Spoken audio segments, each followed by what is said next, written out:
This video is sponsored by Squarespace. Are you ready for a very long, exhaustive journey? A lot goes into these videos, as you might imagine. I've been kept very busy here. I have a lot to discuss. I will probably have lost my voice by the time we get to the end. How to fix the Harry Potter books. I think most people know they're flawed. On the one hand, there are a lot of highly problematic moments fraught with worrying implications that crop up all of the time, and then on the other hand, there are also a lot of structural issues, narrative pacing issues, a void of character development, thematic ideas that go nowhere, and even die-hard Harry Potter fans must surely admit time turners are a mess, right? As an author, you can't introduce a completely world-breaking device just for the sake of someone going to classes and then completely scrap it by the end of the book. That's going to be a very big question this video. What do we do about the time turners? How the hell do you fix the time turners without having to completely rewrite the entire plot that the Prisoner of Azkaban is built around? There is an answer. That's a big part of what this video is about, drawing up all of the different problems with Harry Potter via an exploration of how very easily it could have been very different. So partly this is an in-depth criticism of the books, though an in-depth constructive criticism. Yeah, because just calling something bad without offering any solution is too easy and too lazy in my opinion, and I want to at least try and offer solutions, even if they might be a bit flawed. In fact, especially if they're a bit flawed, because that's when this becomes the best exercise for learning about writing, because we then get to explore my own thought process and critique that just as much as anything else. But also this video is an attempt to bring closure to Harry Potter, because I think part of what makes it hard for people to move on sometimes is how conflicted their feelings are on the subject. On the one hand, this series I adored as a child that meant so much to me, and then the faint disappointment I felt as a teenager when I got to the ending and the world felt surprisingly flat and unfulfilling, and then all the big dollop of uncomfortable feelings I have as an adult, looking back at J.K. Rowling, at the whole house elf slavery thing, at the weird bitterness, the barren void of empathy, a lot of stuff. I wanted to explore all of the books in exhaustive detail, the goods and the bad, both of them fairly, because there is a lot of goods. There is a reason the world fell in love with this story, and if we can process the lot of that together whilst imagining a more fulfilling conclusion, in theory, it will be easier to finally say goodbye, to finally be fully done with the franchise, and on the eve of a HBO reboot and a massive marketing push to try and get people sucked back into this world again to never say bye to Harry Potter at all, I think this exercise could be important. So that's what I've been doing already. That's what I'm continuing to do with this video about the Prisoner of Azkaban. It's gonna be a good one. Yes, this is about the Prisoner of Azkaban. For those of you who have been following my channel, you'll know this is my 5th video in the series. First, there was a 3.5-hour video suggesting ideas for how to fix the first book, The Philosopher's Stone, but I always said those were just theories and ideas. They were just my opinions, and you can never actually know if they do actually work until you properly test them out. So I followed that video up with a 6-hour video where I did completely rewrite the manuscript of The Philosopher's Stone with my ideas, and the video was an exploration of which ideas worked, which didn't, how they could be improved, what could we learn in general from a writing process. Then I did a similar 2 videos for the second book, The Chamber of Secrets, one suggesting ideas, another testing them out and evaluating, and both times I think my rewrites were pretty successful, a bit flawed because they were both very hastily written first drafts, but in terms of the overall structure and the plan, I think they worked really well. And so now we come to book 3 and my plan for book 3, and I am very excited to tell you what we do about the time turners. I think it's my favourite thing yet. But first, let me chuck a few disclaimers at you. Number 1, I do not agree with J.K. Rowling's political views, beliefs, actions that are now increasingly having a lot of big real-world impact on innocent people's lives. However, secondly, I am not about to spend this whole video bitterly attacking J.K. Rowling. That's just not my style. Our focus is on the books, and I want to approach this with a bit of nuance, because Harry Potter is not the worst set of books ever written, believe it or not. I don't think it helps anyone to be condemning them as outright awful and saying they deserve to be burned on a big bonfire. I think there are a lot of problems, don't get me wrong, you can tell that from the length of this video. However, we should also be fair here. There are a lot of great great things. There are a lot of wonderful ideas, and we should be honest and celebrate what works, again, to process the good and the bad together. Working through conflicted feelings in the exact sort of way I would say, because I'm a children's therapist. That probably shows. Point 3, this is not a video of how I would rewrite Harry Potter if I had full control. It's about taking the story we already have, the one Rowling wrote, and figuring out how best to improve that without drastically changing everything. Trying to change as little as I possibly can. There are a lot of situations where I don't do what I would personally like best because it would mean changing too much, such as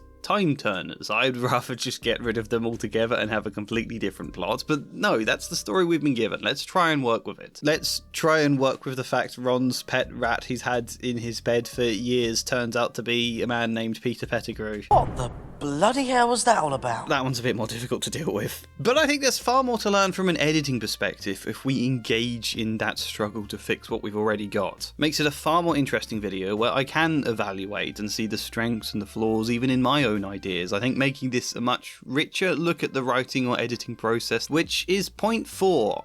I don't think I'm a better writer than J.K. Rowling. These videos are not supposed to be me going, look how much better a job I can do, because that's ridiculous. I have years and years of hindsight about these books that Rowling obviously never could have had. I am editing them, or sort of functioning a little bit like an editor, and that is a much easier task. Plus, even then I hope there are flaws in my idea. That's again half the point, picking them apart, thinking together about what we can learn from that. I've had a lot of comments in the past saying you have no right to criticise J.K. Rowling's stories until you've written a record-breaking series of children's books yourself. And to that I say, I hope that's not how criticism works. Otherwise, like, no one can criticise any politicians until they've been a politician themselves, and that would be a worrying world. And secondly, you have no right to criticise me at all until you've done so in a several hour-long video essay format.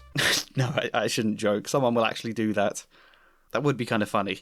Any other disclaimers before we begin? Just that if you haven't watched my previous videos in this series, it may be slightly harder to follow, but I will try to explain all the relevant changes I made in previous books as we go along. There is a playlist for all of those videos if you're interested, and there is also going to be an extra purpose behind this video that you will discover, but I'm saving that for later. I want to dive straight in with this book now, and that means starting with a really cool train.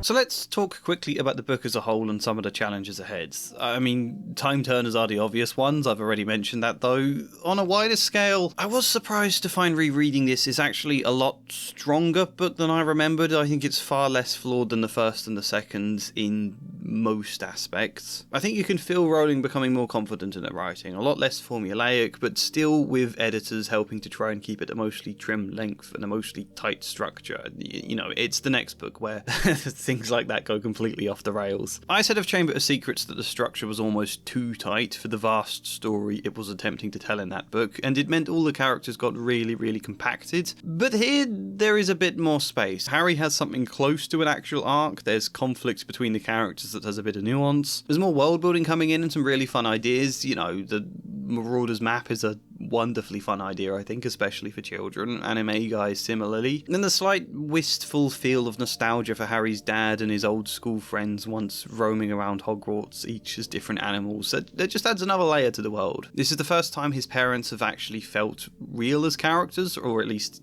James has, rather than just benevolent dead people who exist for Harry's characterization. The Dementors are great, and I enjoy the Patronus spell as one of the few spells that actually has some metaphor and some meaning behind it. Yeah, the plot twist that Ron's rat Scabbers is actually a criminal in hiding named Peter Pettigrew is just the absolute most bonkers thing she could have ever written. It feels like the kind of plot point you'd expect from the later Dune books, and on the one hand, I hate it for all the horrible implications it brings up, but on the other hand, yeah, why the hell not? Ron's rats is actually some guy in disguise. I do, at the very least, respect this twist. It is very unexpected on a first read and does make Scabbers as a character amount to something. On the other hand, I think this is the book where the contrast between the fun, childish kids book and something now attempting to be a bit older and a bit more serious is its most jarring. The books are slowly supposed to be transitioning into something older and darker, and I don't think the balance is quite right here, because I think Ron's rat being a random guy in disguise would work fine in book 1, where everything is very cartoonish for the age and you're not supposed to take it too seriously. Same with blowing up Aunt Marge, or Malfoy doing nothing all of this book but passionately campaigning for the death of a hippogriff. Those things would be fine if this was the Philosopher's Stone, but by book 3, things are supposed to be getting darker. This is a book also where we get what's attempting to be a mostly very adult conversation near the end between Fudge and Dumbledore about politics, about the fact that Dementor tried to suck out the soul of a child. It's a book where Harry is now feeling murderous rage towards Sirius at a lot of points, wants to kill him, and where ultimately this entire book is about death. So many allusions to death. Harry seeing the Grim constantly and wondering if he's going to die. Dementors are almost grim spectres of death themselves. They make Harry hear the death of his parents in his head, of which we reflect on a lot more in this book, and in the book's climax we are basically reversing death. We are going back in time and blasting away all these grim spectres of death that were about to kill Harry and Sirius. A whole book with all sorts of allusions to death being inevitable, only to suddenly defeat it at the last moment. So I think the darkness of this book makes a lot of the more cartoonish elements not land quite as well as they have in the past, and we're similarly getting to a stage now where side characters going through those same old cartoonish motions over and over again feels a bit tired and flat. Like, yeah, Malfoy sneers at people, and he wants Hagrid to lose his job. Does he do anything else? Can we age him into someone a bit more real now that the world itself is starting to feel more real and more defined? There is also another big general issue at the core of this book, the thing I'm going to be most passionate about in my criticism, that you may slowly piece together the longer this video goes on. It would be quite a lot to unpack right now, but we've got well, hours, literally. Overall, though, I think the biggest challenge is the same biggest challenge I've had with the last book, The Chamber of Secrets, which is that having changed certain aspects of the previous books, I now have to build on them. How do I carry forwards the changes I made last time so they're not just consistent with this third book, but also keep developing outwards into something more? How do I do that without them getting in the way of the existing story, or forcing the story to be changed too much? Like, for those of you who have seen my previous videos, you'll already be wondering what happens with Diggory this book, for example. Diggory has been something of a fan favourite for these videos, it seems. How do I get him to still fit this time round and still feel narratively satisfying, along with a lot of other stuff? Well, as ever, I have tried. I have set out my plan for what I think could work, and we are going to discuss it all together, starting with Harry. Eat my laser, eat it! So I've pointed out there's already almost an arc for Harry around his fear of death, which we will get to soon because there's a lot we can do to build that into a more expansive, fulfilling arc. However, I don't think that alone is enough for the character of this book. You know, death, a fear of death, accepting death, and loss are kind of ongoing themes throughout the series, and therefore if that's all this book is really exploring with Harry, I think it would feel underwhelming, especially when there's so much else we can work with too. The most obvious other aspect for me is Harry's home situation and what it might reflect about his sense of self coming into the third book. Because Harry hasn't lived in the best space. For years he's been wanting a better space. This is the first book where he really gets to dream about a better space, and through Sirius he is given the potential to really build that space. A square one! Expecto Square space! Yeah, this video is sponsored by Squarespace. Anyone building and growing their own website or online business, this is the all-in-one platform you need. Designing a website, linking with business email, integration, securing your domain, built-in SEO tools, personalized marketing campaigns, email campaigns, analytics, invoices, booking schedules, contact forms, donations, and everything else. It's all here. I've been building my own website on Squarespace to promote my editing services, but also I've been making a shop page to sell my poetry book. This footage is all me building it from scratch without the need of any tutorials. I'd find it all so intuitive, add elements, drag and resize everything smoothly on this grid system I really like, change the colours, add pictures, build a nice contact form, and then publish. Yeah, this website is live now. Thanks to Squarespace, I was able to build the exact site I wanted and sell my book without any of the expected hassle. So, if you want the best domain name at an all-inclusive price, if you want integrated SEO tools, if you want a giant scrolling list of all the things Squarespace offered, then click the link in the description or the pinned comment for a free trial to Squarespace. And if it suits you nicely, then use the code MyLittleThoughtTree to get 10% off purchasing your first domain or website, just like I did. Squarespace. You see, after years and years of the Dursleys tormenting Harry with abuse and neglect, this is finally the book where he truly snaps back. He completely loses his temper and he blows up Aunt Marge and then he runs away. He gathers all his things and says he's leaving. He doesn't care. And obviously those aren't good actions. The book does a really good job, I think, of conveying how scary it is and how vulnerable Harry feels the second he has left Privet Drive and his anger has worn off. However, I also think it's about time he tried doing something. I think just for how his character has been becoming, it doesn't make sense for him to continue just quietly rolling his eyes at every barb and every sign of abuse, which is also what's so weird about all of this storming out and then literally going back to them at the end of the book and then just picking up where he left off as though this never happened. You know, not that it isn't realistic, kids might just carry on with it. By book 5, Harry is going to be constantly exploding with rage, partly due to his connection to Voldemort, but I think also as a metaphor for his trauma and his struggle to process a lot of the feelings that have come to the surface as he's gotten older. So now, to have a 13-year-old Harry completely losing it with Aunt Marge and then storming off, I think it's perfect. I'm really glad Rowling wrote that here. She did it in a whimsical enough way that's not too tonally jarring at the start of this book, and it is a super important emotional beat. But after Harry storms off, the book pretty much forgets all of it. I think Rowling consistently has a habit of almost alluding to some of the interesting emotional depth you would expect within Harry during the Dursley scenes. You often get throwaway comments or moments that hint at something worth exploring, but then as soon as the Dursley section of the book is finished, it goes completely out the window. Any potential character exploration is dropped, Harry goes back to being the same old Harry, and when he sees the Dursleys again, it's mostly reset. As I say, you'd think storming out of the house at the beginning of this book would be quite a pivotal change in his relationship with the Dursleys. But it's not. Things go back to exactly how they were as though it never happened. Harry blows up his aunt. One chapter later, Fudge is telling him it's all been resolved and the Dursleys are willing to take Harry again next summer. Are they?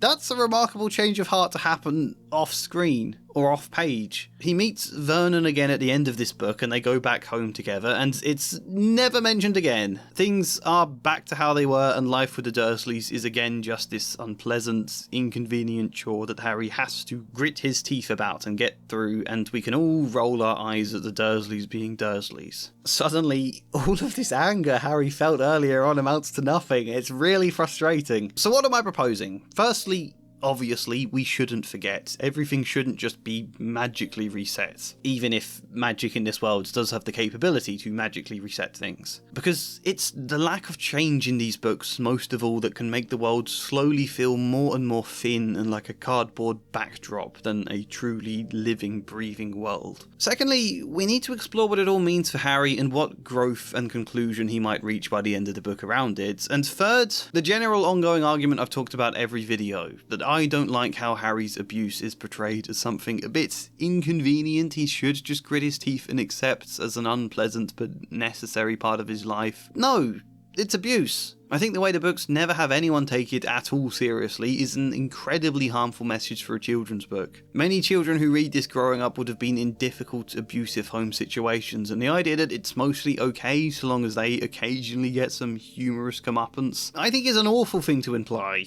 That even with the massive wish fulfillment these books are, of someone wonderful and kindly who comes along, knocks down your door to take you away to a wonderful castle where everybody thinks you're great and you succeed at almost everything, even with that wish fulfillment, you still have to go back to the abusive home every summer. But I've talked about my issues in depth there before quite a few times. We can't just not have the Dursleys exist in these books either. It's too big a change. We do then therefore need to have Harry keep going back there. Otherwise it means altering mass amounts of these books. So is there a way we can still have this plot but make it more narratively satisfying and also more meaningful? Yes. Here's an arc in brief, and then we will go through how it all works. Harry starts this book with things marginally better at the Dursleys. He's no longer locked in his room all the time with iron bars on his windows and starved on only half a can of soup each day as he was in the Chamber of Secrets. Harry now has the bars removed. Hedwig is allowed out of her cage at night. He can receive letters and parcels, and even if he has to do it secretly, he is able to read his school books and do his homework at night. That's what's already the case in the original book here. Things are a bit better, and chapter 1 sees Harry receiving various gifts via owls for his birthday, and then ends with him, for the first time ever, enjoying his birthday. Extremely unusual though he was. At that moment, Harry Potter felt just like everyone else, glad, for the first time in his life, that it was his birthday. In my version, we make this the question Harry is now asking himself. Things are a bit better. Is this enough? Is this the best I can hope for? My Harry in the previous 2 books has been very keen to leave the Dursleys. In book 1 I had Harry ask Dumbledore if he could stay at Hogwarts during the summer, and in book 2 he asked Arthur Weasley if he and Molly could take him in. Both times for pretty realistic reasons they were forced to let Harry down, so in book 3 he might be thinking, well, should I just settle for this then? Things have improved somewhat, right? The Dursleys mostly leave me alone nowadays. Maybe this is all I deserve. Maybe this is what I should settle for. And then Aunt Marge arrives and Harry realises he can't settle for that at all. Book 3 will be an older Harry coming to realise he does deserve more and he does want more. Even if it is safer and less unpleasant at the Dursleys nowadays, it is not love, it is not care, it is not the all-important affection that Ron and Hermione experience at home, for example. And so what might all of this emotion mean when he discovers Sirius Black is his godfather who offers Harry to come and live with him once he's cleared his name? We can make that moment such a huge emotional peak in this book by really making it the exact thing Harry is now most looking for. You know, sure, he wanted to escape the Dursleys the last 2 books, but that was more to do with safety and cruelty and security, which all still matter, obviously, but now the focus is especially on love. Parents to actually love him, to give him that experience and that emotion. This is also the book where Harry learns a lot more about what his parents were like, hears his mum's voice in his head every time the Dementors are near. This is the right time for Harry to really be yearning for and kind of grieving the lack of love he's experienced from parental figures due to the loss of James and Lily Potter. And so events then snatching Sirius away become doubly tragic at the end of this book. Harry becomes doubly keen to save him. And we get 2 different conclusions to all of this, but let's go through it all in more detail first. Because it's all well explaining what arc he could have, but how does it actually function? How does it fit into the existing book? How does it play out? We've told Marge you attend St. Brutus's Secure Centre for Incurably Criminal Boys. What? Harry yelled. So, to explain the beginning in more detail, we need to mention Amos Diggory, a character I've done a lot with in the previous 2 books. And it may sound a bit weird right now, because I'm going to save explaining a lot of Diggory and a lot of what he's done until we actually get to the section about him. However, specifically in relation to Harry's home life, I will say this. In book 1, I tweaked it so a lot of the adults did actually take Harry's abuse seriously. Hagrid was appalled when he arrived at the shack to take Harry away and slowly realised how they had been treating him. Hagrid reported it to Dumbledore, who took it up with the Ministry. Not that we really see any of that play out, but it's mentioned that's a thing that's going on. We get to use both these characters to convey that that kind of treatment is absolutely not okay and acceptable. And it's not Harry's fault, not something he deserves. But also, it opens the door to explore the flaws of the system itself. We get to criticise the Ministry and the systemic issues that allow this kind of thing to happen, in a more whimsical, child-friendly way, of course. We couldn't just remove Harry from the Dursleys for all sorts of story reasons, but we could have the characters care and explain that, you know, moving a child's home is a complicated matter that involves all sorts of ministry checks and approvals that can often cause children to be let down in the process. But part of that push, part of that report to the Ministry, meant Harry is visited by Amos Diggory at the start of Book 2, who is acting a little bit like a wizard social worker. Harry has already made it very clear he wants to leave the Dursleys, but as I've said, rehoming a child is very difficult, especially when he's with a Muggle family, because it would mean the Ministry having to liaise with the Muggle government. It's not an outcome the Ministry is keen on, so Diggory comes to visit and see if things are truly as bad as reported and if they can't somehow be improved. That was the start of the last book, and it was a very dark and heartbreaking, but also funny scene of a man who so clearly wants to appear caring and good at his job, completely failing to actually listen to the children he's supposed to represent. Diggory had a bit of a comedic arc that book about actually listening. He has a primary role at Hogwarts too, for all sorts of reasons, and he was the one who pushed for Lockhart's appointments in that book in my version. He also sided with Malfoy's vote to suspend Dumbledore, and then he also appointed Lockhart as Hogwarts Guardian, with all sorts of extra powers he shouldn't have been allowed to have. That then led to disaster after disaster, precisely because he refused to ever listen. Until Harry saved the day and saved Diggory's reputation in the process, and at the end, Diggory then promised he would visit Harry's home again and pay more attention this summer, do a better job. Which is obviously where we get to now. And as fun as another Diggory Dursley scene would be, we don't need to see that this book. Chapter 1 is this general reflection from Harry. As Rowling wrote it, he's doing homework at night, he reflects on how the summer has been so far, he receives a few letters. It's mostly just a chapter to get the readers up to speed with the story and the events of the past books, in case people hadn't read them, plus setting up a few small plot points. But it's very easy in that sense to just add in a reflection about Diggory's visit this summer as well, that it went better than the last one. That Diggory is part of the reason Hedwig is allowed out at night now, and instead of Harry having to secretly sneak out and steal back his books to study, in my version he is allowed his books, he is allowed to study partly due to Diggory. He's obviously not allowed his wand, and he's supposed to study at night so the Dursleys can pretend it's not happening, but Diggory has somewhat helped to improve Harry's living conditions, has actually shown some level of competence. And as a result, we can also mention that Diggory told Harry because of this to try and make things work with the Dursleys. Never mind all this talk about rehoming. Things are improving, aren't they, Harry? We're going in the right direction. Maybe if you just now put in a bit more effort with your aunt and uncle, they might respond to it. You might find you can get along far better than you imagine,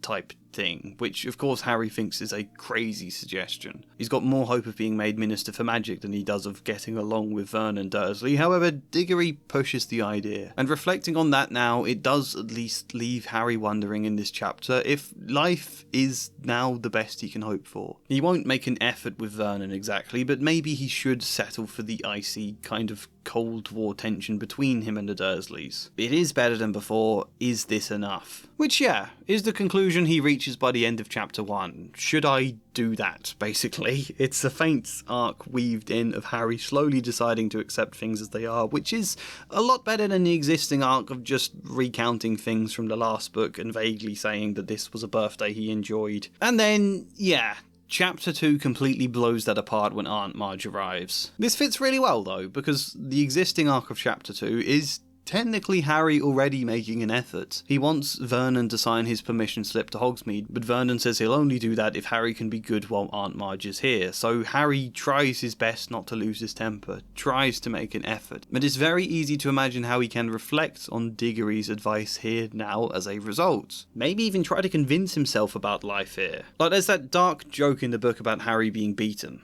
"Do they use the cane at St. Brutus's, boy?" she barked across the table. Uncle Vernon nodded curtly behind Aunt Marge's back. "Yes," said Harry. Then, feeling he might as well do the thing properly, he added, "All the time." "Excellent," said Aunt Marge. "I won't have this namby-pamby, wishy-washy nonsense about not hitting people who deserve it. A good thrashing is what's needed 99 cases out of 100. Have you been beaten often?" "Oh, yeah," said Harry. "Loads of times." Harry can reflect, well, at least things aren't that bad here. Clearly they could be worse. It's been years since Dudley hit me. Can I just accept it here? Just making it a bit of dark humour, I think, beds in the point a bit nicer. Can I just accept it here? No, obviously he can't. He loses his temper, and then all we have to do is tweak this line at the end. "Come back in here!" he bellowed. "Come back and put her right!" But a reckless rage had come over Harry. He kicked his trunk open, pulled out his wand and pointed it at Uncle Vernon. "She deserved it," Harry said, breathing very fast. "She deserved what she got. Keep away from me." He fumbled behind him for the latch on the door. "I'm going," Harry said. "I've had enough." "Just add in some extra comment that where instead of just remarking on what Aunt Marge deserves, Harry can also, or instead, depending on what works better, comments on what he deserves too. That Harry doesn't deserve any of this, that I deserve better. I don't know the best wording, I haven't thought that much about it, but you can very easily slip in that idea here so that now chapters 1 and 2 become this 1-2 punch of an arc. Do I deserve better? Yes. Chapter 3, as we've said, is now a scared, vulnerable Harry starting to doubt it again. He may deserve better, but what if better isn't out there? As kind as the Weasleys are, they couldn't take him in. They had already said no when he asked last year for all sorts of more grown-up and practical legal reasons. Harry can wonder if maybe they didn't even want to take him in deep down. Maybe no one ever would. Maybe it's a choice between either the misery of the Dursleys or the loneliness of the streets. And if it is the loneliness of the streets, he also has to contend with the fact he may be now kicked out of Hogwarts, or even arrested for using magic around muggles. That's already somewhat embedded into the original night bus scene. Harry is worrying a lot about where he's going to go, what he can even do now. But then he reaches Diagon Alley and Fudge is there waiting for him, and I change one aspect of that scene. Fudge, in my version, does not explain that the Dursleys are willing to take him back. Fudge, in my version, would not say, you're worrying about the reaction of your aunt and uncle, said Fudge. Well, I won't deny they are extremely angry, Harry, but they are prepared to take you back next summer, as long as you stay at Hogwarts for the Christmas and Easter holidays.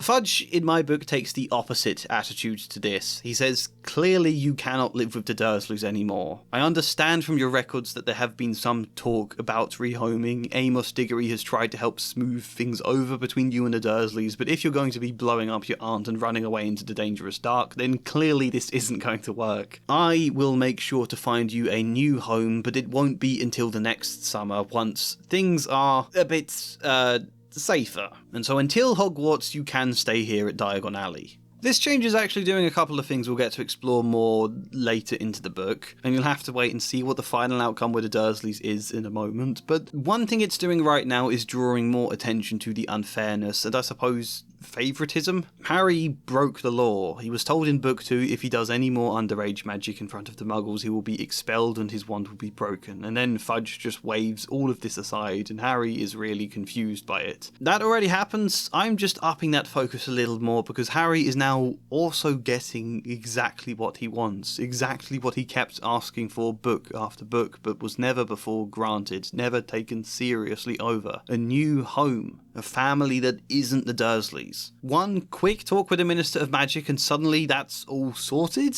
All of this spiel he's been given in the past about how difficult it is to rehome someone and how much time it takes and all of the necessary checks. Now, suddenly Fudge is just gonna sort everything like that? Harry is of course happy, but I also want to draw a bit of attention to how inconsistent and I suppose corrupt the ministry is, really. It's one rule for some and another for those deemed important. By Book 5, we are supposed to see Fudge as someone who is not exactly evil, but certainly very incompetent and also very corrupt. I want to pepper that in a bit more right now, as set up for something else we will do with Fudge this book. Anyway, the time Harry then has at Diagon Alley on his own is wonderful at first, lonely and repetitive towards the end. It is freedom, but it isn't love. It isn't being cared for. We can pop in a couple of really simple lines of dialogue where Harry is spotting other people who are out shopping with their parents, and Harry realising, even when he went shopping here with Hagrid, it didn't feel half as affectionate as it looks for these other people. I mean, obviously, I've worded that badly, but you know, Hagrid being kind and taking him around shopping when they first met was nice, but it's not the same as being taken shopping by someone who loves you. The book also mentions the ice cream maker Florian Fortescue, who gives Harry free ice creams and helps him with his history homework because he's a bit of a history buff. I would just pop in a little extra context that Harry is grateful to just be able to talk to him at all, talk to anyone. Tom the barkeep, who's supposed to be keeping an eye on him, is a man of few words. As fun as Diagon Alley is, the appeal wears off after a few weeks for Harry, being there entirely on his own. Sometimes Harry feels a bit guilty taking Florian away from his work, especially in the moments it's busier, but at the same time he can't help himself. Harry hopes that when Fudge finds him somewhere to live, it'll be someone who can actually care for him, basically. I mean, God, you can tell I'm a children's therapist when I write stuff like that, but it's important. It could be very meaningful and moving and sets up an actual arc for the book that is obviously all set up for Sirius Black. Could Sirius be that guy? Can Harry go on hoping and believing he does deserve better? Well, Sirius isn't that guy at first. They all think Sirius is a dangerous criminal. Instead, to begin with, we have the character Lupin, who behaves very much like a father figure to Harry this book. You know, just talking about the original book, several times they have vulnerable, kind of intimate conversations together about Harry's parents and about Sirius. They have a cup of tea together. And then obviously Lupin teaches Harry the Patronus charm alone in his office in scenes where Harry keeps passing out and Lupin has to gently wake him up again. That's, well, in reality, that's a safeguarding concern, but we don't want to change the fabric of the book to smooth over safeguarding issues if it makes the actual story worse in the process. I've sometimes had these comments before saying I'm making the books blander and reducing all of the conflict simply to soften the bad messages, but I disagree. I think I'm adding in way more conflict, way more heartbreak and darkness than the original, because I am actually exploring the reality of all the little things the original books only vaguely hint at before completely forgetting 2 sentences later. My chapter 2 scene I wrote in Chamber of Secrets was one of the darkest scenes in any of the books. If I was just smoothing over the bad messaging in itself, that would be bad. That would make the books a lot more boring. But even in the moments where we're not adding darkness, is there a way to sort this issue that adds story, that adds intrigue and more character and more arc? And I think this is a little example for that kind of idea, because Harry can be super excited for these one-to-one lessons with Lupin precisely because he has been hoping that he would be a little bit of a father figure. You know, my version of Harry does get caught up a bit with his hope when it comes to parental figures. In book 1, he kind of naively hoped he might get to live with Dumbledore. Then he was sure the Weasleys would take him in due to how caring they were. Admittedly, Harry has thought that less about Hagrid, I suppose, but Hagrid's slightly different. Either way, can you blame this small child who has never really known care, wanting to attach himself to anyone who behaves a bit like a kind parent to him? So now there's that part of him again hoping that with Lupin. Less strong than he's hoped in the past, because he's getting older now and he's been let down twice, but at the same time, Fudge said he will be moving him home, right? The request has been granted, so maybe Lupin might be the person to take him in that sweet, sort of tragic way a kid might hope,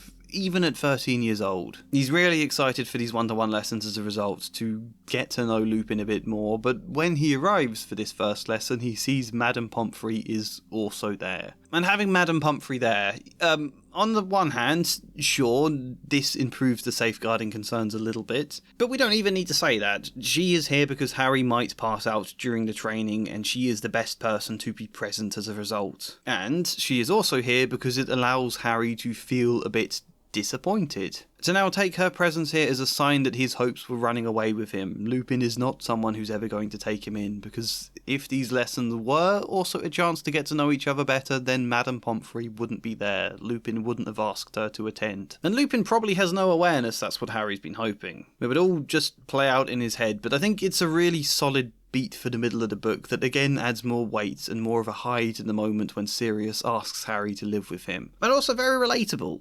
I've worked with kids who, at least on one level, one part of them wanted to come and live with me, and it's a really difficult feeling to navigate without leaving them feeling rejected and hurt, but to explain that, you know, no, that's not the kind of relationship we have here. I am your therapist. There's nothing wrong in you feeling that and having that hope. It's actually something worth exploring, but it's not the reality. Same as can happen with teachers who can often be kind, often feel a little bit parental to the child. They are still teachers. There are important boundaries that matter for the child's own safety. So I think in a very, very small degree we can touch on that kind of experience here. We don't even need to mention it directly, just have Harry looking forward to the lesson and then be disappointed when he sees Madame Pomfrey there as well. If this is a change I'm making for the sake of a safeguarding issue, then it's also a change that adds a lot of story, that boosts Harry's character arc, and allows us to explore something relatable for a lot of children on its own little section for a moment. So yes, Harry's hopes about a parental figure here are scattered once again.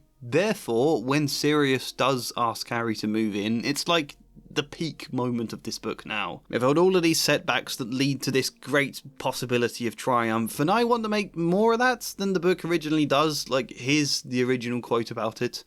"I'll understand, of course, if you want to stay with your aunt and uncle," said Black. "But, well, think about it. Once my name's cleared, if you wanted a different home..." Some sort of explosion took place in the pit of Harry's stomach. What, live with you? He said, accidentally cracking his head on a bit of rock protruding from the ceiling. Leave the Dursleys? Of course, I thought he wouldn't want to, said Black quickly. I understand, I just thought I'd... Are you insane? Said Harry, his voice easily as croaky as Black's. Of course I want to leave the Dursleys. Have you got a house? When can I move in? Black turned right around to look at him. Snape's head was scraping the ceiling, but Black didn't seem to care. You want to? He said. You mean it? Yeah, I mean it, said Harry. Black's gaunt face broke into the first true smile Harry had seen upon it. The difference it made was startling, as though a person 10 years younger were shining through the starved mask. For a moment, he was recognisable as the man who had laughed at Harry's parents' wedding. You know, this isn't bad. The touch about Sirius's smile is really nice, but it also doesn't feel like the emotional peak of the entire story, you know? Harry's reaction itself is fitting, but the description of it lacks the punch and kind of crescendo it deserves. Some sort of explosion took place in the pit of Harry's stomach. You know, it's about twice a chapter Rowling describes something happening in Harry's stomach, or his heart doing somersaults or backflips. So the description itself, I think we're kind of desensitized to do at this point. It doesn't make the scene itself explode like it deserves. But, you know, this is huge for Harry. This is everything he's been dreaming of. All of that context, all of that setup we can add in my version makes this scene pop so much more, in theory. But then everything goes wrong. And so I think it can become twice as heartbreaking when Harry later wakes up in hospital, realising Sirius has been captured by the Dementors and is going to have his soul sucked out as punishment, really. And not Snape, not Fudge, no one will listen when he tries to tell them Sirius is innocent. This could be such a huge wallop in a way it almost is in the books, but all of this added setup and context will make it even more so,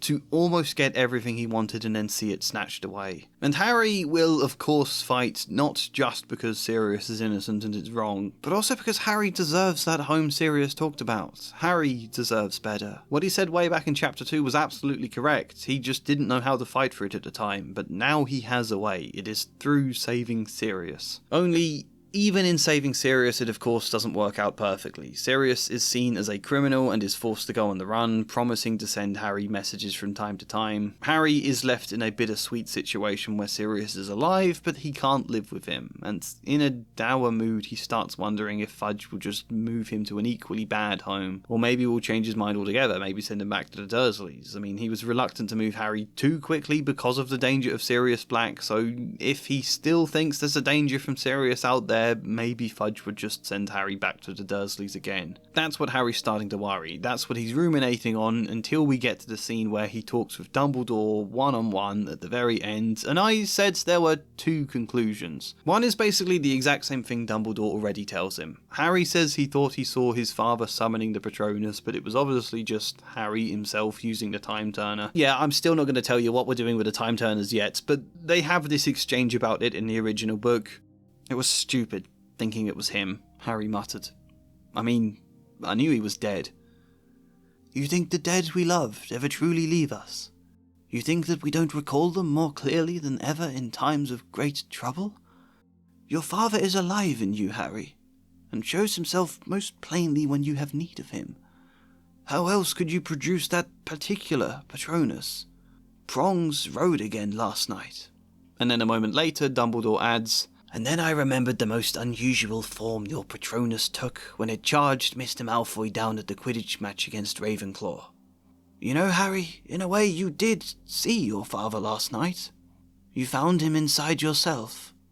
I think a lot of Rowling's dialogue can be lacking, but when it comes to the scenes at the end of the books where Dumbledore gets to sum everything up in an eloquent way, those are moments where Rowling can write beautifully. I have barely talked about Harry's parents this book, but I think you can sense already why this conclusion is important. I've had Harry spend this book half yearning for the exact life his parents were supposed to give him, would have given him until they were snatched away. The recognition they are inside of him is an important one. And then secondly, the more practical conclusion. Harry, in my version in this scene with Dumbledore, would press him if he could fix up some kind of way for Harry to still stay with Sirius even while he's on the run. If there's some sort of way he could go with him, which of course Dumbledore says no to, only Harry pushes a bit, arguing the case or suggesting whatever crazy ways it could be achieved, until Dumbledore is forced to speak over him and say, you can't stay with Sirius because it's been arranged that you'll be staying with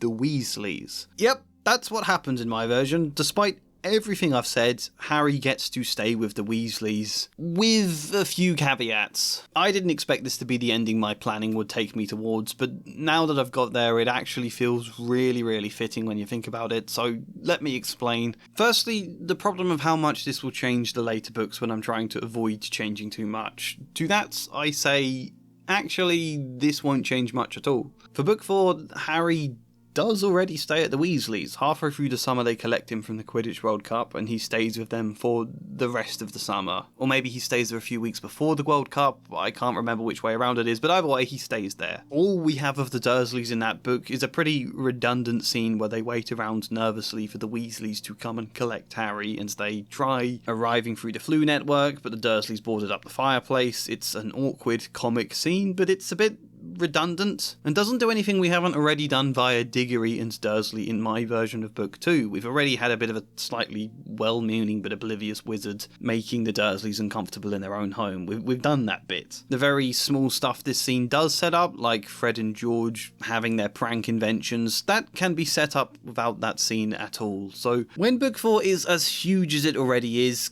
cutting out that entire section of the Dursleys I think would probably help a lot. So instead, Harry stays with the Weasleys all summer, and we can write in a very sweet 1 or 2 paragraph description explaining how it's been. But then at the end of that book, Cedric dies and Voldemort is back, and I think that could change the situation slightly. Suddenly, Dumbledore would now want Harry to stay with the Dursleys again for reasons he says are to do with safety, but he doesn't really explain why it's safer at the Dursleys. Therefore, Harry is back there in Book 5. To which Harry thinks, surely it's less safe being here. There's no one who can protect me at the Dursleys, and especially so when a Dementor then attacks. That's the book Dumbledore is avoiding Harry as much as possible, so Harry can ruminate on this question of why the hell he had to go back to the Dursleys. That could be an even more big point for him when he was previously at the Weasleys. And then, at the end of that book, when there's the scene Harry smashing stuff in Dumbledore's office, and Dumbledore talks to him about some very convenient blood magic Lily did that made his aunt and uncle's home a place Voldemort can't touch him. That scene,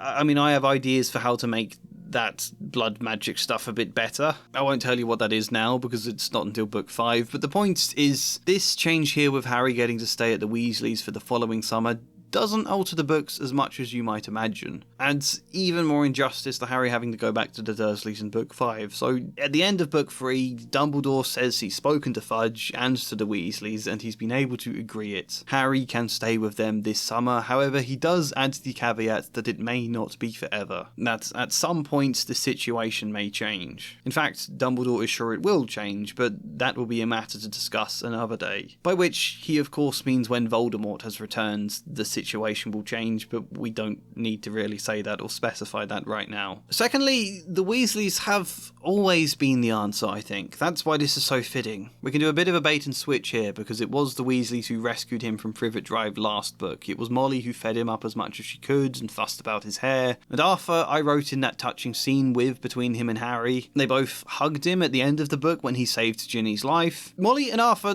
throughout the series are pretty much his surrogate parents. They are always the ones who are most there for him. However, Harry, because he asked them already in my version of Book 2 if he could stay with them, and because they've already had to say no, Harry doesn't let himself consider the chance in Book 3. He doesn't dare believe differently, assumes he has to look elsewhere, so he's hoping for Lupin and then Sirius, and it's only at the very end we realise the answer is the one that was there from the beginning. It's only several chapters into this book when Molly and Arthur are seeing Harry in Diagon Alley and being all parental over him again. It's just very narratively satisfying, I think, for them to be the answer that's been staring Harry in the face the entire book. They couldn't take him in before, but if Fudge himself has granted permission and will organise it, Dumbledore has sought to arrange it, now they can. Thirdly, you may wonder if this will dent his relationship to Sirius in Book 4 and 5. The fact the Weasleys are now much more overtly parental figures does that deny Sirius space? But I think no. I think it might even strengthen the contrast between Molly's approach to caring for Harry and Sirius's, and the conflict the two of them have over Harry. I think it opens more space for Sirius to be more like an older brother or an older friend, treating Harry like his James than he is a responsible father, and I think that will be a good thing in terms of the conflict. Fourth, it thematically tells us love doesn't have to come from relatives or godparents or some intricate connection to Harry's own parents. I mean, that's another facet of what Sirius and Lupin have both meant to Harry in this book, right? They are a tie to his parents' past, whereas the Weasleys aren't that at all. Ron is just a kid Harry happens to have become friends with, and his parents, despite no deeper motive or reason behind it, do happen to really care about Harry. I'm fairly sure Molly and Arthur were not in the original Order of the Phoenix, and there's no indication they even knew James and Lily. No times they're telling Harry he has his mother's eyes. So none of that stuff is motive for why they care about him. They just do. And I think that's wonderful. Let's celebrate it. Family doesn't have to be about bloods or past ties when it can be about love itself. All book, Harry has wondered if he can truly hope for better, and the answer now becomes, of course he can. Of course he deserves it, and I think that's a really poignant, powerful message for the book to express in its conclusion. A really important message for children in similar situations to read. And if it doesn't say that, we just end up cycling over the same old ground again, where these books, whether intentional or not, end up normalising abuse and normalising the attitude of just accepting it, and just because your godfather is unable to take you in, therefore nobody else should at all. And we're just far too into this series to not be providing new answers, new changes. We can't let the world keep feeling repetitive, 3 books in, still doing the same old things. So yeah, I think this change does sound weird. The idea of Harry staying with the Weasleys next summer and not seeing the Dursleys at all in book 4. There are disadvantages to this as well. We do lose some of the book cozy framing we get from starting and ending with the Dursleys. I imagine a lot of you will find this idea really strange, but I'm pretty sure the more you think about it, the more you really imagine it, the better it actually fits. You know, suddenly I can't imagine this book ending a different way. Let's talk about death. "I'm not going to be murdered," Harry said out loud. "That's the spirit, dear," said his mirror sleepily. I find the theme of death a bit odd in this book. All these allusions to the grim, Harry worrying he's going to die, which I completely forgot he thinks about as much as he does here. He thinks he sees a large black dog in the bushes while he's waiting for the night bus, and then in Diagon Alley he sees a book about omens on the shelf, and this is already him wondering. This is only like 4 chapters in, but Harry wasn't listening. His eyes had fallen on another book, which was among a display on a small table. Death omens. What to do when you know the worst is coming. "Oh, I wouldn't read that if I were you," said the manager lightly, looking to see what Harry was staring at. "You'll start seeing death omens everywhere. It's enough to frighten anyone to death." But Harry continued to stare at the front cover of the book. It showed a black dog, large as a bear, with gleaming eyes. It looked oddly familiar, which leads Harry to think this when he gets back to his room. He caught sight of himself in the mirror over the basin. "It can't have been a death omen," he told his reflection defiantly.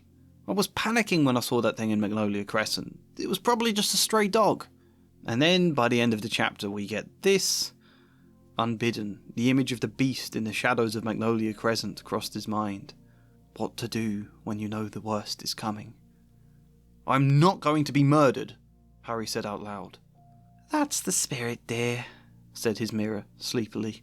Now, that final example makes more sense because at this point he's overheard Molly and Arthur saying that Sirius wants Harry dead, is planning to murder him. This is a curious and good example of Rowling actually having an arc to a chapter. Yeah, most of the chapter is just going about shopping, having fun, but weaved subtly into the background is Harry's growing fear around death. I've had so many comments criticising me before about suggesting we need more arc to chapters, telling me not everything needs an arc. What's wrong with them just having fun for a bit? To which I say, not all arcs need to be massive and need to get in the way of just having fun. Sometimes you don't even need to see the arc unless you really go looking for it. However, you can still feel its effect more subconsciously on the pacing of the story. So Technically, I like this here, and it does make sense, and this is just chapter 4, so obviously more of Harry's concerns about death grow once he sees the Dementors, once Trelawney tells him he's going to die and has the Grim, and everything else. It's quite a big thing that comes up a lot this book, a lot more than I remembered, but my problems are twofold. First, it feels a bit random because Harry has been almost dying at multiple occasions, pretty much every book. This shouldn't be a new thought to him. And secondly, for all of the build-up, it doesn't really go anywhere. Harry worries more and more that he is going to die until he just sort of stops. I mean, there is a metaphor here. The Grim is actually not the Grim at all. Sirius is not the murder at all. He is a friend. He is a dog. I mean, in Animagus, he's not a dog. But all of these omens have been wrong, and Harry can let them go. But that's quite an anticlimactic conclusion. But also not one it makes a big deal out of anyway. I don't think it's ever really mentioned again after we realise that Sirius is the dog. And so it just ends up feeling to me like Rowling thought it would be clever to throw in lots of allusions to death, and there could be comedy around a divination teacher pushing the idea, but then that she never really thought further about it, never found a way to make the point of actual substance and growth. In my opinion, what you do is really obvious. Trauma.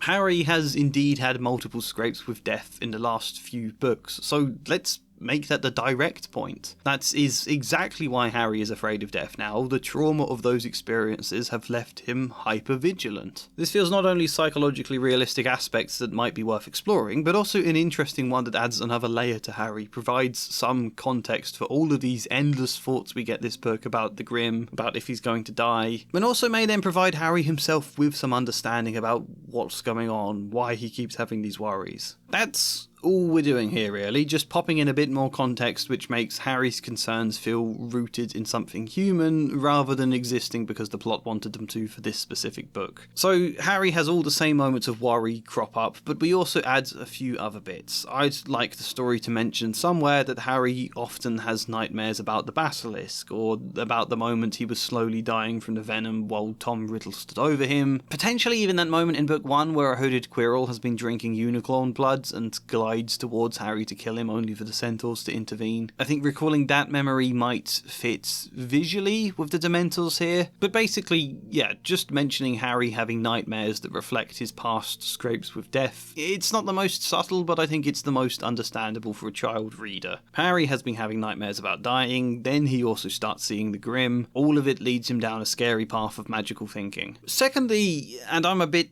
torn on this idea, but this is the planning video where I do just suggest ideas to see what you all think, so I will suggest it anyway. Harry has some panic attacks. I think having stormed out of the Dursleys, for example, and then only slowly realising he has nowhere to go and will probably be expelled or even arrested, I think this is a good moment for a panic attack. And perhaps rather than the night bus almost hitting Harry when it arrives, Harry falling over as a result of that, and Stan Shunspike asking what you fall over for, Harry can then be on the floor also because he's having a panic attack, and Stan can be absolutely clueless about what's happening or how to help. I think you could maybe get a little bit of comedy out of that. Harry is the only one passing out from the Dementors getting near to him. Ginny, interestingly, also is very close to passing out, but not quite, which I assume has something to do with the trauma she was put through last year. Yeah, there we go. A rare example of Rowling remembering her characters have been through events that should change them in some kind of way. I think we can easily link an idea of panic attacks to Harry passing out from Dementors. They're obviously not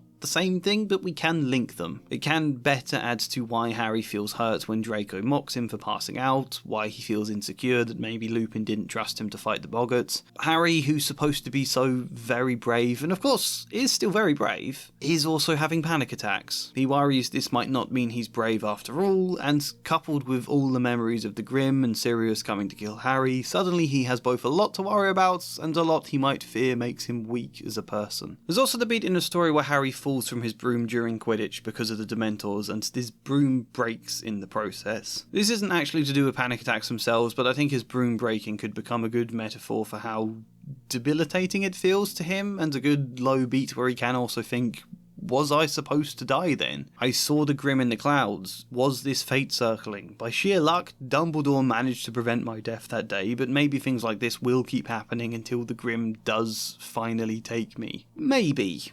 I don't need to explain every example all of these feelings build up. The question of what can happen in response to it all, though, well, the answer to most of this is Lupin. Harry has had several heartfelt conversations with Lupin this book, some of them about his parents and about hearing his mum pleading with Voldemort when he's near the Dementors. Harry asks him why he keeps fainting around the Dementors. He is at first worried it makes him weak. He feared the reason Lupin stopped Harry from fighting the Boggart in class is because, having fainted, Lupin didn't think he was up to it. So in that conversation, it's very easy for Lupin to... Well, I mean, he already says this in the existing dialogue. Here it is. "It has nothing to do with weakness," said Professor Lupin, sharply, as though he had read Harry's mind.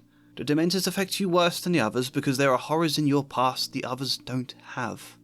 We can just easily go a little bit further here. Have Harry in response think of his nightmares, think of his fears about the Grim, and when he doesn't respond for a moment, Lupin can again sense his feelings and says that he heard what Harry went through last year at Hogwarts and the year before. That's a lot of weight on anyone's shoulders, let alone a student so young. He repeats again that it is not that you are weak, Harry, it's just that the terror and the pain of these experiences can leave a mark, the kind that needs time to heal, and I imagine the threats of Sirius Black is aggravating that wound right now. It is normal to feel afraid. Something along those lines that very faintly hits at trauma understanding. I think I'd be reticent to directly talk about trauma or with too much detail, because I don't think wizards seem to really know much about anything to do with that, but we can still hint some loose understanding to help reassure Harry that he's not weak. There's a moment much later in the story where Sirius Black breaks into Gryffindor dormitory and Ron wakes up with Sirius over his bed wielding a knife. In the book, Ron isn't really affected by this event. He's just eager to tell anyone the story who will listen, and he enjoys the attention it causes, and I think we either still do that, and Harry is a little secretly annoyed that Ron seems totally unaffected where Harry isn't by his own trauma, and then he can think, well, I wasn't really affected at first by my experiences, I wasn't having nightmares about Voldemort or the Basilisk for ages, or he thinks maybe it's because Ron knows Sirius isn't really after him, but Harry, he can think whatever he might think about it, and instead then reaches a different conclusion thanks to Ginny. Ginny, who I don't think does anything at all of merit in the existing book, apart from a quick mention that she too was badly affected by the Dementors. So I think seeing Ron manage seemingly fine after Sirius wields a knife towards him could prompt Harry to talk to Ginny, this other person he knows who was affected by the Dementors, to ask if she has nightmares about Tom Riddle or anything like that, to hint to her what Lupin said about it and wonder if that's why Ron seems fine, and Ginny can say this isn't something you can compare between people. They're all different people and they all have different experiences, or as best as a 12-year-old Ginny can manage to say something along those lines. Something to hint that Harry should stop trying to compare them. The other option is that Ron is quite affected and Harry is able to offer the advice Lupin offered, but I think I prefer Ginny having some space to do something. Obviously, none of that answers the question of what does Harry do about these feelings, but a big part of that comes from another of his meetings with Lupin, with the metaphor of the Patronus. Now, I like the metaphor behind the Patronus. It's one of the things I do consistently give Rowling credit for. When the spells in your world actually have some metaphorical and tangible basis behind how you cast them is when the magic in your world starts to feel real. I get how a person performs a Patronus. I get what it means. They call upon memories of joy in order to ward off depression, effectively.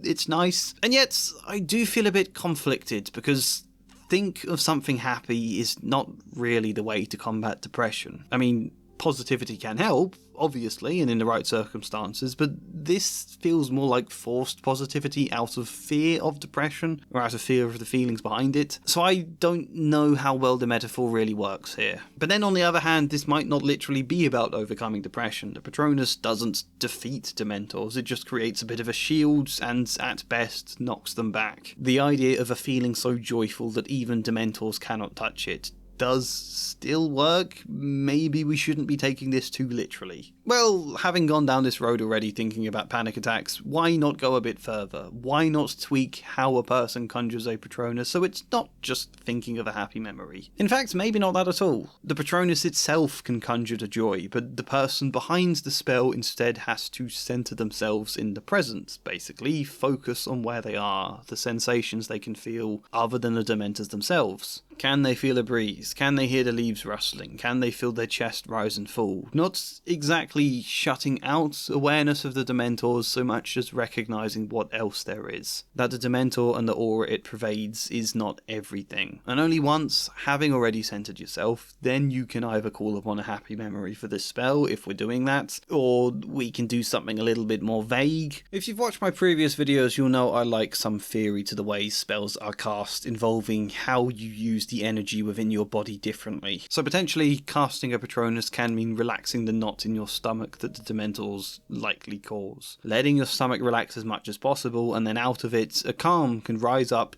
to your chest, and then you let that feeling floods into one of warmth, which then streams down your arm, through your fingers, and out through your wand, where it's now transformed or refined into the feeling of pure joy itself. Does that make any kind of sense? I was trying to make it a movement that might distinguish itself from other sorts of spells, and I quite like the idea that from first centering oneself and restoring calm, and then an emotion of warmth coming after that. I don't know, but I think something like that could be worthwhile, and whilst it's still got to be a bit different from actually easing panic attacks or distinct enough to feel like its own spell, I did also want to factor some of that into the metaphor because it just makes it more meaningful and moving, I think. I don't know if Rowling intended the Patronus charm to serve as advice for any children watching about how to handle their own Dementor-like demons, but if so, I don't think it's currently the best advice. Anyway, there's another side to what needs to happen with this arc. You see, Harry being hyper-vigilant and anxious about danger makes sense, but it would also massively limit what we can do this book. So I think we need to reach a point where his feelings can flip from paralysing fear into deliberately tempting the danger. Deliberate recklessness that spares him having to directly feel the fear. You know, I suppose I'm just thinking this because about midway through the book, Harry does do quite a few reckless things, principally sneaking out to Hogsmeade twice when he thinks a dangerous killer is after him. I think we can use this as a beat for Harry's changing mentality. I think falling off his broom and now feeling like the Grim is almost inevitable, like it's going to keep on coming after him. I think this is then a natural point for his attitude to gradually switch from fleeing the idea of the Grim into charging after it. And this new mentality reaching its height when he learns that Sirius killed his parents, or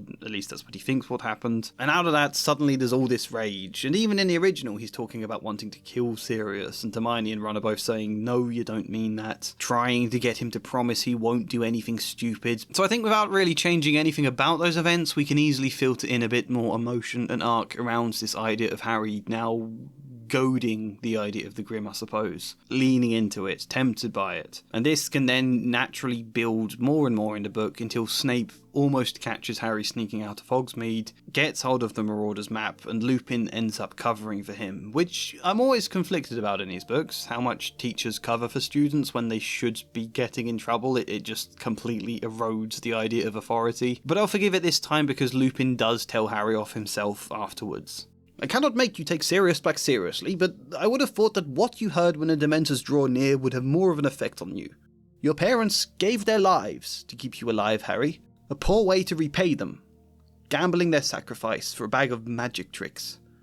He walked away, leaving Harry feeling far worse than he had at any point in Snape's office. Harry can come away from this now torn between both these impulses, fleeing the Grim and facing up to the Grim, needing to stay safe out of fear and anxiety, and wanting to validate his sense of bravery and power by going after it, wanting to escape a sign of fate and wanting to effectively give into it. There's a moment near the end of the book to do with fate that is almost very meaningful along these lines. Harry has his divination exam in which Trelawney asks him what he sees in the crystal ball, but Harry can't see anything, so he makes up that he can see Buckbeak. Buckbeak's appeal is set to happen later that day, and the executioner McNair is already there to execute him, assuming the appeal is rejected. So it looks like Buckbeak is going to be executed, however, Harry refuses to say that's what he sees. Look closer.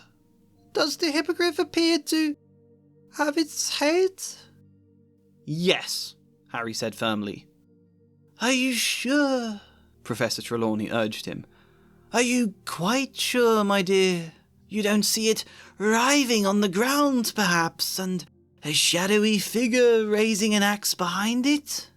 No, said Harry, starting to feel slightly sick. No blood? No weeping Hagrid? No, said Harry again, wanting more than ever to leave the room in the heat. It looks fine. It's flying away. Professor Trelawney sighed. Well, dear, I think we'll have to leave it there. A little disappointing, but I'm sure you did your best. I mean, this is already quite a meaningful moment. It is foreshadowing that Buckbeak will actually fly away, and I think it is also suggesting fate can be changed through conscious action. With barely any tweaks at all, we can make this moment a character beat within Harry's arc. After an entire book of fleeing what feels like fate, or giving in to what feels like fate, he remembers here it can be fought. So I think just have Harry come out a little more argumentative here after Trelawney presses him. Really, just because he doesn't want Buckbeak to die and it annoys him she's talking like the appeal has already been rejected, but he can snap and say something about how fate surely doesn't always happen as she thinks. That just because you predict something in the future doesn't mean it can't be changed or can't be averted or whatever. And Trelawney can argue back to that you can't just wish events to happen differently. That fate is fate, you have to accept it. Trelawney has made reference to that idea all throughout the book, that you have to accept and follow the call of fate. But Harry can now irritably say, no, I don't agree. I don't want to give up my agency against this backdrop of whatever the fates have decided. I refuse to believe we are powerless against it, you know? Which I think then becomes nice setup for that being exactly what they're doing in the final act. Changing fate, changing the outcome via some convoluted bullshit time travel, which again we will discuss a lot later. And if anyone can guess what my plan is to do with the Time Turners before we get there, I will be mightily impressed. I don't think anyone is going to expect what I do. But yeah, we can better align this exam scene with the concept of changing fates, and I think that adds extra meaning and makes this a more consistent arc for Harry, as he realises he's not doomed to the Grim. Even before he discovers the Grim is actually Sirius Black and it wasn't an omen at all, we can have Harry starting to realise he has power and agency to play a hand in how the future unfolds, regardless of what the Grim is. Which is incredibly true. It's very easy for any of us to feel fated to the things we fear and doomed by the events of our past, but it doesn't have to be that way, and when we recognise otherwise is when we can discover our autonomy the most. So having said all of that up, when Hermione then pulls out the Time Turner and they go back in time to change events, suddenly it can all click into place for Harry. I can define my own future much more than any clouds in the sky can. That's what I will say. I mean, it hasn't really answered the question to do with Harry struggling with trauma in terms of the conclusion about that specifically. To an extent, there isn't one. Whilst the narrative of the story demands a level of resolution and conclusion by the end of the book, we can't just put a neat bow on that. There is at least something we can do near the end that I will explain later. We are going to get there, but generally trauma is going to be something Harry has to struggle with in the later books as well. One more thing I'm going to say now, otherwise I'll probably forget to say it later in the video. I don't like the scene of Voldemort and Lily Potter that Harry hears when the Dementors are near. We get a few different iterations of it, but to show you all of them put together. Not Harry! Not Harry, please! Not Harry! Stand aside, you silly girl. Stand aside now. Not Harry. Please, no. Take me! Kill me instead! Not Harry! Please! Have mercy! Have mercy! Not Harry! Not Harry! Please! I'll do anything! Stand aside. Stand aside, girl. I find it odd Voldemort calling her a silly girl, but generally I don't like her pleading here. Not that there's necessarily anything wrong with it. You know, I've heard people say it's a bit sexist that James fights Voldemort where Lily begs for mercy, but I think begging is one approach someone might take, and she is being very brave here. This is not weakness at all. Voldemort is letting her leave, but she is refusing to sacrifice her son. In a lot of ways, this is quite nice, but for one, I'm already a bit reticent about idealising the purity of a parent's self-sacrifice. Giving their life is often something Rowling's writing appears to treat as the most loving and heroic thing a mother can do, also the most convenient story-wise, but Generally, the reason I want to change it is simply because I think I've got a better idea for book 5 involving the blood magic spell that protects Harry and all of that stuff. So, for the sake of setup later on, I don't think Lily should be begging right now. I think she should be telling Voldemort, I won't let you take Harry. You can't have him. And Voldemort can still be saying, stand aside. Do you really think you have a choice here? To which Lily, just to be honest, I think this would be the most emotional option. Lily just starts whispering some comforting words to Harry, while she's holding him, saying, I don't know, it's okay, Harry, I've got you, you'll be safe, or whatever, that kind of thing. Just repeatedly saying words like that whilst Voldemort is telling her to stand aside. It's okay, I've got you. I think hearing his mother being so comforting would also enhance this whole arc about Harry yearning for the parental love he never had. But I would like Harry at some point in this book to actually reflect on that question. Why did Voldemort tell her to stand aside? Would he have let her live if she had done so? I think that might draw up a horrible, unjustified guilt in Harry that would factor very nicely into all his fears about the Grim here. The thoughts, if I had just died, maybe my mum would be alive right now. Maybe she should have stood aside. Maybe I should have just died. Maybe this is why the Grim wants me now. I think we have to be a bit careful how overtly we make that point because it is very, very dark, but I certainly think we could allude to it. I think that factors into the arc I've just set out. For now, though, let's talk about a different character. Open head surgery. I find Malfoy this book really bland and one-dimensional and lacking in much stake at all. All he does the entire book is sneer, laugh at Harry for being scared by Dementors, and try to get Hagrid sacked and Buckbeak killed. Which is standard comedic villain stuff. If this was book 1 or if this was a Roald Dahl story, it would be fine, but 3 books in, we need more depth to Malfoy to stop this just feeling so repetitive. He feels less like a character than just some automaton repeating the same cycle of movements over and over with no progression or memory of past events, and also, this is just so underwhelming. On the point of wanting Hagrid sacked, that tension is quashed very quickly. He's let off quite early into the book, so now it's just this hippogriff we've met for one short scene in one chapter is potentially going to be executed. I mean, I care a lot about animals. Like anyone else, I am sadder in movies when a random dog dies than I am a fulfilling character dying, so I do care about Buckbeak's well-being. However, this is still very inconsequential. Last book we had Draco's dad using a magic book to attempt genocide against Muggle-born students in an effort to get Dumbledore sacked and Arthur Weasley disgraced. Now we've got Draco playing up a cut on his arm to not even get Hagrid sacked, but an animal killed, right? How can we go from the extreme of racism and genocide last book, where Malfoy was often talking about how he wants the Muggle-borns dead, how do we go from that to this, and it not still feel underwhelming? And it's it's a difficult question to answer when, again, we're trying not to change this book too drastically. Removing the whole Buckbeak plot and replacing it with something else would be quite drastic. So at first I thought, well, we can do something in addition to Buckbeak. Buckbeak plus some more overtly racist plotline or whatever, but then I think that just adds confusion and makes Buckbeak feel even more inconsequential, because then even the narrative itself wouldn't be giving Buckbeak focus. Just letting that plot mill around in the background isn't the best idea, And if we try to make Buckbeak matter more and reflect some deeper facet of Malfoy as a character, that could feel very contrived. Like, I can't imagine any kind of interesting backstory to explain why he wants Buckbeak dead. That just wouldn't work, The best I can think at the moment, and I'm hoping there's a slightly better solution further down the line, but is to explore the reality of Draco wanting this creature dead a bit more. And basically, it was when I remembered what I did last book that I could see how this could be possible. Last book, I made Malfoy less overtly, blatantly evil. He was still a racist, but he wasn't so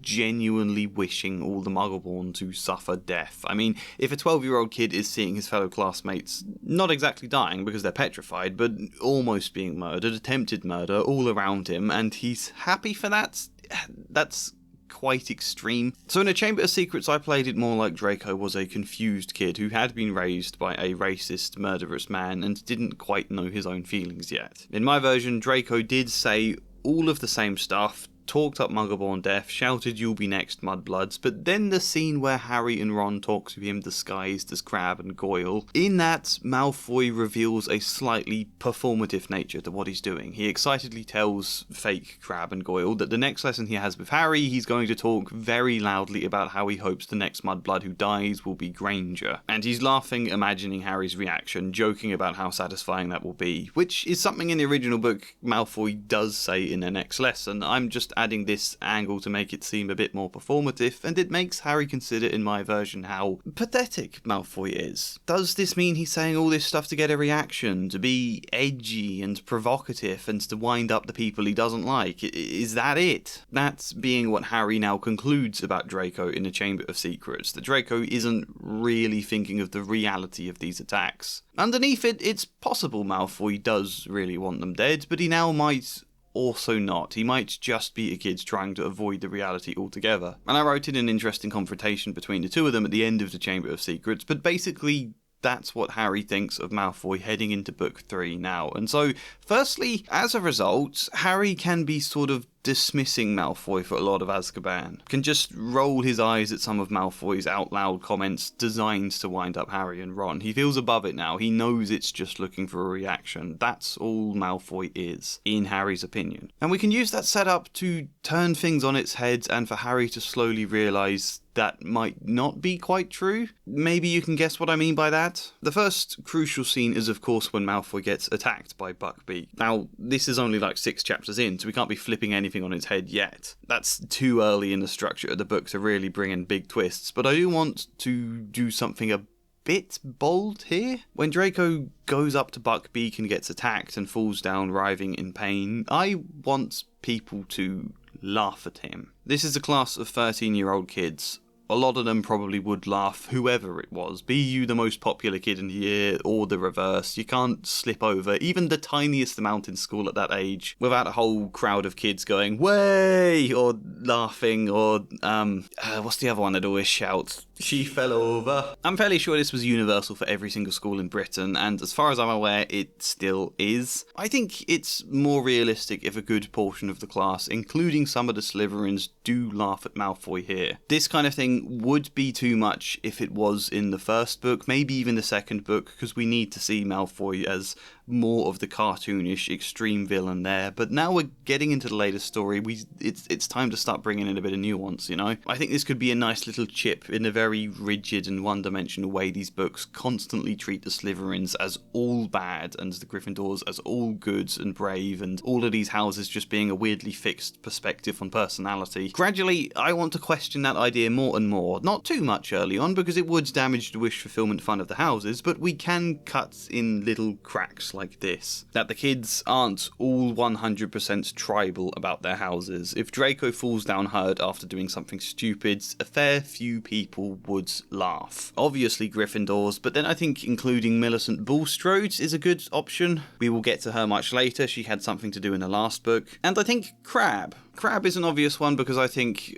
whilst this is kind of an unfair stereotype, I think the simplicity of him can make his laughter feel like it's just he saw something funny, rather than a portrayal of Malfoy, rather than relishing to laugh at Draco, you know? It just is something a bit funny. And the third thing that's good about this, though, is that it gives some more personal motivation to Draco. He gets to feel humiliated here now. He can see half the class laughing and feel wounded, maybe snap something back. And Hagrid, in very Hagrid fashion, can just not take the injury too seriously at first, just sort of coax Draco to get back up, who is doubly annoyed by this now. "Can't you see I'm injured, you overgrown oaf? You're not injured, Buckbeak only grazed your arm," type thing, which unwittingly causes the class to laugh even more at him. And still, Malfoy doesn't get up, either because he is genuinely more hurt than Hagrid first realises, or because it's too late for Draco to shrug the injury off now. Having already been writhing on the floor, he has to commit to it to try and make the injury seem way worse, or else he'll come off as even more a target for ridicule. So he stays down, Hagrid slowly starts to doubt, and then maybe we do the thing they do in the film. Hermione stresses that he needs to be taken to the hospital wing. Someone stresses it, maybe just Hagrid himself. But now there is actually some motivation for Malfoy to want Buckbeak dead and Hagrid sacked beyond just he generally doesn't think much of Hagrid, and maybe Buckbeak hurt him in the original, although I'm not even sure it's true that Buckbeak hurts him much in the original, because he's so clearly playing up the injury, so I don't know. But now in my version, it doesn't matter whether Malfoy was truly hurt or not by Buckbeak, because his problem is now about feeling humiliated by Buckbeak and Hagrid kind of accidentally rubbing salt in the wound by first dismissing Malfoy's pain. Malfoy's crusade against them can now feel more like an actual revenge. Still very petty, but with a bit more personal motivation behind it, which I think makes it just the tiniest bit less cartoonish. Less one-dimensional than it is in the original. His motive there feels too much like Malfoy just doing this because it's the cartoonishly villainous thing to do. Wanting revenge for a random animal happening to humiliate you is still really pathetic, but it feels a bit more real and grounded, and because of that, it's much easier for the other characters to feel outrage about it. You know, we can get it now. He really wants an innocent creature dead just because it's scratched at his ego, as opposed to wanting an innocent creature dead because that's so very Malfoy, you know? It's easier to feel outrage about the first option there, and for that, I think it can heighten the rivalry between him and Harry this book. It becomes easier for Harry to start loathing him, which he hasn't really done in my first books. Becomes easier for the tension in their Quidditch match to feel more charged, for Harry using the invisibility cloak to throw mud at and trip Malfoy over, or Hermione to hit Malfoy in the face, for those moments to feel more charged with some actual emotion, rather than just your pantomime bit of the comic villain getting basic comeuppance, which, I think Malfoy needs to be more than that by book 3. So maybe having said all of that, you can already sense what the arc is here. There isn't much of an arc for Malfoy himself this book, so much as for how Harry feels about him and the nature of their rivalry. That's what's more growing and changing this time around. So to begin with, Harry doesn't take him too seriously, thinks he's just looking for a reaction, thinks all this Buckbeak stuff is overblown and Draco will forget about it in a couple of days. But then he doesn't forget, and he keeps pushing. And when he makes comments about it, it doesn't just feel like his usual saying things performatively to wind people up. Harry notices there's actually some genuine resentment in the way he talks about Buckbeak, like he does actually feel bitter towards Buckbeak attacking him, and Harry can kind of hit a realization in this book here. Oh, Malfoy isn't just being edgy for the sake of it. Sure, he still has that side of him, but it's not just that. There is actually something really vindictive and petty underneath it all. He does genuinely want to see this animal dead. That actually really matters to him. Oh damn, Malfoy isn't just someone I should be rolling my eyes at, isn't your typical gobby, sneering bully type who's a bit confused due to his dad's beliefs. He might also be something more, might actually be a genuinely bad person in himself, which we have to be a bit careful with. You know, we don't want to play this stuff up too much. When I explain it like that, it sounds like I'm making a massive thing about it, but I think we have to be a bit subtle. Maybe we can have Harry reflect, did I get Malfoy wrong last year? Yeah, he was trying to provoke a reaction then, but did he also genuinely want the Muggle-born students dead as well? Did he genuinely support the heir of Slytherin? Harry, who in my version is a bit more empathetic, who, having experienced a lot of abuse and cruelty himself, is going to care a lot more about others who he feels experience similar mistreatment. Harry would care a lot about Buckbeak in that sense, and might now, realising this about Malfoy, be very genuinely angry with him. Like he's tried to make some concessions for Malfoy in the past, even last book, but now here is something Harry cannot forgive. Unnecessary, vindictive animal cruelty. Which also builds on the theme of anger we had last book, where all this rage stirred up in Harry had him unfairly lashing out at people that didn't deserve it that book, where consequently he was also trying to make concessions for Malfoy until finally learning that's maybe not the best approach, that empathy shouldn't mean excusing people's behaviour. All of that stuff leaves Harry in a prime position this book to have Draco become more of the target for a lot of his anger, to pour a lot of it out there, which isn't necessarily good, but it's ultimately set up for the later books, putting the two of them in a position where their schoolboy rivalry can start to feel more than just that. That's the best I could think to do. Let the idea of Malfoy wanting Buckbeak dead develop across this book from something that at first feels like your generic cartoonish villain bits into something that has a bit more weight and reality to it. I think that suits the characters being a bit older now, and yeah, it is pretty low stakes still, but also maybe it should be. There is another 3 books before Draco is a literal Death Eater. We can't make him appear too evil yet, and maybe we shouldn't make him too evil overall anyway. I do want Draco to have something a bit like a redemption arc. And so maybe your opinion is I should be doing the reverse here, that if I am working towards a redemption arc, I should be seeking to soften Draco's cruelty right now in order to build towards that redemption arc. But I think not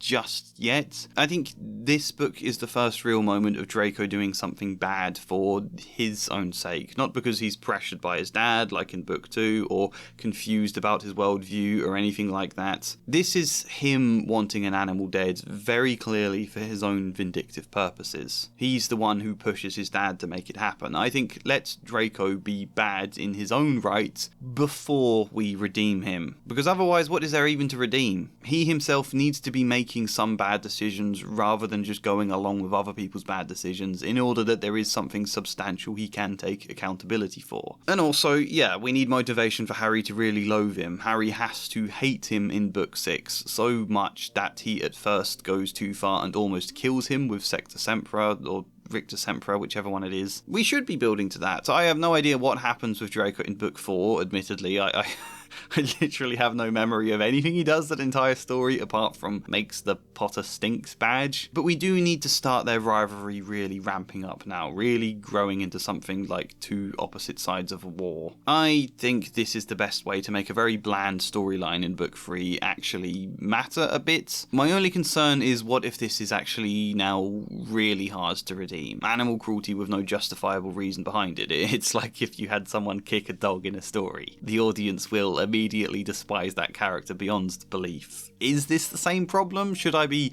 altering the story more than I have done so to avoid that pitfall? I don't know. I'm obviously reticent to change too much, but it's hard to say without writing a full script. Other things to say about Draco before we move on. Well, Hermione slaps him in the book for laughing about Buckbeak dying. In the film she punches him. I think a punch works better, although maybe just actually use your wand and curse him. Secondly, his dad lost his seat on the Board of Governors in my version of the Chamber of Secrets. But I would like Draco to continue to feel resentful about his dad's removal, and I think that might even factor into why Hagrid became the new Care of Magical Creatures teacher, despite never being a qualified teacher, and at least in the original not even being allowed his wand again. I want Hagrid's wand reinstated. He was cleared of all charges. But I feel like if Lucius was on the board, he would never vote for Hagrid's appointment, and I want Draco to know that and to resent it similarly, for him to feel that this is an unfair appointment. Hagrid is an oaf who lives in a shack, and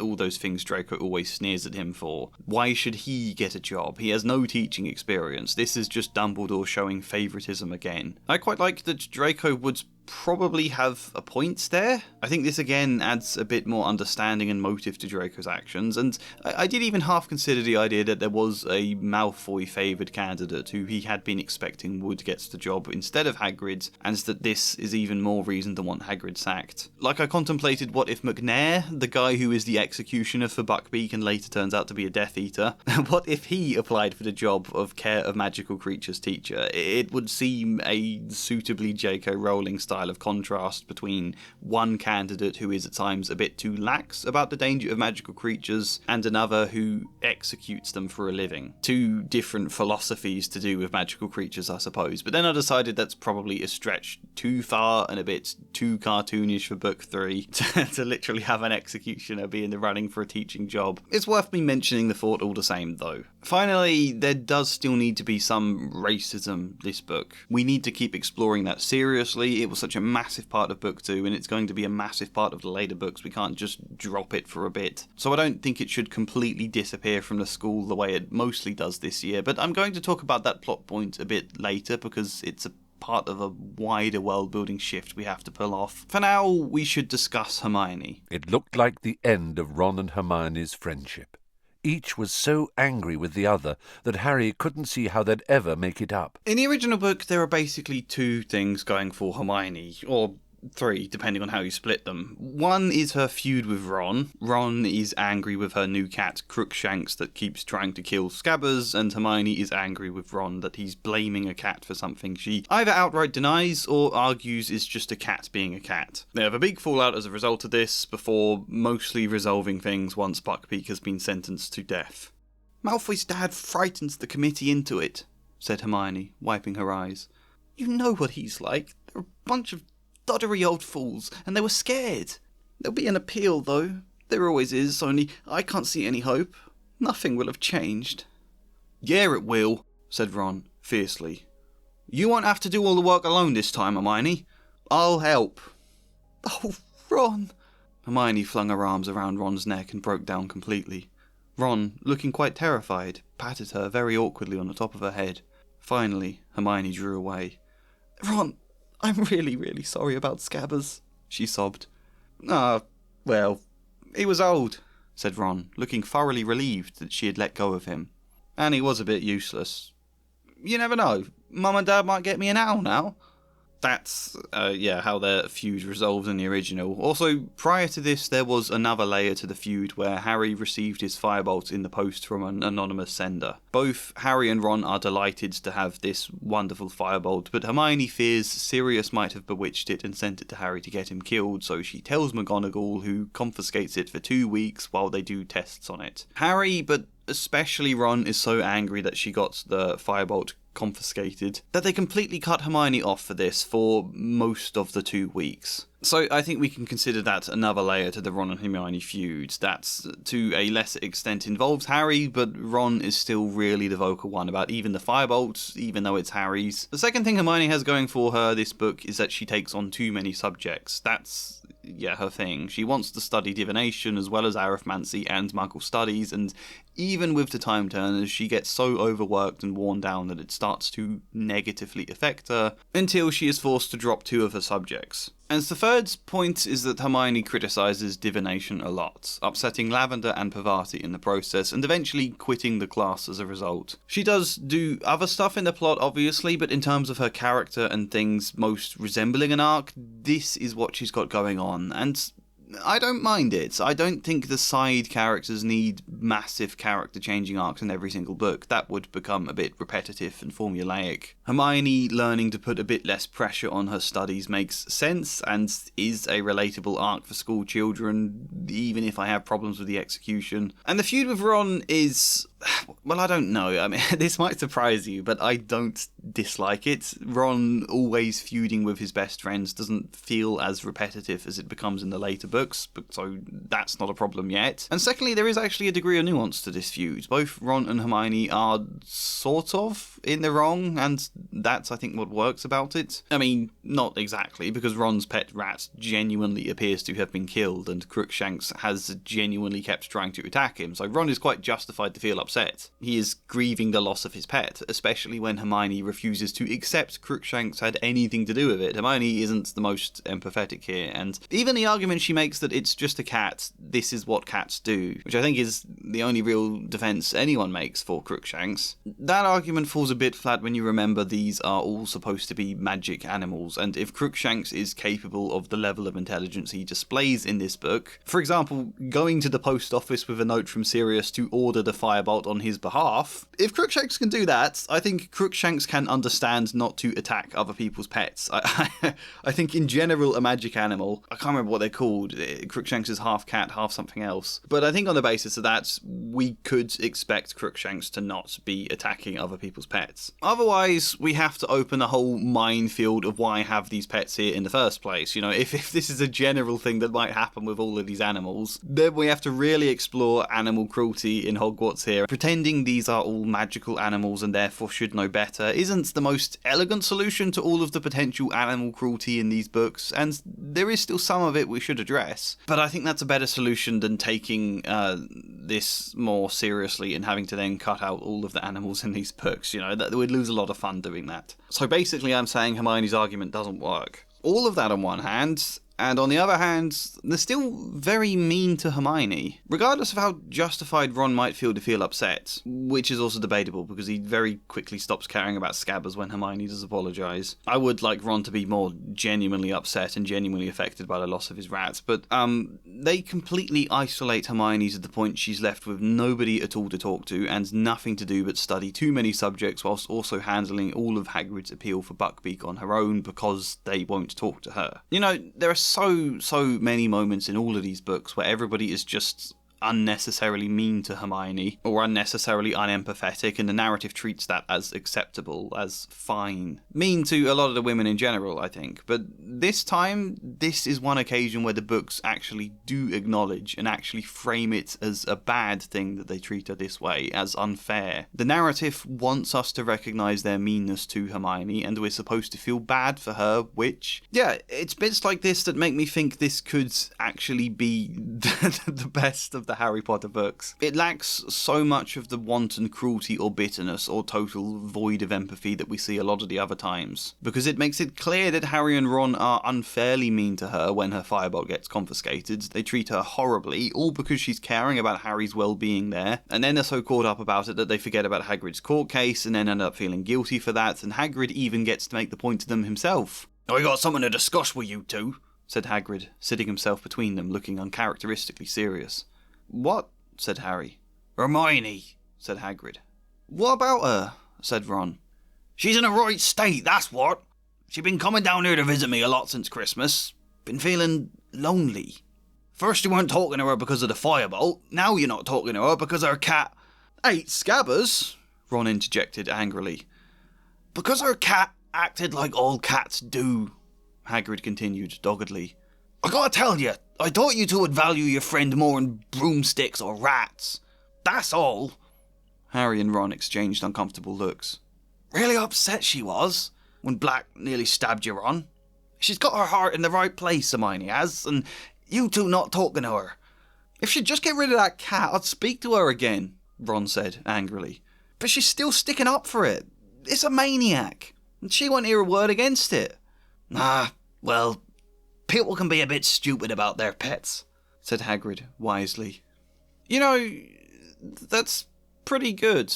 An interesting conflict where both sides have a point and there are some consequences and some layers to it. This is what I mean when I've often talked about the framing in these books. There's nothing wrong with your characters doing bad things or the world being bad. The Dursleys are still very abusive in my version. The world is still very racist and unjust, but it's whether or not the narrative treats that as normal and acceptable, and sometimes exists at best for a simple bit of humour, or if it treats it as an issue in the world we're supposed to see as a problem and supposed to want to change, that the characters themselves may want to change or may learn from. This feud is a rare example where Rowling did do that. Harry and Ron recognised their behaviour, took some accountability, and they sort of try to change afterwards, even if it goes completely forgotten by the next book. In that sense, yeah, this is quite well written. Why she couldn't do this for the rest of the books, I don't know. Count on your fingers the times a good character, or even a bad character on a redemptive arc. Count the times they recognise and take accountability for their behaviour, reflect on it, and actually seek to change. I won't say it entirely surprises me Rowling isn't very good with the idea of people taking accountability for the harm they cause. So,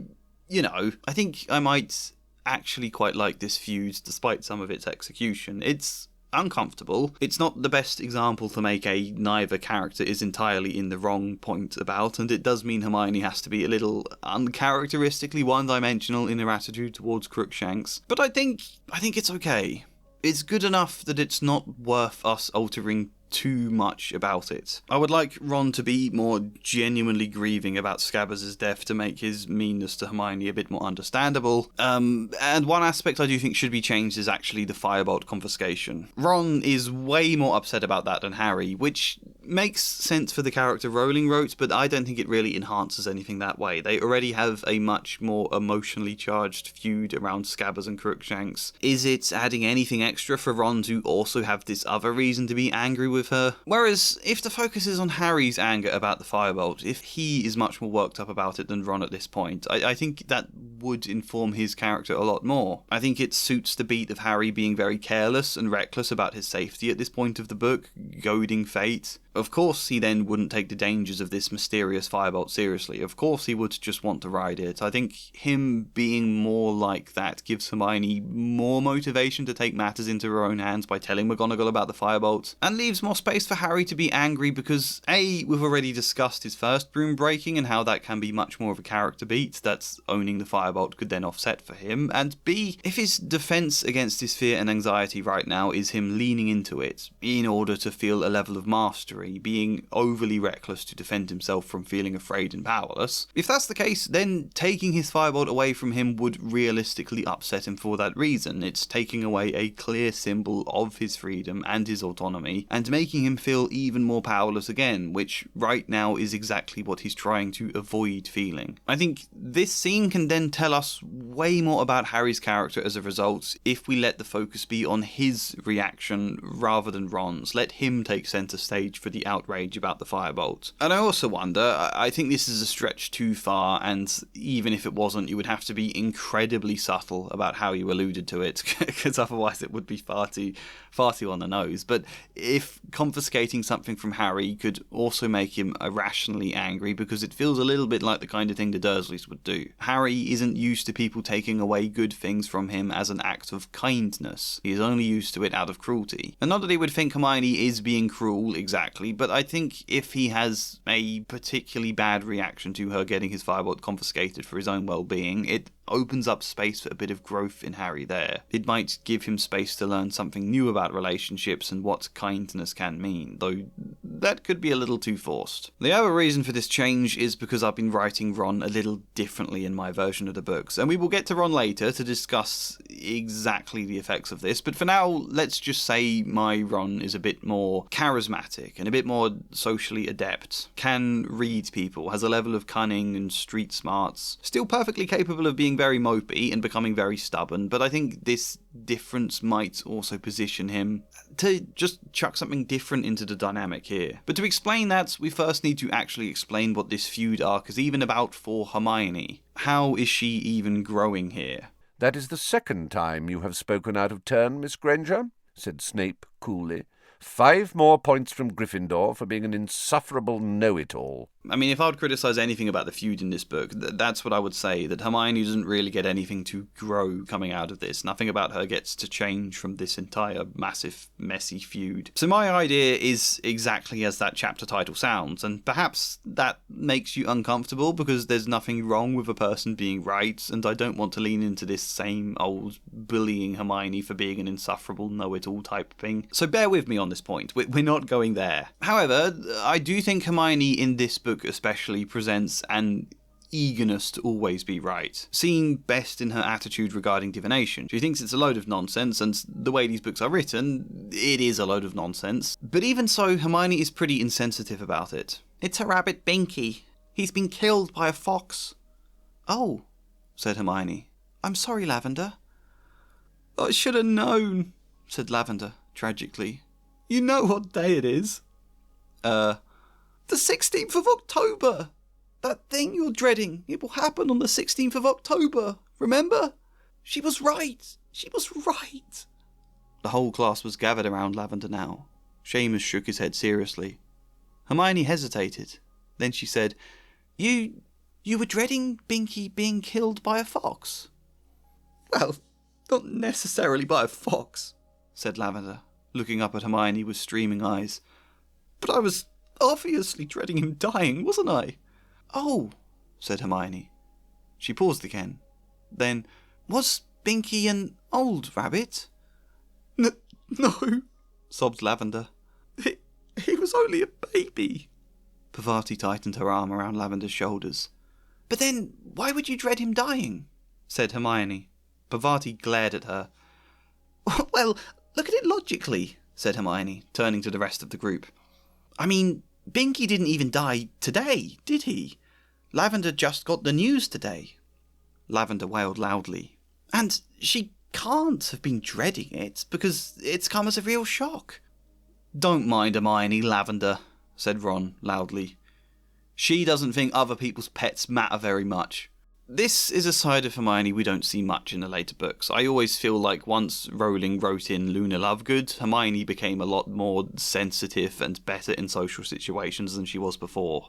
Luna kind of took over the space of that stereotype, I guess. But Luna is another 2 books away for now, unless I introduce her sooner. Luna is a topic for another day. But anyway, I'm not opposed to Hermione getting better at these kind of things. And in fact, that's exactly my point. Rather than just Hermione often being like this until she suddenly isn't anymore in the later books, let's make it more of a growth you can actually feel and see happen, because then it's more satisfying, less jarring, and there's more substance to it. If Hermione's eagerness to be correct often leaves her insensitive in this book, let's make it an arc she can learn from. That there's nothing wrong at all with being correct. Often it's important, but other people's feelings are important too. Otherwise, Hermione risks becoming a character that walks around declaring facts don't care about your feelings, and I don't want that. Therefore, we factor it into the Ron and Hermione feuds. A big part of their argument then becomes Ron insisting Hermione always needs to be right, that she won't back down if she's wrong. She won't apologise or even put people's feelings ahead of her being correct. Ron, who is absolutely certain Crookshanks had it in for Scabbers and eventually kills him, and Hermione insisting Crookshanks never did anything wrong. It becomes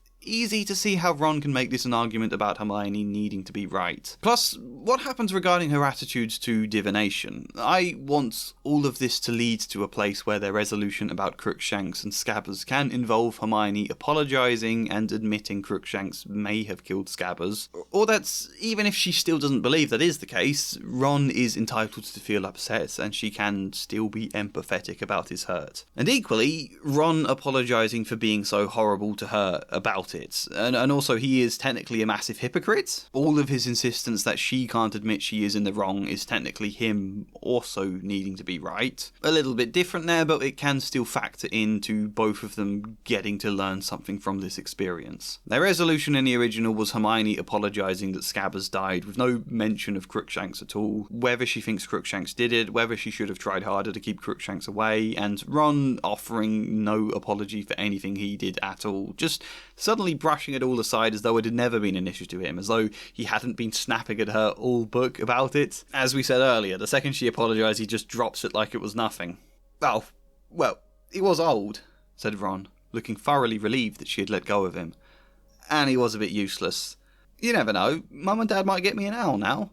I think this is another reason all their feuds can feel repetitive. The book denies them any chance to learn from it. Even just a more specific apology here and some acknowledgement about where each of them went too far, that alone is a marked improvement we can make. However, we can also do a lot more if we go through it all in order, and yes, including the firebolt. I know this section of the video has been a bit all over the place right now, but this feud encompasses so many different things, and I'm attempting to pull them all together, as I will now outline for you. So the very first thing we do is actually have a bit more fun with them and build a bit more chemistry. Because, yeah, there's another thing Ron and Hermione often bicker about this book. Trelawney declares Harry has been sent a sign of the Grim and he is going to die. Ron in the original takes this very seriously and Hermione doesn't at all. Hermione, if Harry's seen a Grim, that's bad, he said.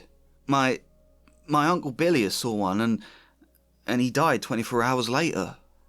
Coincidence, said Hermione airily, pouring herself some pumpkin juice. You don't know what you're talking about, said Ron, starting to get angry. Grim's scare the living daylights out of most wizards. There you are then, said Hermione in a superior tone. They see the Grim and die of fright. The Grim's not an omen, it's the cause of death. And Harry's still with us because he's not stupid enough to see one and think, right, well, I'd better kick the bucket then. Ron mouthed wordlessly at Hermione, who opened a bag, took out her new arithmancy book, and propped it open against the juice jug. I think divination seems very woolly, she said, searching for a page. A lot of guesswork, if you ask me. There was nothing woolly about the Grim in that cup, said Ron, hotly.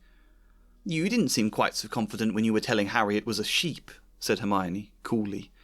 Professor Trelawney said you didn't have the right aura. You just don't like being bad at something for a change.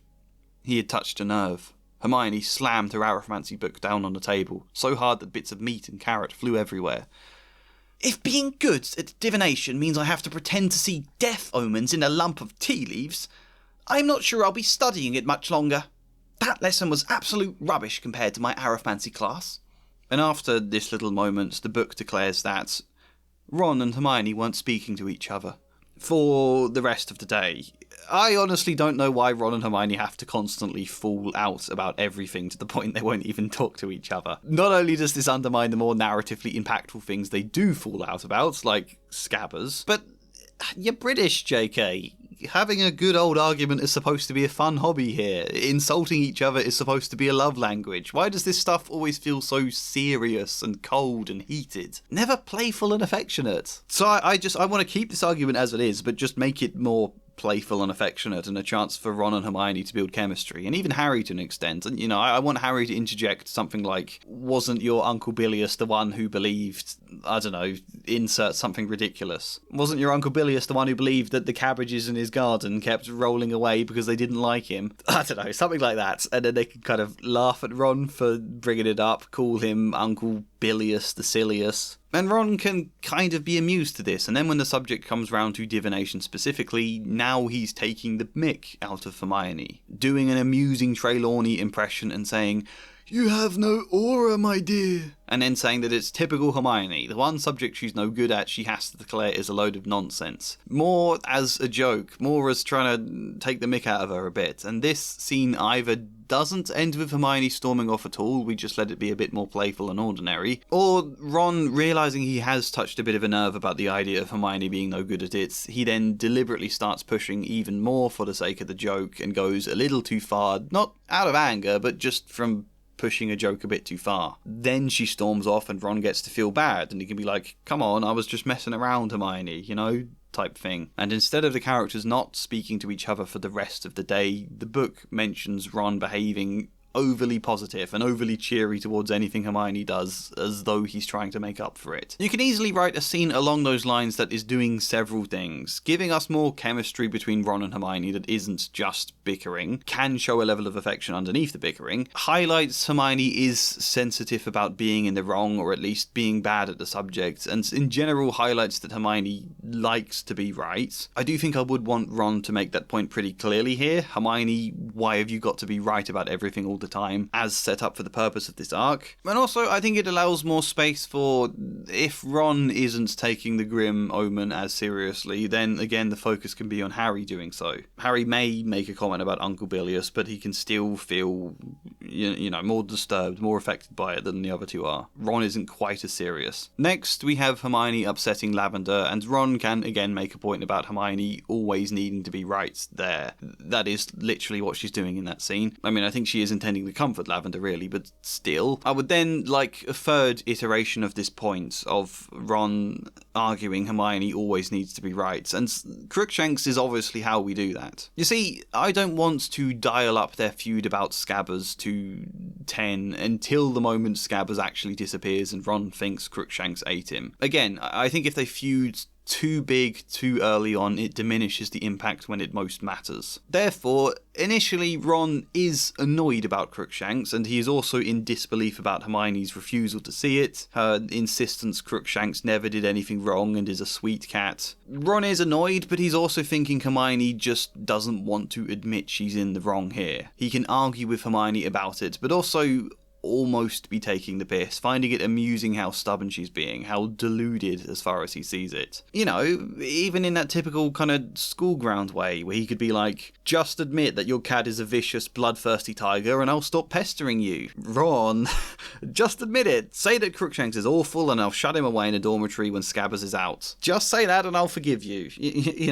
That kind of thing. Ron being serious but also being playful still. Obviously this is not actual dialogue so much as an example, but I think if we do that more, it allows the all of this to build up to the crescendo later on, making that have more impact. So yeah, first it's a divination argument at the first lesson, then there's this ongoing thing about Crookshanks, then Hermione has to be right about Lavender's pet Binky. We're building up a good sense of something here that Hermione needs to grow and learn from. There is also that scene in the original book where Snape does call Hermione an insufferable know-it-all, which we could use one of two ways.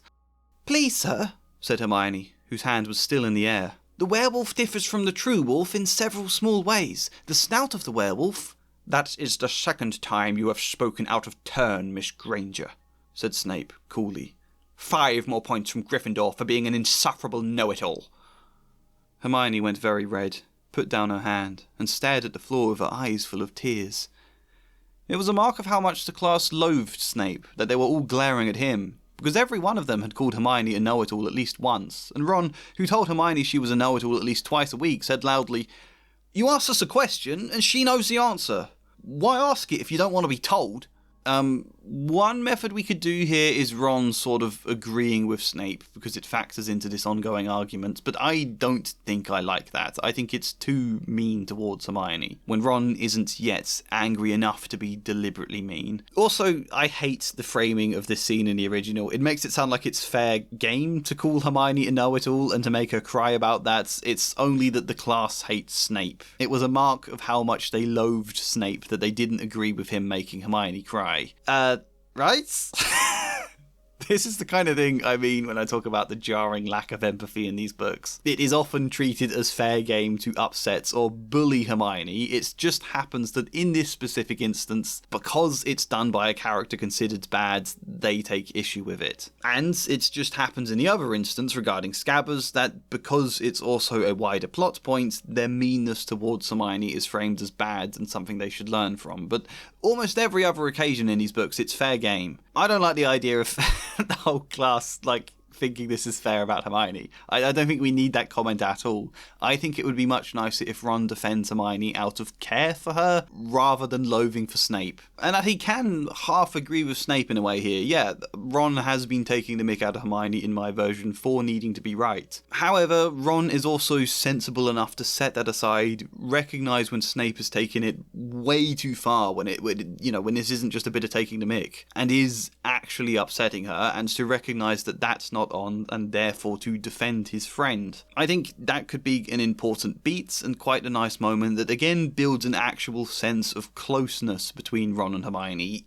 even if they do squabble a lot, even if they feud. So an argument and divination first, then squabbling about Crookshanks, then Hermione upsets Lavender, then Ron defends Hermione from Snape, and then we get to the firebolt and Harry completely loses it with Hermione. Whilst Ron in my version, who does side with Harry, does really want the firebolt, doesn't think she should have taken it upon herself to tell McGonagall, is also less intense about it, a bit more understanding to Hermione, and tries to calm some of Harry's worst reaction. I don't know, yeah, it's typical Hermione, Harry. She's always got to lift her nose and insist she's right about the firebolt, she knows best about everything. How she is about Crookshanks winds me up no end, but she doesn't mean bad, she's trying to help. It's just that she can't see she's in the wrong, she refuses to see she's in the wrong type argument. Ron saying something like that to kind of calm Harry. I think this is a much more nuanced Ron than always being as angry as possible about everything and treating Hermione like she's the worst. I think this puts him in a more interesting dynamic with Harry and also with Hermione, because you can now still sense a closeness between him and Hermione underneath it. As a result of Ron, Harry softens a little, and then when he gets the firebolt back, he and Ron do make to apologise about it, but then Ron discovers Scabbers is missing. That's when it happens in the original. They start to apologise, he then goes up to his room and Scabbers is gone and there's blood and fur everywhere. Now it's Ron's turn to hit the roof. Now, suddenly, everything he said about Hermione meaning well goes out of the window, even when Harry tries to point that out to him. Now, all the playfulness of their squabbling has turned heated instead. So this becomes quite a big development in the arcs. This becomes an actual twist in the dynamic going on. And if we wanted to push it a bit far, Ron could even say something like, maybe Snape was right about you, maybe you are an insufferable know-it-all, or something of the sort, something cruel. But also because it looks like Hermione's cat did just kill his pet, and Hermione is acting dismissive of this hurts, you can understand why Ron might make that kind of comment. I want to be careful we don't frame what Snape said as correct, but, Hermione still has something she needs to grow from here. Anyway, things are at their worst, and then we can enjoy the fun of Harry and Ron now reversing their roles and attitudes to Hermione. Harry being the one who's a bit calmer, and Ron now being the one who's extreme. They again forget about Hagrid in the same way, feel guilty when they're reminded, and Hagrid then again tells them off for isolating her so much. And where Ron said this in the original, if she'd just get rid of that cat, I'd speak to her again, Ron said angrily. But she's still sticking up for it. It's a maniac, and she won't hear a word against it. If we just tweak that to be a bit more about Hermione as a whole, she's still sticking up for it, it's a maniac, and she won't ever admit when she's wrong, kind of thing. And instead of Hagrid just vaguely saying people can be a bit funny about their pets before the scene moves on, I think he can make a better case. I think this can be a rare occurrence of Hagrid being a mature adult able to support children like he's supposed to. You can say, is it really worth waiting out for her to make the first move in the apology when it's just making you both more and more miserable? That maybe if you just talk to her without trying to bite her head off, she might apologise. Maybe if you don't go in all guns blazing, you might realise she cares and understands more than you can see at the moment. Potentially we could even go a bit further, although this may be laying it on too thick if Hagrid were to point it out, but that Ron is sitting there calling her cat a maniac. Is that really any less a one-sided view than Hermione is showing to Crookshanks? Ron is being a bit of a hypocrite. And then we get to the same end point, where Hermione is upset about Buckbeak losing the inquiry, saying there will be an appeal, and Ron mentioning he's going to help her with it this time. The same quote, I'm really sorry about Scabbers, and Ron saying, he was old, he was a bit useless. As I've said in my version, they make proper apologies, and I think Ron would be less awkward about being hugged as well. I think even at this age, Ron is starting to fancy Hermione a bit, and he feels embarrassed and slightly shy about enjoying the hug, rather than feeling kind of terrified and put off by it. Only one other thing to add, which I think layers in some more understanding about Hermione. After so much of the book criticising her for needing to be right, I think we need to explore some of what's beneath that. So there is a scene already where, while Hermione and Ron have fallen out, Harry finds Hermione with her head buried in so many books, trying her best to study, but clearly very tired and stressed, and Harry tries to tell her she's taking on too much. In my version, Harry tells her she took on too many subjects, to which Hermione immediately disagrees, and having had Ron make all of these comments about her needing to be right, Harry starts to raise the point here as well. If this is about you needing to be right, Hermione, if you can't admit you've taken on too many and you don't know how to back out, only Hermione can cut him off and snap that it's got nothing to do with that. She enjoys the subjects. She wants to learn as much as she can while they're still at school. This is a passion for her, and she says there's nothing wrong with being right anyway. That maybe I was a bit insensitive to Lavender, but I apologised to her and I made that up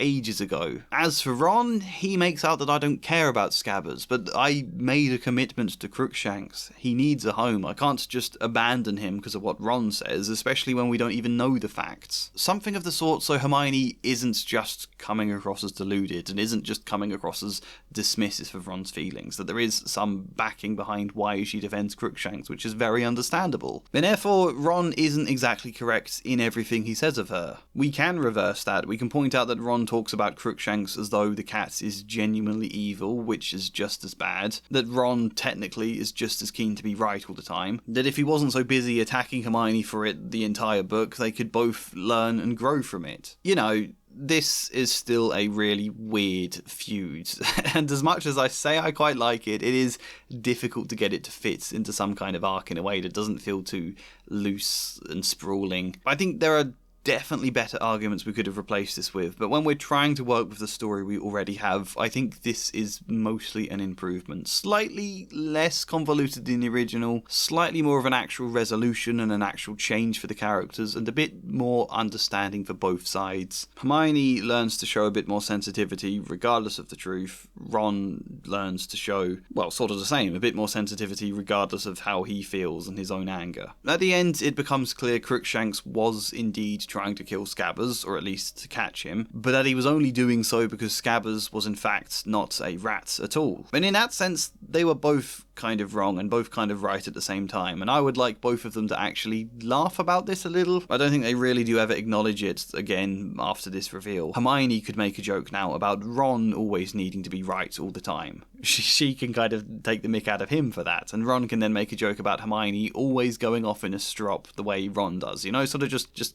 taking the mick out of themselves via accusing the other person of it. I don't know, something that shows they can make light of it now and that there are no lingering hang-ups about it, which will put the two of them in a better position to have more chemistry in book 4. I don't actually know what we're going to do with the feud that book, but I know I don't like it, and I know there's something else we could probably do instead, so I want to position things for the two of them to be closer before we go into that book. Anyway, let's discuss all of the stuff around Hermione studying too much as well. Why don't you just drop a couple of subjects? Harry asked, watching her lifting books as she searched for her rune dictionary.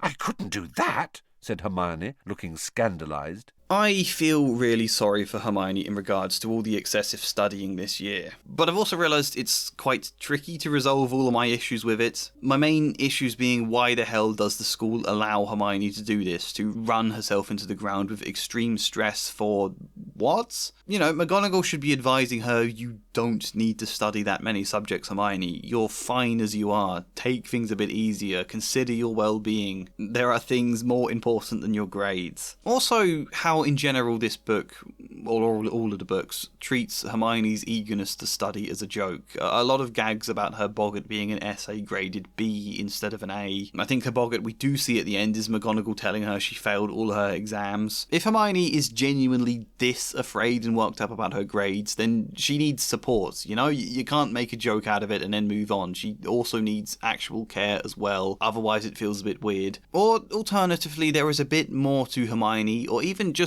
some explained positive motivation for why she is so keen to study. Again, I think book 3 is the time we need to let the characters branch out from just being one-dimensional caricatures into real people, and the problem is, I sort of already did this before. Hermione had an arc in my book 1 to do with her eagerness to study and excel. In my book 1, Hermione, who considers herself very smart, was surprised that she wasn't placed in Ravenclaw, and it left her a bit insecure and eager to prove that she was good enough to be a Ravenclaw. She was smart enough. Pushing herself a little bit too far as a result, Hermione then had to learn it's not that she wasn't good enough for Ravenclaw, it's that she was more brave than she realised. She was good enough for Gryffindor too. So I hinted Hermione felt a pressure to excel out of insecurity, I suppose. And then in book 2, I don't think I made a big deal out of this, but I did somewhat point out that Hermione does partly feel some pressure to excel and be top of the class. Also, specifically because she's Muggleborn. Especially in that book, which is all about Muggleborn racism, she feels a pressure to prove herself and prove people like Malfoy wrong about Muggleborns, prove that they are just as capable. Because if she doesn't excel beyond expectations, she will be judged based on her upbringing. So we have already weaved those ideas lightly into the first 2 books, 2 different ideas around Hermione's eagerness to study, but I don't want to push them any further because both of them are kind of negative motivations. I want to do the opposite now, which is to point out studying hard and seeking good grades isn't always a bad thing, isn't always insecurity or external pressures. It can also be really positive. Sometimes it's just for the fun of getting to learn, getting to grow, getting to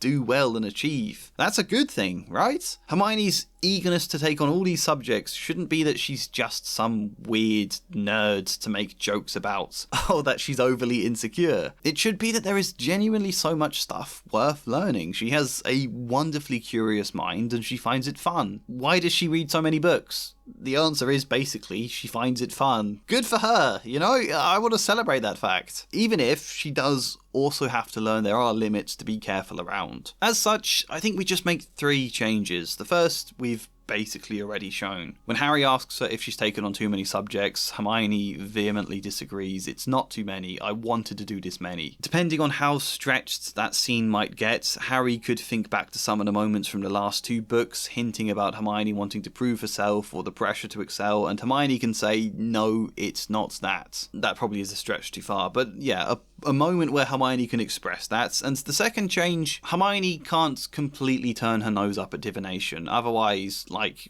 why the hell did she pick it to study in the first place? She can think Trelawney herself is a total fraud, or that seeing something that looks like a dog doesn't mean you're going to die, but Hermione also needs to think there is some value to divination as a subject and an art. She is interested to learn more of it and thinks people can, under the right conditions, see aspects of the future. If she's literally been given a time turner, it's a bit odd she wouldn't believe that, you know? If she believes you can go back into the past, why couldn't you see the future? So in concept, in theory, Hermione does somewhat believe it, but that Trelawney getting them to just look at whatever shapes appear in their cups is far too simplistic and far too rigid a view of divination in her opinion. And she gets more and more fed up with this until she eventually loses her temper and quits, which should also serve as a moment she realises how stressed she's been becoming. That is her snapping, which it sort of already is in the original, but I think we can highlight it a bit more. And the third change, we need moments where Hermione does talk about her passion for the subject she's taking. We need to actually feel joy from her, even if it slowly gets worn down by the workload the more the book goes on. Hermione is taking arithmancy, divination, and muggle studies. I don't really know what arithmancy is other than something to do with numbers in magic, but we could easily have a quick line where Hermione is babbling passionately to Ron about the power of numbers and how understanding them might even help her in brewing potions better, or might help with some of the charms they have to perform in charms class. Hermione getting to passionately babble something about it. Muggle studies is another one I'd like to talk up, because it should be a really important subject, especially for Hermione, who one day will become Minister for Magic. I'm not sure if I will do that in my book by the time we get to book 7, but it is something I'm considering. And if so, the politics between both worlds should be really important. In the book, there's only this one exchange about Muggle studies.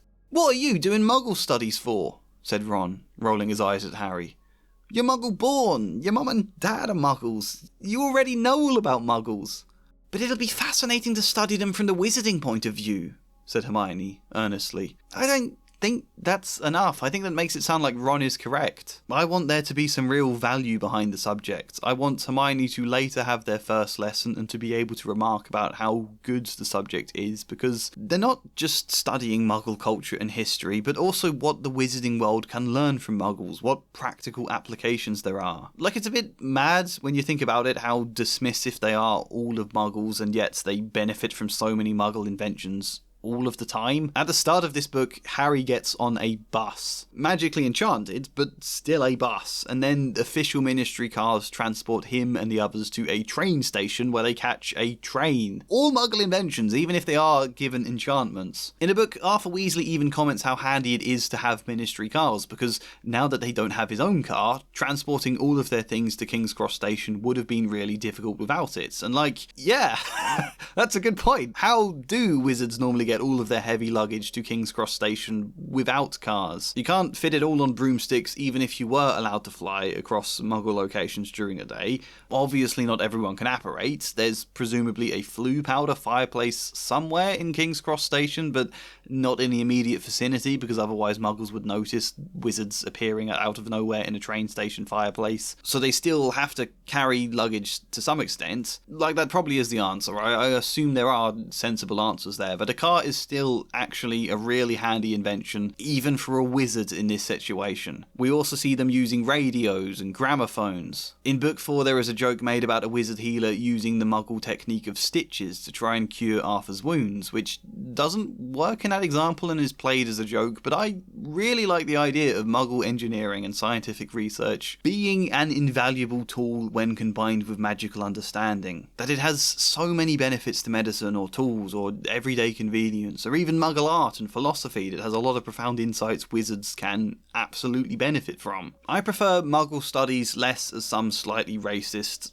let's all look at Muggles like test subjects in a zoo to understand the weird ways they live, than being let's look at Muggle culture to see what we can learn from it. Muggle studies being kind of a counter movement against the general racism that always dismisses Muggle stuff. Muggle studies being this subject that points out those contradictions, that says look how we benefit from trains or from radios or from gramophones. Look how much more we could benefit from if we actually stopped to take Muggles seriously, you know? And we can even make a few jokes about it. Hermione can walk out of her first Muggle studies lesson with a pen. Every student was given a pen by their teacher, magically altered of course so that it's a fancy fountain pen that never dries out, and if it needs filling up you just dip it into the ink pots everybody seems to have all the time and it just drinks up the ink, filling up the container for use. I mean, I could say the pen never runs out of ink, but I want it to maintain some novel fun of using quills and ink pots. So it's a pen you occasionally dip into an ink pot when it eventually needs more ink, but otherwise it's just a very effective pen that's much better than a quill.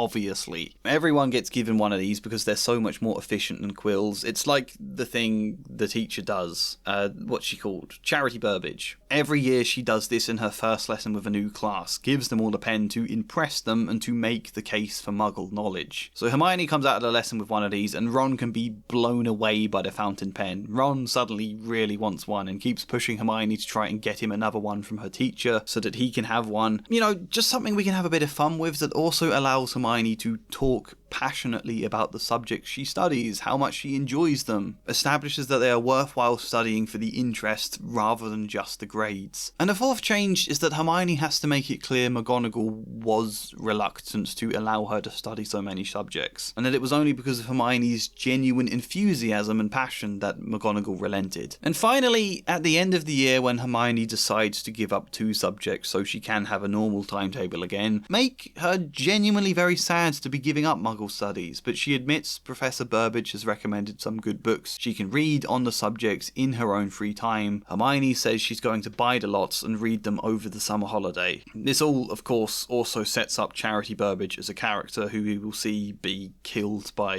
Voldemort at the start of the 7th book, so I think it's useful for that too. I think that basically covers this though. It's not huge changes here, nor are they huge improvements, but I think they're still important for this arc. I think I have, again, skirted over time turners for the time being. It makes sense to just save that massive can of worms for later on after we've explained some other things this book. Is there anything more to say about Hermione? I suppose I don't want her boggart to be McGonagall giving her bad grades. I don't think that would be her deepest fear, but I also don't exactly know what it would be instead. I suppose Hermione in the books can have a tendency to panic in situations that require quick action, so maybe something that reflects that feeling of rising panic. Perhaps her boggart is water slowly rising all around her, or the walls closing in, or something like that. Actually, maybe the walls closing in, because that could make it quite meaningful in book 7 when they try to steal whatever Horcrux it is from the Gringotts vault, and they're kind of in that situation there. So that could be quite meaningful, actually. Let's make it that. Beyond that, I don't think there's anything else big enough to be worth saying, knowing it would bloat this section of the video even more, so let's move on to Ron. Professor Trelawney said you didn't have the right aura.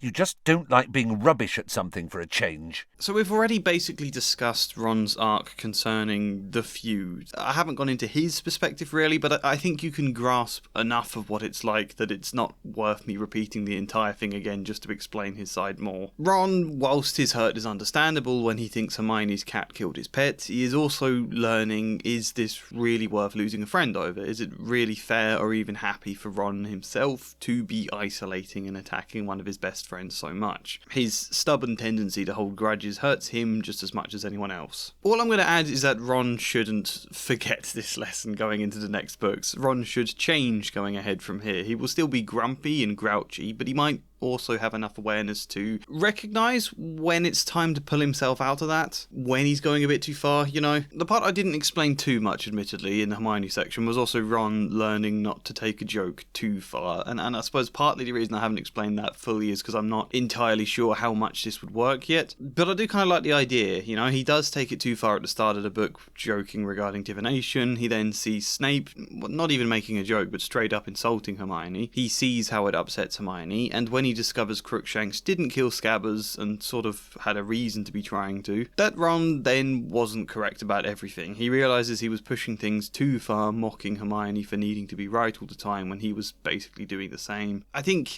I haven't really worked out in my head how this could go as an arc, but I think there's potentially something you could do around that idea for Ron, because I think it could position him nicely in terms of the Weasley family. It could differentiate him from Fred and George, for example, them two who are constant jokers, and I think often do take things too far, even if the books never frame it that way. I mean, there's a guy from Slytherin called Montague in, it must be the 5th book or the 4th book, that they shut in a vanishing cabinet, and he's like trapped there for several weeks.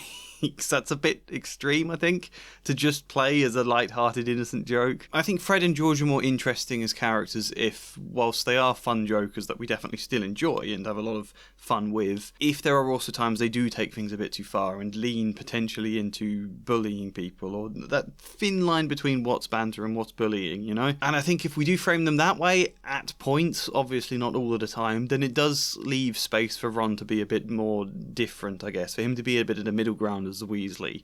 Not as serious or as boring as Percy, but not as fun but kind of cruel and extreme as Fred and George can be. Somewhere in between. And I think potentially doing something around the idea of not taking a joke too far, this book could set that up nicely for a lot of the family dynamics going ahead. Beyond that, what else is going on for Ron this book? Honestly, not a huge amount. There's going to be several different little things I can discuss, but nothing big, I don't think. So much of this book is centred on Harry, his fears around the Grim, his feelings for his parents and learning more about them, his connection to Lupin and then Sirius, and obviously Ron does nothing in the climax of this book. Firstly, both he and Hermione basically stand around listening while Lupin and Sirius explain everything, and then Ron is asleep or unconscious in the hospital, I can't remember which, while Harry argues with Fudge and then Hermione pulls out the time turner. You know, I found it really easy to see where more character stuff could be added for Ron and Hermione in the last two books, but this time their main real thing is all just the Crookshanks and Scabbers feud, and that's so big and so sprawling that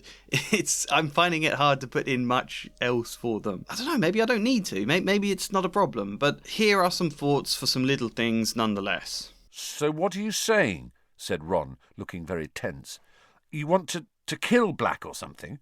So a lot of these are building off things in the last books, such as Lavender. Lavender and Parvati are friends of Hermione's in my last two books. We will discuss their friendship to Hermione properly in their own section. But Lavender in the past has really disliked Ron. In my book one, she disliked Ron because he was the reason Hermione was crying in the bathroom for ages when the troll was then in the dungeon. In the original books, it's just mentioned that Hermione's been crying in there for hours and nobody cares. In my version, Parvati and Lavender found her there and tried to coax her out, and when they realised they couldn't, they both went and had a go at Ron for what he's done, you know? And out of that, Parvati and Lavender became friends with Hermione and didn't particularly trust or like Ron, or weren't keen on him to begin with. And then in book 2, Ron was mean about Mrs. Norris. It's a thing in my version that Lavender is a massive animal lover. I basically decided it as such because two of the character things I could remember her doing from any of the books are that she loves the lesson they have studying unicorns in, I think, book 5, and that she had a pet rabbit named Binky. So I decided to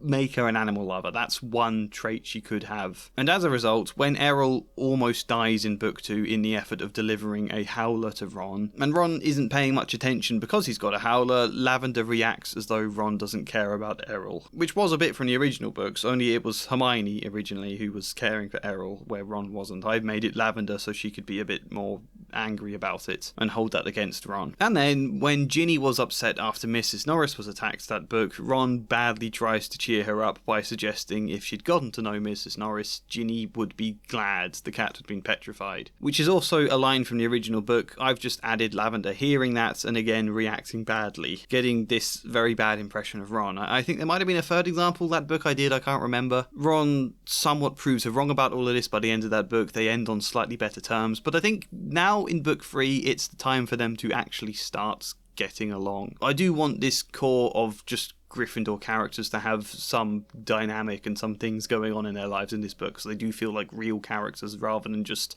a name. And so I think Lavender would probably quite like Scabbers. This year Scabbers is looking old and very ill, and I think Lavender would start to become quite attached to Scabbers and his well-being as a result of that, and would side with Ron in his feud, especially when Hermione comes across insensitive about her rabbit Binky. I think her insensitivity to Ron about Scabbers, yeah, that's a natural point where they could start to get along a bit, and where Lavender could start to actually appreciate Ron as a person. Ron, who does moan a lot, probably mostly about Crookshanks this book. Now Lavender has gotten to know Ron a bit better. She doesn't see that kind of stuff as him hating animals anymore, but partly a protectiveness for Scabbers, and also just Ron's general grumpiness that now seems quite endearing, I think. Grumpiness is often endearing and amusing, and I think Lavender is well placed to emphasise that about Ron as a character, to go from disliking him for his grumpiness to kind of starting to understand it. However, the views are still a bit different. Lavender does think Crookshanks is out to get Scabbers and that he should be kept away when Ron has Scabbers with him, but she doesn't dislike or blame Crookshanks the way Ron always complains about the cat. She thinks it is just a cat being a bit of a cat, and when Ron argues magical cats are supposed to be smarter and know better,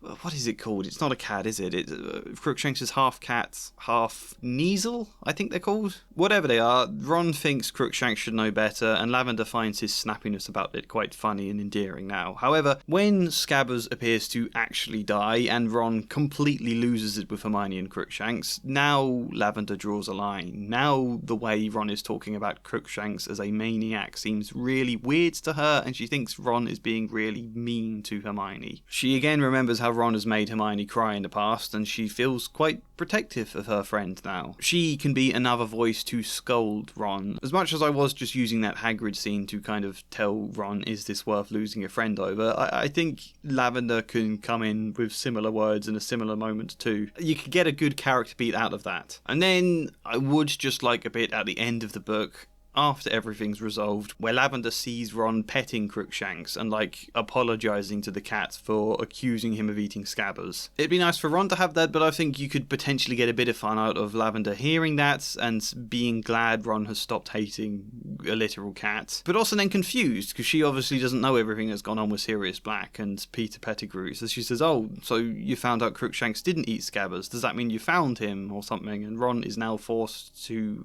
uncomfortably lie on the spot, because explaining Peter Pettigrew would both sound mad and something he probably shouldn't reveal anyway, so I don't know, he could lie something comically bad. Oh yeah, no, it wasn't Crookshanks. Scabbers fell out of the dormitory window. He fell out of the window. Yep. Found his bones at the bottom of the tower. Gave him a burial. He was ill. It was for the best. I don't know, something of the sort. This isn't really an arc for Ron just so much as another aspect of the feud arc, but it also gives Ron a bit more space to develop socially as a character, to become someone a bit more charismatic and endearing that people may actually like. To see that grumpiness doesn't have to put people off you, it can be kind of endearing, but you've also got to learn when you're taking it too far, and Lavender is well placed to emphasise that for him. And yeah, this is going to be one of his strengths for the trio, I think. Harry is a bit quiet and awkward with people, or exploding at them with rage. Hermione is a bit too rigid. Ron is the one who can get along with people, who could make connections in my version, be a bit street smart and that kind of thing. Anyway, something else I want to do with Ron is alter this scene. I will read a large extract to give you a better sense of what it is in the original. Harry, listen, said Hermione, exchanging a look with Ron. You must be really upset about what we heard yesterday, but the thing is, you mustn't go doing anything stupid. Like what? Said Harry. Like trying to go after Black, said Ron sharply. Harry could tell they had rehearsed this conversation while he had been asleep. He didn't say anything. You won't, will you, Harry? Said Hermione. Because Black's not worth dying for, said Ron. Harry looked at them. They didn't seem to understand at all. Do you know what I see and hear every time a Dementor gets too near me? Ron and Hermione shook their heads, looking apprehensive. I can hear my mum screaming and pleading with Voldemort. And if you'd heard your mum screaming like that, just about to be killed, you wouldn't forget it in a hurry. And if you'd found out someone who was supposed to be a friend of hers betrayed her and sent Voldemort after her... There's nothing you can do, said Hermione, looking stricken. The Dementors will catch Black, and he'll go back to Azkaban, and serve him right. You heard what Fudge said. Black isn't affected by Azkaban like normal people are. It's not a punishment for him like it is for the others. So, what are you saying? Said Ron, looking very tense. You want a kill Black or something? Don't be silly, said Hermione in a panicky voice. Harry doesn't want to kill anyone. Do you, Harry? Again, Harry didn't answer. He didn't know what he wanted to do. All he knew was that the idea of doing nothing while Black was at liberty was almost more than he could stand. It goes on quite a bit longer than this, but that's enough to give you a sense of what this scene is. I think in my version, Ron wouldn't be as panicked as Hermione is. I think his approach here would be more relaxed. It's an aspect about their friendship that always bothers me, I suppose. There's endless scenes where Ron and Hermione are both, really, really tense to say things to Harry in case he explodes with anger. And I think Rowling makes too much of that in the books. I kind of get it in the later books, but I also feel like they're afraid of Harry and afraid to stand up to him, and I don't think that's the right dynamic. It makes it feel like Harry is someone abusive that they're afraid of. And whilst that could be meaningful from a transference point of view, I think what the books do is basically normalise Harry's anger towards the people trying to help him and normalise having to completely walk on eggshells as the correct response to it. Which, I suppose it can be to an extent, but not always the case. Harry isn't that snappy with them in this scene, but in the later books it's a bit of an ongoing habit. So I think make Ron less afraid. Ron is his best friend. I think Ron has a better sense of how to manage some of Harry. Have the same basic conversation, but instead of Ron fearfully pleading for Harry to see reason, Ron is more like, come on man, don't be thick. I get you worked up, but come on, type attitude, you know? I think allowing him to add something different to the dynamic, not just be the same as Hermione here, will add another layer to the dialogue. Will make this feel less one-dimensional, I suppose. And instead of Ron very tensely asking if Harry wants to kill Black, I think Hermione asks that, and Harry says maybe, and then Ron is kind of dismissive, like, no you don't. Ron? What? He's worked up is all. He says that now, but give it a day, he'll calm down and go back to moaning about Snape's essay. You don't know how I feel, said Harry. Well, I know you don't mean it because you ain't thick, said Ron. That kind of thing. Again, this is just me paraphrasing, but something like that I think could be fun and could make Ron a bit more distinct in these moments. Would feel like a very Ron attitude to take up, I think. Make it less jarring when the book does literally go from Harry thinking about killing Black to just then kind of forgetting about it for a bit as they go back to ordinary school life for ages. I think Ron picking at it in the exact sort of way a friend might at that age, I think that makes the shift work more seamlessly and is again perhaps another string to the Ron can be as insensitive as Hermione bow. But also I guess he is correct. He reads Harry perfectly here. Not that Harry admits that. The only other thing to mention is Ron's magical ability. Ron did very well until he reached the Hinky Punk, which successfully confused him into sinking waist-high into the quagmire.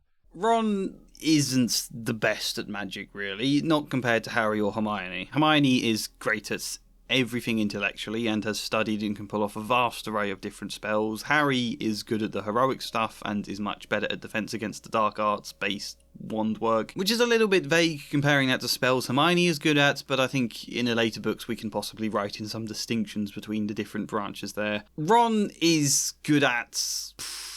well, he has a strategic mind and is more charismatic in my books, but in terms of his magical strengths, I'm not really sure what his are in the original books. So I have done two things in the past. One was make Ron better at what I defined as meditative spells. The difference between snap spells, which are your classic wave your wand a bit and say a word, plus some slightly vague philosophy to do with energy in your body that I've added in to explain how someone can be good at this. There's those spells, and then there's meditative spells, which are like ongoing and require constant concentration. Incantations, I think you'd normally call them, and you do see examples a bit like this in the books. Dumbledore mumbling various magical words as he searches for an entrance in Tom Riddle's cave. I had a whole theory behind meditative spells, when they're applicable, what types of things they can do. I've discussed this in the last few videos. Ron discovered in my book too that he's actually quite good at these, that they give him something to focus his mind on and actually feel quite soothing for him as a result. And I think seeing as meditative spells are used to enhance natural properties of potion ingredients, this means Ron would theoretically actually be quite good at potions if Snape wasn't breathing down his neck and didn't make it so hard for him to focus, and if he was better at following instructions and all the chopping and the slicing aspects of potions. He's not great at that bit. So having kind of hinted that possibility in the last book, I think it would be fun to kind of hint it again here. There is a potions scene where Malfoy has his arm in a sling after Buckbeak attacked him, and he keeps getting Ron to do his work for him. "Sir," Malfoy called. "Sir, I'll need help cutting up these daisy roots because of my arm." "Weasley, cut up Malfoy's roots for him," said Snape, without looking up. Ron went brick red. "There's nothing wrong with your arm," he hissed at Malfoy. Malfoy smirked across the table. "Weasley, you heard Professor Snape. Cut up these roots." Ron seized his knife, pulled Malfoy's roots towards him and began to chop them roughly so that they were all different sizes. "Professor," drawled Malfoy. "Weasley's mutilating my roots, sir." Snape approached their table, stared down his hooked nose at the roots, then gave Ron an unpleasant smile from beneath his long, greasy black hair. "Change roots with Malfoy, Weasley." "But sir!"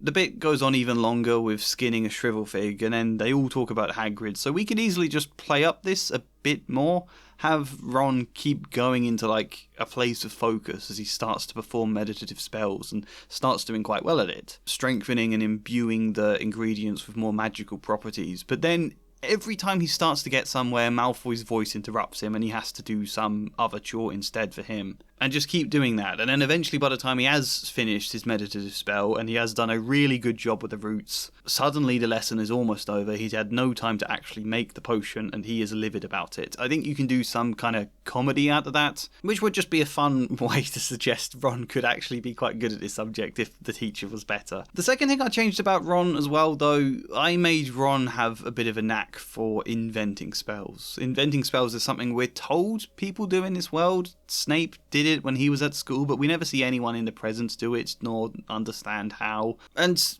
my Ron isn't ordinarily the best at keeping focus, despite what I said about meditative spells. I think that's what's so nice about them for Ron. They are something that do really help him to focus. In my version of book 1, though, I made his struggles to focus in lessons or with reading reflective of someone who has a lack of confidence in his ability, really, because it's hard and because he doesn't feel able to, he gives up and loses attention quicker. But I was also debating whether or not he has ADHD. A lot of people have often wondered in the original if Ron is supposed to have ADHD, and it could be an interesting dynamic, especially if things like ADHD aren't even known about in the wizarding world. So yeah, I think I'm probably imagining Ron does have it, but it's obviously not a plot point at the moment because he doesn't even know that. How would he know? That's possibly something we'd explore in the future, but right now it's just to say Ron's struggle with focus often led him to playing around with his wand and playing around with spells and just exploring a little bit rather than focusing on what he's supposed to be doing. And I liked the idea that where in an academic setting this would often be seen as a weakness to Ron, it can actually be a strength if his creativity and eagerness to play around with magic led him to half accidentally discovering how to make a spell. Which, yeah, sort of occurred in my book 1, and I do regret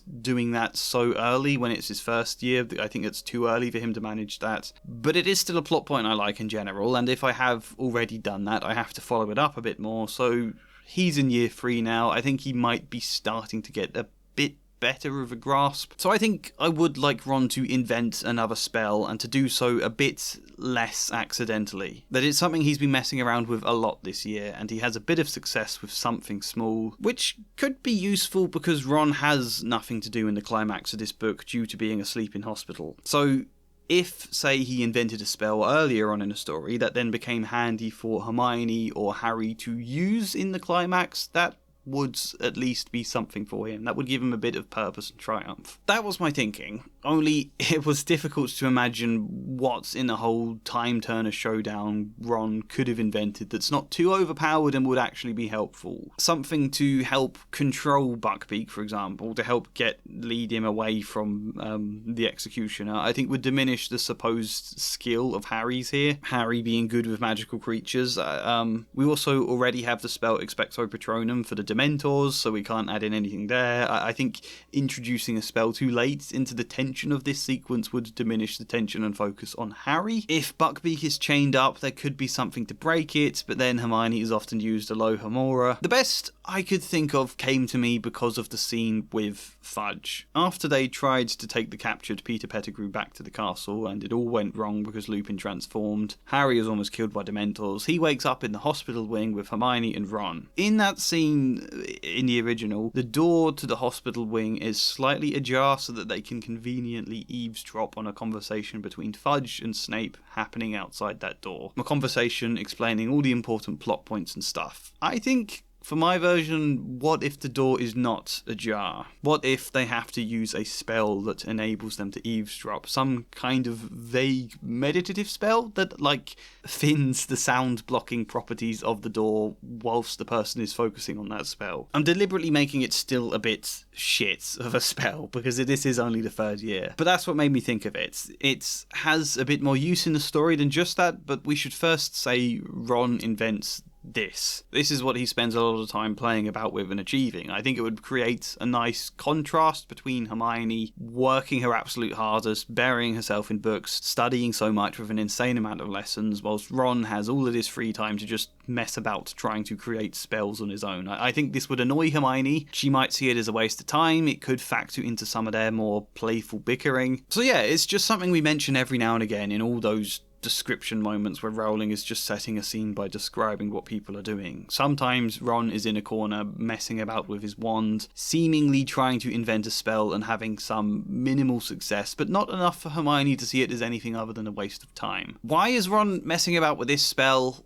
The best I can think is that he's trying to figure out a way to see through the Gryffindor common room door from the inside to basically spy out and see if Sirius Black might be out there or something. Rework the property of the door so you can temporarily see through it from Ron's side but not from the other. So I suppose a bit like a magic one-way glass setup to see if anyone's out there. That's what he's trying to do, and whilst he fails at that, Ron realises he can hear through the door when he's doing this spell. He can suddenly hear Neville on the other side failing to remember the password. And Ron of course finds this really cool, but Hermione at first doesn't see huge merit in this because it only works when you're meditating on the spell anyway, and are you going to be constantly meditating every time you think Sirius might be outside the door? Lavender likes the spell a lot, I think. She thinks it's impressive, and it will set some of the first years who are most worried about Sirius Black at ease. The idea that Ron can just kind of hear through the door whenever he wants to see what's going on out there. I think Ron's ability to create spells can be one of the things Lavender starts to like about him. Again, no romance between them at all. That's not until book 6, but Lavender, who previously didn't much like Ron at all, now starts to admire this about him. Anyway, Hermione, who has been fairly negative about this spell because it annoys her Ron ever had the free time to mess around like that, she suddenly realises its usefulness when they do need to eavesdrop on Fudge and Snape outside the door. It's not the best spell for like security purposes, as Ron was originally intending, but it is great for spying. And so, again, later on, when we have Buckbeak that they need to unchain and lead away from the execution before Fudge and Dumbledore and all of them step out of Hagrid's hut to come and, execute Buckbeak, in that moment, Hermione can be using the spell again so that they can hear from inside the hut. Hear when the people in there are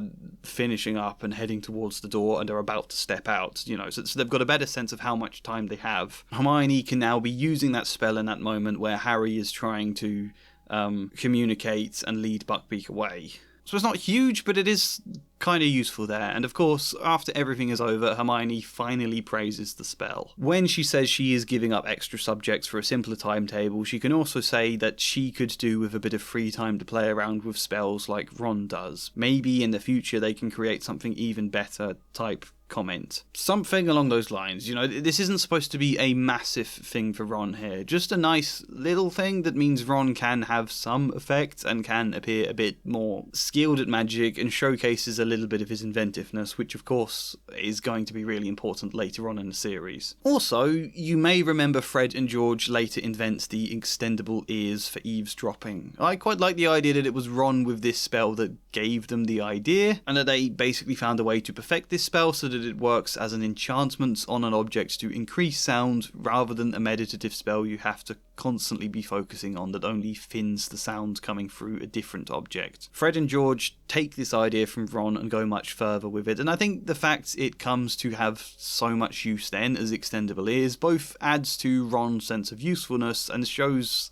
a bit more process behind Fred and George's inventions. Helps make those inventions feel a bit more real, and I guess the idea as well is that this tells children just because ideas may not seem to have the most use at the time. Ron's idea doesn't seem that great. Hermione doesn't think much of it. You might discover there are unforeseen uses to it down the line, which I think is a really good message for children who are exploring different things they can do, even if they don't have any real purpose yet.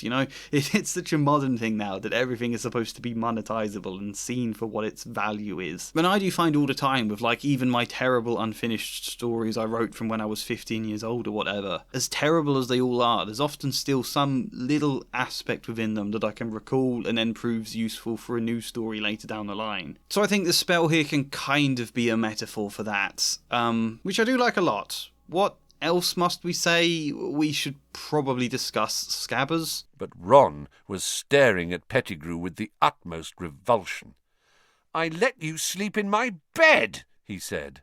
So, Ron's beloved pet rat Scabbers turns out to be a grown man named Peter Pettigrew that has slept in Ron's beds, and it's incredibly weird and uncomfortable, and the books only acknowledge this to make a joke about it. What do we do about this? Again, we can't entirely remove this whole plotline without breaking the entire story here, meaning we can't remove all the horrible implications. It is wacky, but it's an interesting twist that actually makes Scabbers' existence in the story amount to something, and from a cartoonish point of view, it is quite a fun twist. But obviously, I'm uncomfortable about making light of a grown man sharing a child's bed, obviously. And so I'm really stuck on what we do about this. I don't know how you fix this perfectly without breaking the entire story. And so the best I can think to do is...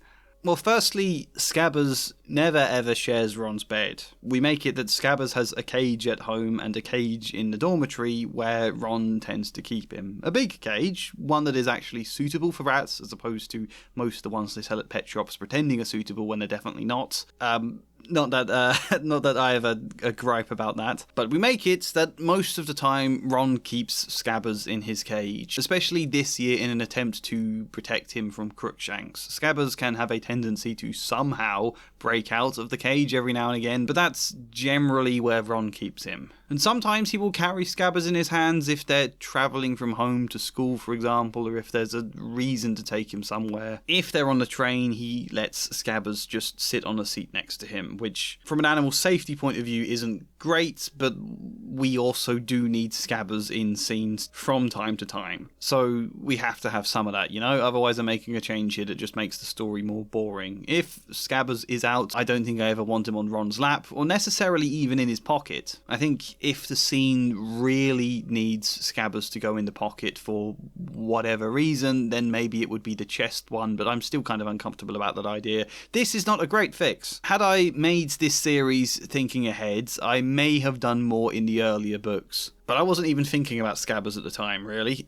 So I am just loosely imposing this. All of the videos I've made are first drafts, so there is space to retroactively change things involving Scabbers in the first two books. But at the same time, that also feels like cheating for me to just go back and change things I was setting out in the past. So my rule has been that for every book I do, I can retroactively change only one thing from the previous ones, and I think this is the thing I will change this time round. I will change the way Scabbers is looked after in books 1 and 2 so that there are less weird implications once we discover he is Peter Pettigrew. That's my one change on the past books. But the only other possible thing we can do in this one to vaguely help here somewhat, but it also feels incredibly tenuous, is to increase the effect all these years as a rat has had on Peter. Like, he has been a rat for so long at this point, I think it could be interesting if maybe he had almost forgotten that he wasn't one, which is an identity crisis nightmare when you think about it, but never mind that too much. He's not the character we need to get too in-depth with. So just have it that all these years Peter has spent as a rat, he has felt much more like a literal rat rather than a man disguised as a rat in a child's pocket or whatever, you know? I think in him kind of losing some of his humanity on the way, it reduces some of the implications. I think it makes it feel slightly better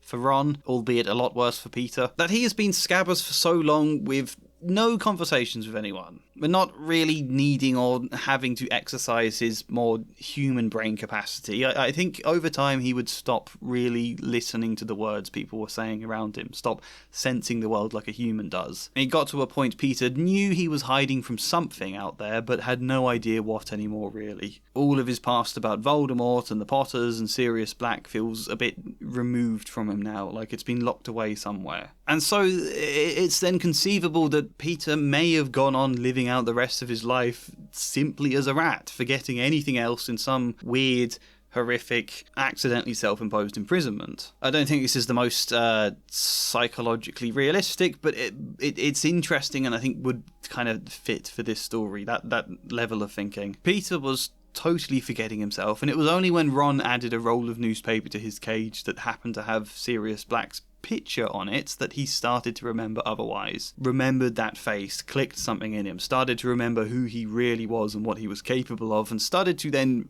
read the newspaper around it. Started again listening to the words Ron or other people were saying within earshot, and when he then first transforms back into Peter, which he does in the secret of the dormitory in order to stage the death of Scabbers, that felt like being given life all over again for Peter. I think this kind of idea may slightly help the situation and also layer in an extra bit of darkness to the character that admittedly can only be hinted at in like 2 lines of dialogue. When Peter is trying to plead with the kids to save him from Sirius and Lupin, Ron can be disgusted with Peter for all these years, and Peter can kind of take that moment to try and hastily explain it wasn't like what Ron is imagining. I wasn't just a man disguising myself around you. I was someone who was completely forgetting who he was type point. I don't know. Is that an improvement? I have no idea. It's still super weird. I'm curious to know what people think. I'm curious to know if anyone has any other ideas regarding Scabbers. But I do think this sort of idea, whilst not the most realistic, could add in a nice layer of tragedy to Peter. Shall we talk about someone else now?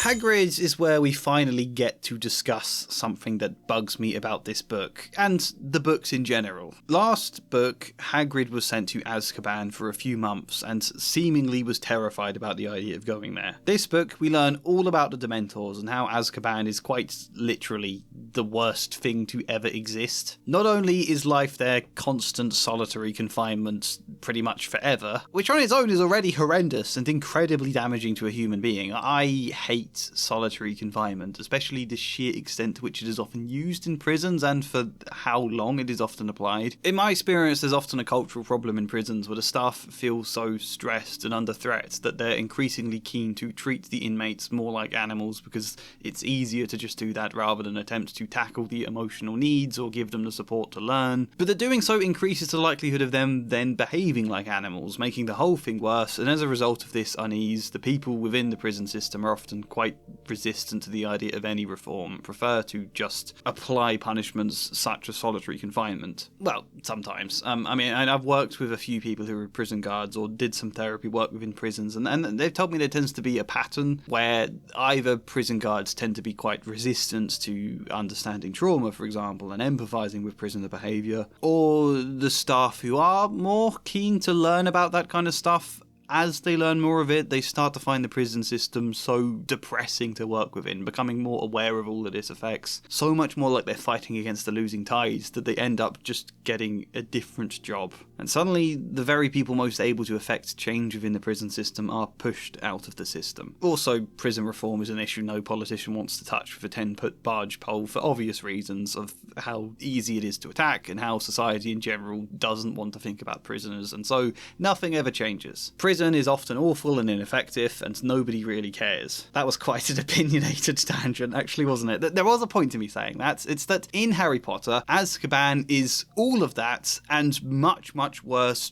due to the Dementors sucking out all of your happiness. This is a weird prison system that is probably worse than capital punishment, really. They're not directly executing anyone, but they're essentially torturing their inmates to such an extent that many of them either just waste away into death or choose to take their own lives within prison. That's mad. Setting up a prison system so horrible they're kind of encouraging the inmates to die. This is perhaps the darkest thing Rowling could have written, and that's weird, isn't it? It's weird that such a dark aspect of world building can often just be taken by people in their stride when it's only prisoners who are affected by it. It's weird how little anyone cares or bats an eye about this, even as readers of the book, that Azkaban is the worst thing in existence. It's easy to brush that fact aside because it's for the prisoners. And that's kind of interesting, I suppose. That's something good to explore. My point then is that I'm fine with this being the worst thing ever. I'm fine with the Ministry happily employing this prison system because,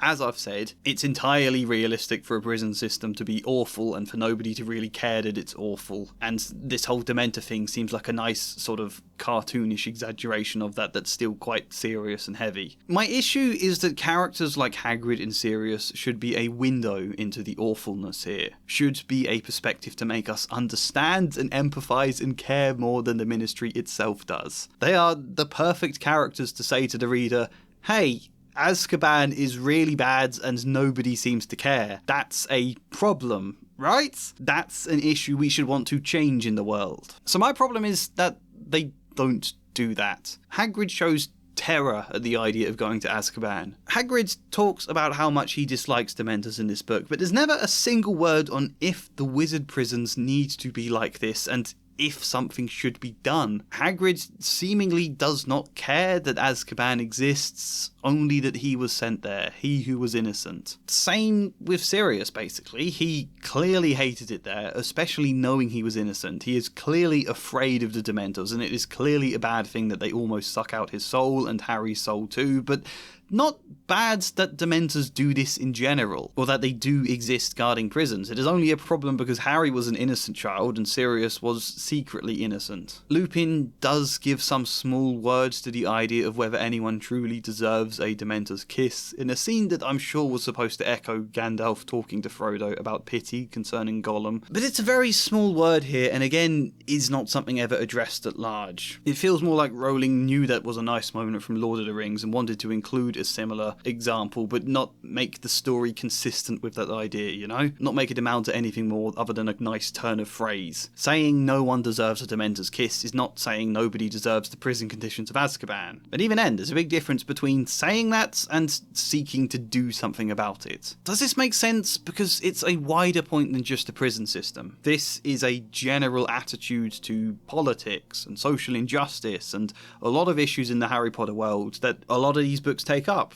Rowling can recognise and acknowledge when something is bad. We are very clearly supposed to see Dementors as bad, but Rowling seems to struggle more with recognising that something should be done to change it. Campaigning and protests and pushes for new policy are not of interest in these books. It is bad the way Harry is treated by the Dursleys, but it is also something to just put up with. It is bad the way house elves are slaves, but it is also something to just accept and even ridicule the one person who does campaign for change there. It is bad werewolves are shunned from society, but even on the rare chance one of them is given a job that they genuinely excel at better than any other teacher in that role, they are still made to quit. And it is bad that they are made to quit. It is sad, but only sad because they will miss Lupin, not because this is a wider injustice in the world that we should be addressing. You know, I could go on. It is bad Snape bullies children, but it is not something to address. It is bad Snape used to be a Death Eater and did a lot of awful things I'm not sure he even really regrets, but it's not a problem that he never truly seeks to change, so long as he is on the right side of the war.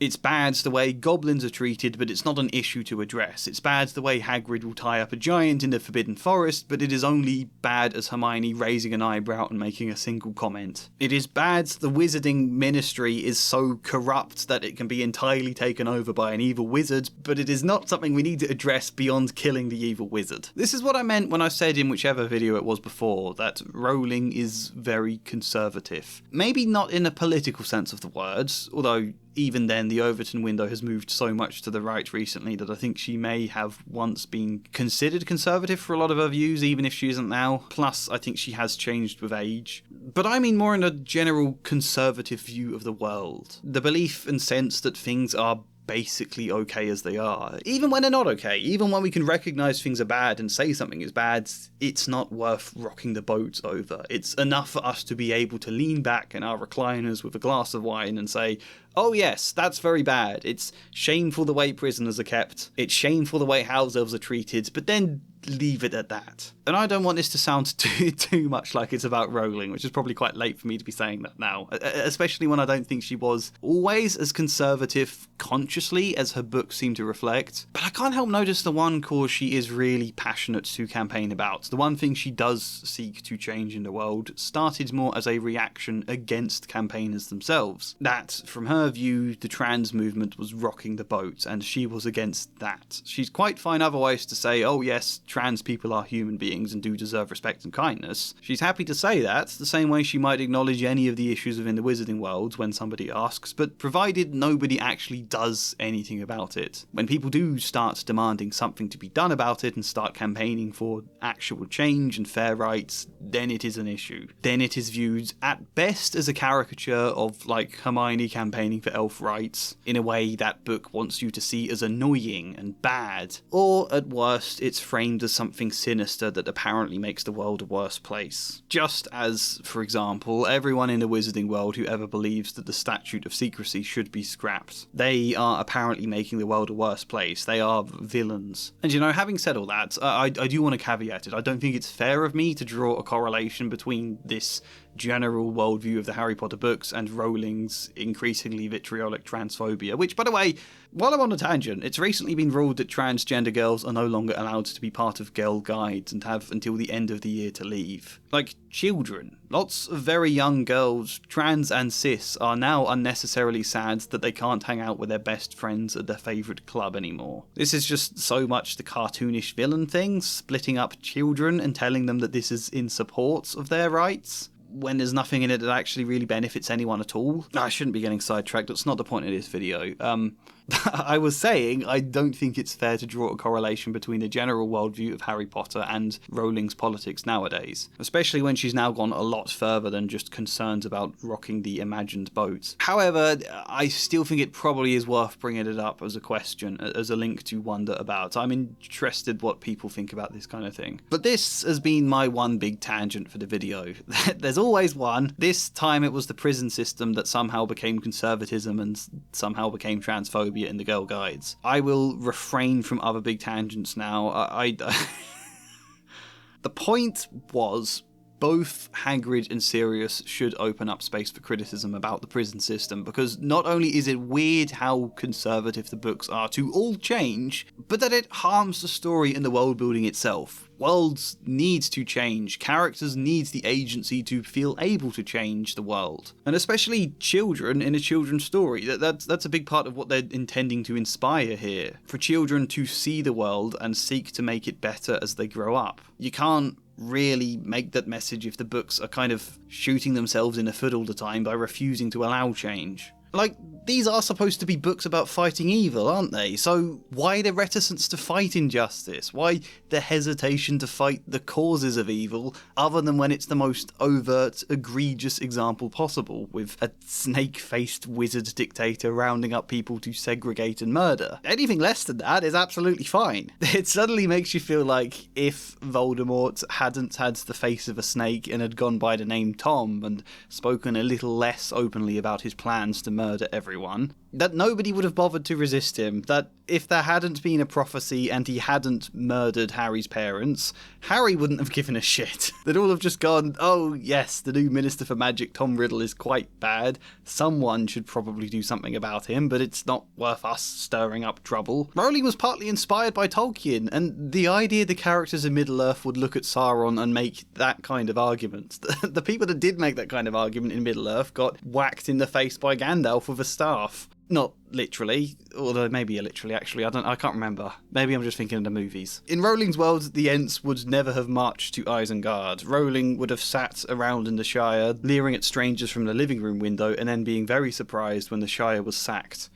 I'm being a bit flippant and exaggerating now because that idea amuses me. I think the criticism is valid, but I will bring it back now. The point is, Hagrid should be visibly affected by his stint in Azkaban for all of the reasons I've just said. Hagrid only spent a few months there, but we will see it has had an effect on him, especially when there are now Dementors around the school grounds again. Hagrid is going to be a bit anxious that they might send him back, or the Dementors might still see him as a prisoner. He doesn't attend any of the Quidditch matches after the Dementors attack Harry during Quidditch for this reason. He does everything he can to avoid them altogether, and the scene where Harry eavesdrops on him, Fudge, McGonagall, Flitwick, Madame Rosemerta in the Three Broomsticks, I think this would only occur because he is persuaded to come out into Hogsmeade. Before then, Hagrid has not once left the castle grounds due to fear of having to pass Dementors on the way in and the way out. So basically that's what we're doing, but also, as I've hinted, Hagrid will be critical about Azkaban as a whole. In the moments where he already talks negatively about his time there, I will have him criticise the idea altogether. He'll say it's cruel, he'll say it doesn't even deter people from breaking the law. He'll say anyone who's broken a law enough to know they'll be sent to Azkaban, it's so horrid a thought going there that they might as well then commit worse crimes in an effort to try and flee the law, or something of the sort. That feels like the kind of argument Hagrid might make about it. And then, at the end of the book, after Harry is almost given a Dementor's kiss, Hagrid would be fuming about it. He tells Harry he thinks sending the Dementors back to Azkaban isn't enough. They should get rid of them altogether, or else keep Dementors locked up in their own kind of prison. Hagrid can think bitterly that that would be poetic justice. That's kind of all we need to do there, but there is another point that somewhat relates, the thing I've done with Hagrid in the past books. One look told them that Hagrid had been drinking a lot.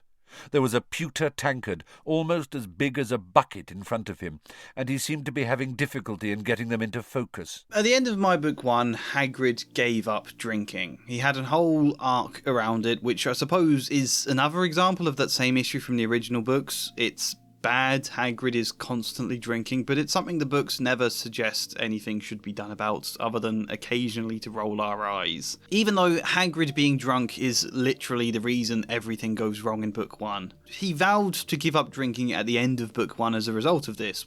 That happens in the original book anyway. That's already the case. I just made it in my version that he actually means that. As a result of almost getting Harry killed and Voldemort returning, Hagrid vows to give up drinking and means it, and therefore in my book 2 he is trying his best not to drink in a slightly child-friendly, still half-whimsical way. But that his attempts to refrain get harder and harder as the stress ups more and more due to the Chamber of Secrets, knowing he was blamed for it last time, fearing the same will happen again, fearing Azkaban again. It all builds up until the point when Fudge comes to arrest Hagrid and he is incredibly drunk and afraid, and it's a bit of a dark scene but an effective one in my version. He smashes down a greenhouse that was symbolic of his personal growth, but then at the end of book 2 he was able to rebuild it again, and he once more vowed to quit drinking. So book 3, what happens? Well, you might imagine the thing to do here is to have Hagrid again fall back into drinking due to the stress of the Dementors, and that would be quite meaningful, to show how cyclical and difficult it can be for someone to overcome an addiction. But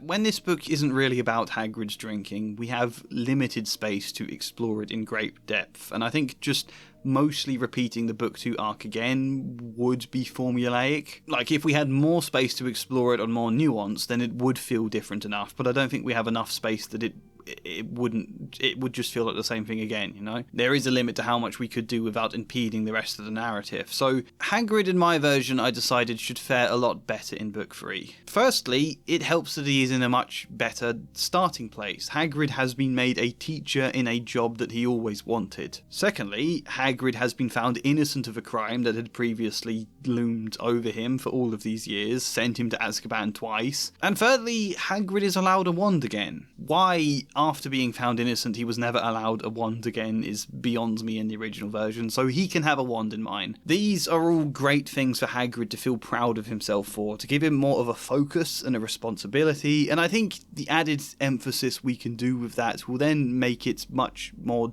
devastating when Malfoy causes his position as a teacher to be under scrutiny. In the original, Harry, Ron and Hermione visit Hagrid and find him heavily drunk, wallowing on the fact he may be suspended as a result of the Buckbeak thing, and basically the three kids give him a pep talk. He then shoves his face into a barrel of water to sober up, and concludes, "You're right, I can't go to pieces." I don't dislike that, but I also think it's again another example of these kids being the parents to Hagrid rather than the other way round, and I'm fine with that within reason because it's potentially an exploration of how dealing with a drunk parent can feel for a child. I certainly felt like I was looking after my dad a lot of the times when he was drinking, but unless Hagrid is also quite a capable, responsible person, you have to wonder why he would ever be made teacher with so much responsibility. So I've tried to walk a thin line between both of those sides, between Hagrid needing help and Hagrid being responsible, and I don't know if it works. In my version, they visit Hagrid after the Buckbeak debacle, and he's not drunk. He is upset about the inquiry, and he is irrationally fearful he might be sentenced to Azkaban over it. He asks them for reassurance that that won't happen, and Hermione points out, factually, it is highly unlikely he would go to Azkaban. So he is fragile in my version, but he's not completely gone to pieces. He's not drunk either, but he has had a drink and he's really angry with himself about it. You know, it can be unclear, perhaps, if they hadn't turned up, he would have gone on drinking the rest of the bottle. Perhaps not, we don't know. Either way, they turn up, he's angry at himself for having a drink, he tells them to tip the rest of the bottle down the sink, and he tries to draw back his fragility. He tries to seem responsible again, so he reassures them that he's alright. They've just caught him at a bad time. He says his students are counting on him to be a good teacher, Dumbledore's counting on him, Buckbeak is also counting on him for the trial, he is going to do right by all of them.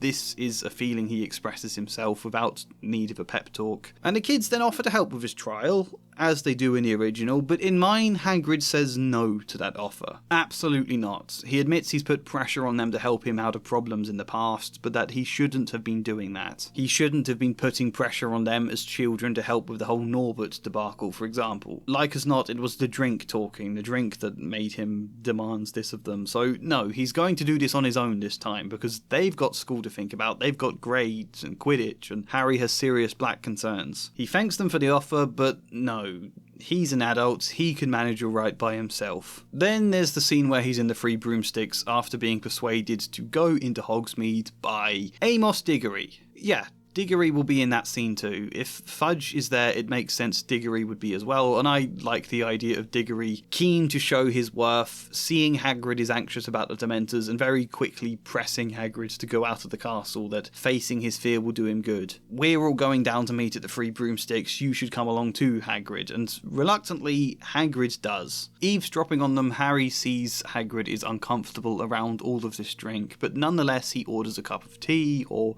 a water, or something. Fudge suggests he can have a butterbeer, that's non-alcoholic, but Hagrid says no all the same. He will stick to water, or to tea, or whatever other drink he happens to go for. And Hermione does also help Hagrid with his trial. He did outright say no, but she still takes it upon herself to prepare some stuff for him that she will show once she's compiled it all. So he doesn't know she's doing this, but she still is. This feels like a nice middle ground between being able to keep the same story without Hagrid seeming too incapable, you know? And this then also gets to be another thing Hermione is working too hard at. Harry can tell her she doesn't need to do Hagrid's trial for him. He said he can handle it himself. But Hermione disagrees. She said Hagrid is going to need all the help he can get when the court will be stacked in Lucius Malfoy's favour. The fact Harry and Ron are so forgetful about Buckbeak's trial in the book now makes a bit more sense when Hagrid has told them he can manage on his own. But then the trial goes badly. This time, Harry and Ron visit Hagrid on their own because of the feud, and Hagrid tells Ron to make up with Hermione in the scene we've already quoted. Exactly as I've already mentioned, except during it, I quite like the idea of Harry or Ron happening to put something in the bin, and noticing there are some empty beer bottles in there. And they can ask Hagrid about it, who is a bit evasive and dismissive. He says it's only beer. He says it's not half as bad as the whiskey he used to drink, and it's only with the Dementors around and Buckbeak's trial, it's just a few drinks to keep himself ticking over. At which point Ron can say Hagrid says that about every occasion. Last year he was only having a drink to celebrate. Now he's only having a drink to cheer himself up. Hagrid says it's not to cheer himself up, it's to calm his nerves, to which Ron says, so you're drinking when you need calming down, and you're drinking when you need picking up, and you're drinking when you need something to celebrate. That's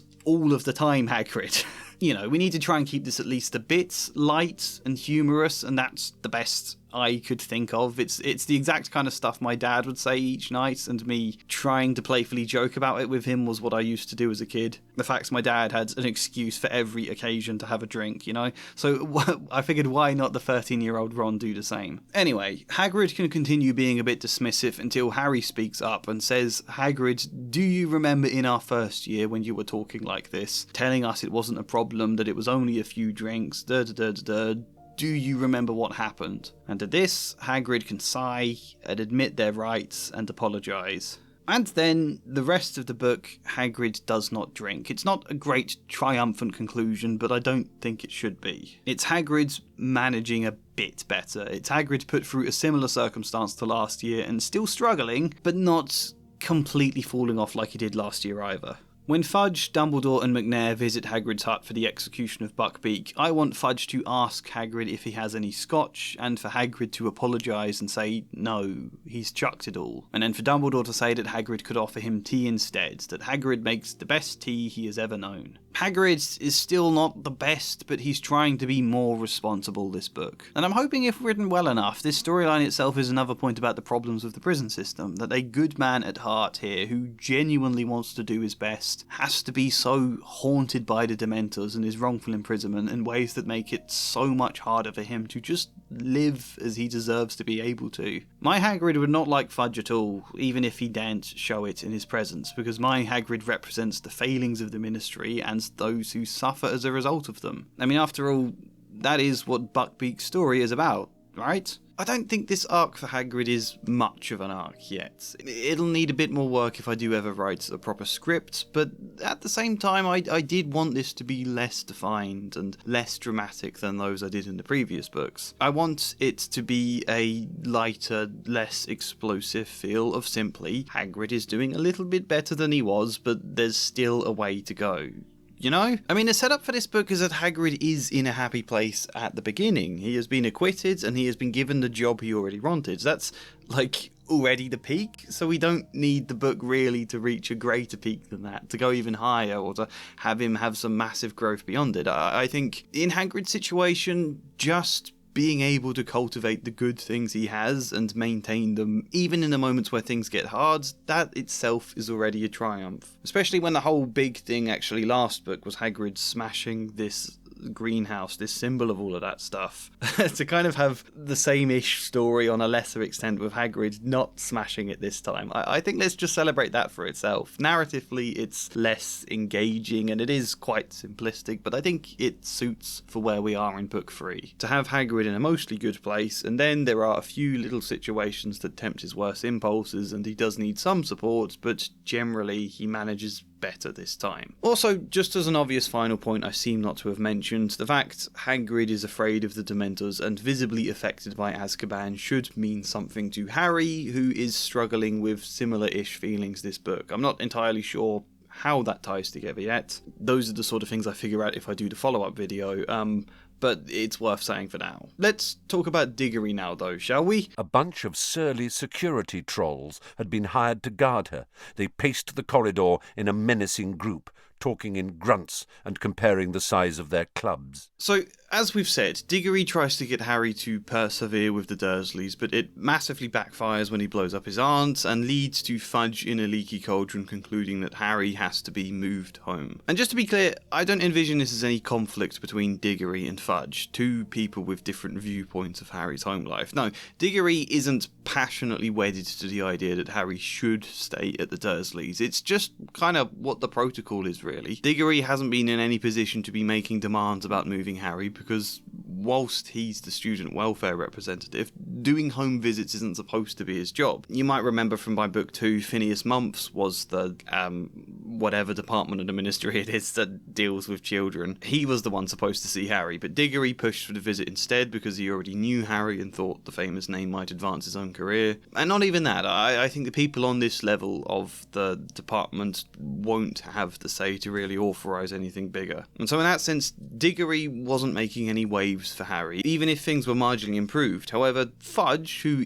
is the Minister for Magic and has much more remit to do whatever he thinks is best, he can decide to move Harry. He can set that ball rolling with a simple word. And that's kind of the injustice of it, really, that Harry is only able to get what he's been hoping for all these years because he happens to be famous enough for the Minister and under enough danger from the most wanted criminal. So Diggory doesn't disagree with this. He largely agrees if that's what the Minister thinks is best. And then really, Diggory doesn't have a huge amount to do with that stuff in the book after. I mean, I was tempted by the idea of him occasionally blundering up to Harry when they're at Hogwarts, suggesting some ridiculous names of people who could foster him that he's been looking into. People that, for whatever reason, don't sound appealing, you know, describing something bad about them. But I think I prefer that just stuff isn't in the book. I don't think we need it. I think it draws attention away from the rest of the story. So all of that's out of Diggory's hands. This is a level of people in the ministry above him handling it all now. And also, Diggory has a much bigger problem Sirius Black is trying to get into the school where he is the student welfare representative. This was his big thing in my books. His whole job is to be something who is a little like health and safety for the children, who is also a voice on the board of governors, who is supposed to speak for the children. That's what I introduced him to be, and it solved so many problems in the first 2 books for all sorts of reasons I don't think it's worth me repeating again. But as a result, when his whole thing is child well-being and Sirius Black is on the loose trying to get into Hogwarts, Diggory is stressed. It's potentially a bit too whimsical, but I think we could probably get away with some recurring bit where every time anybody says the words serious or seriously or black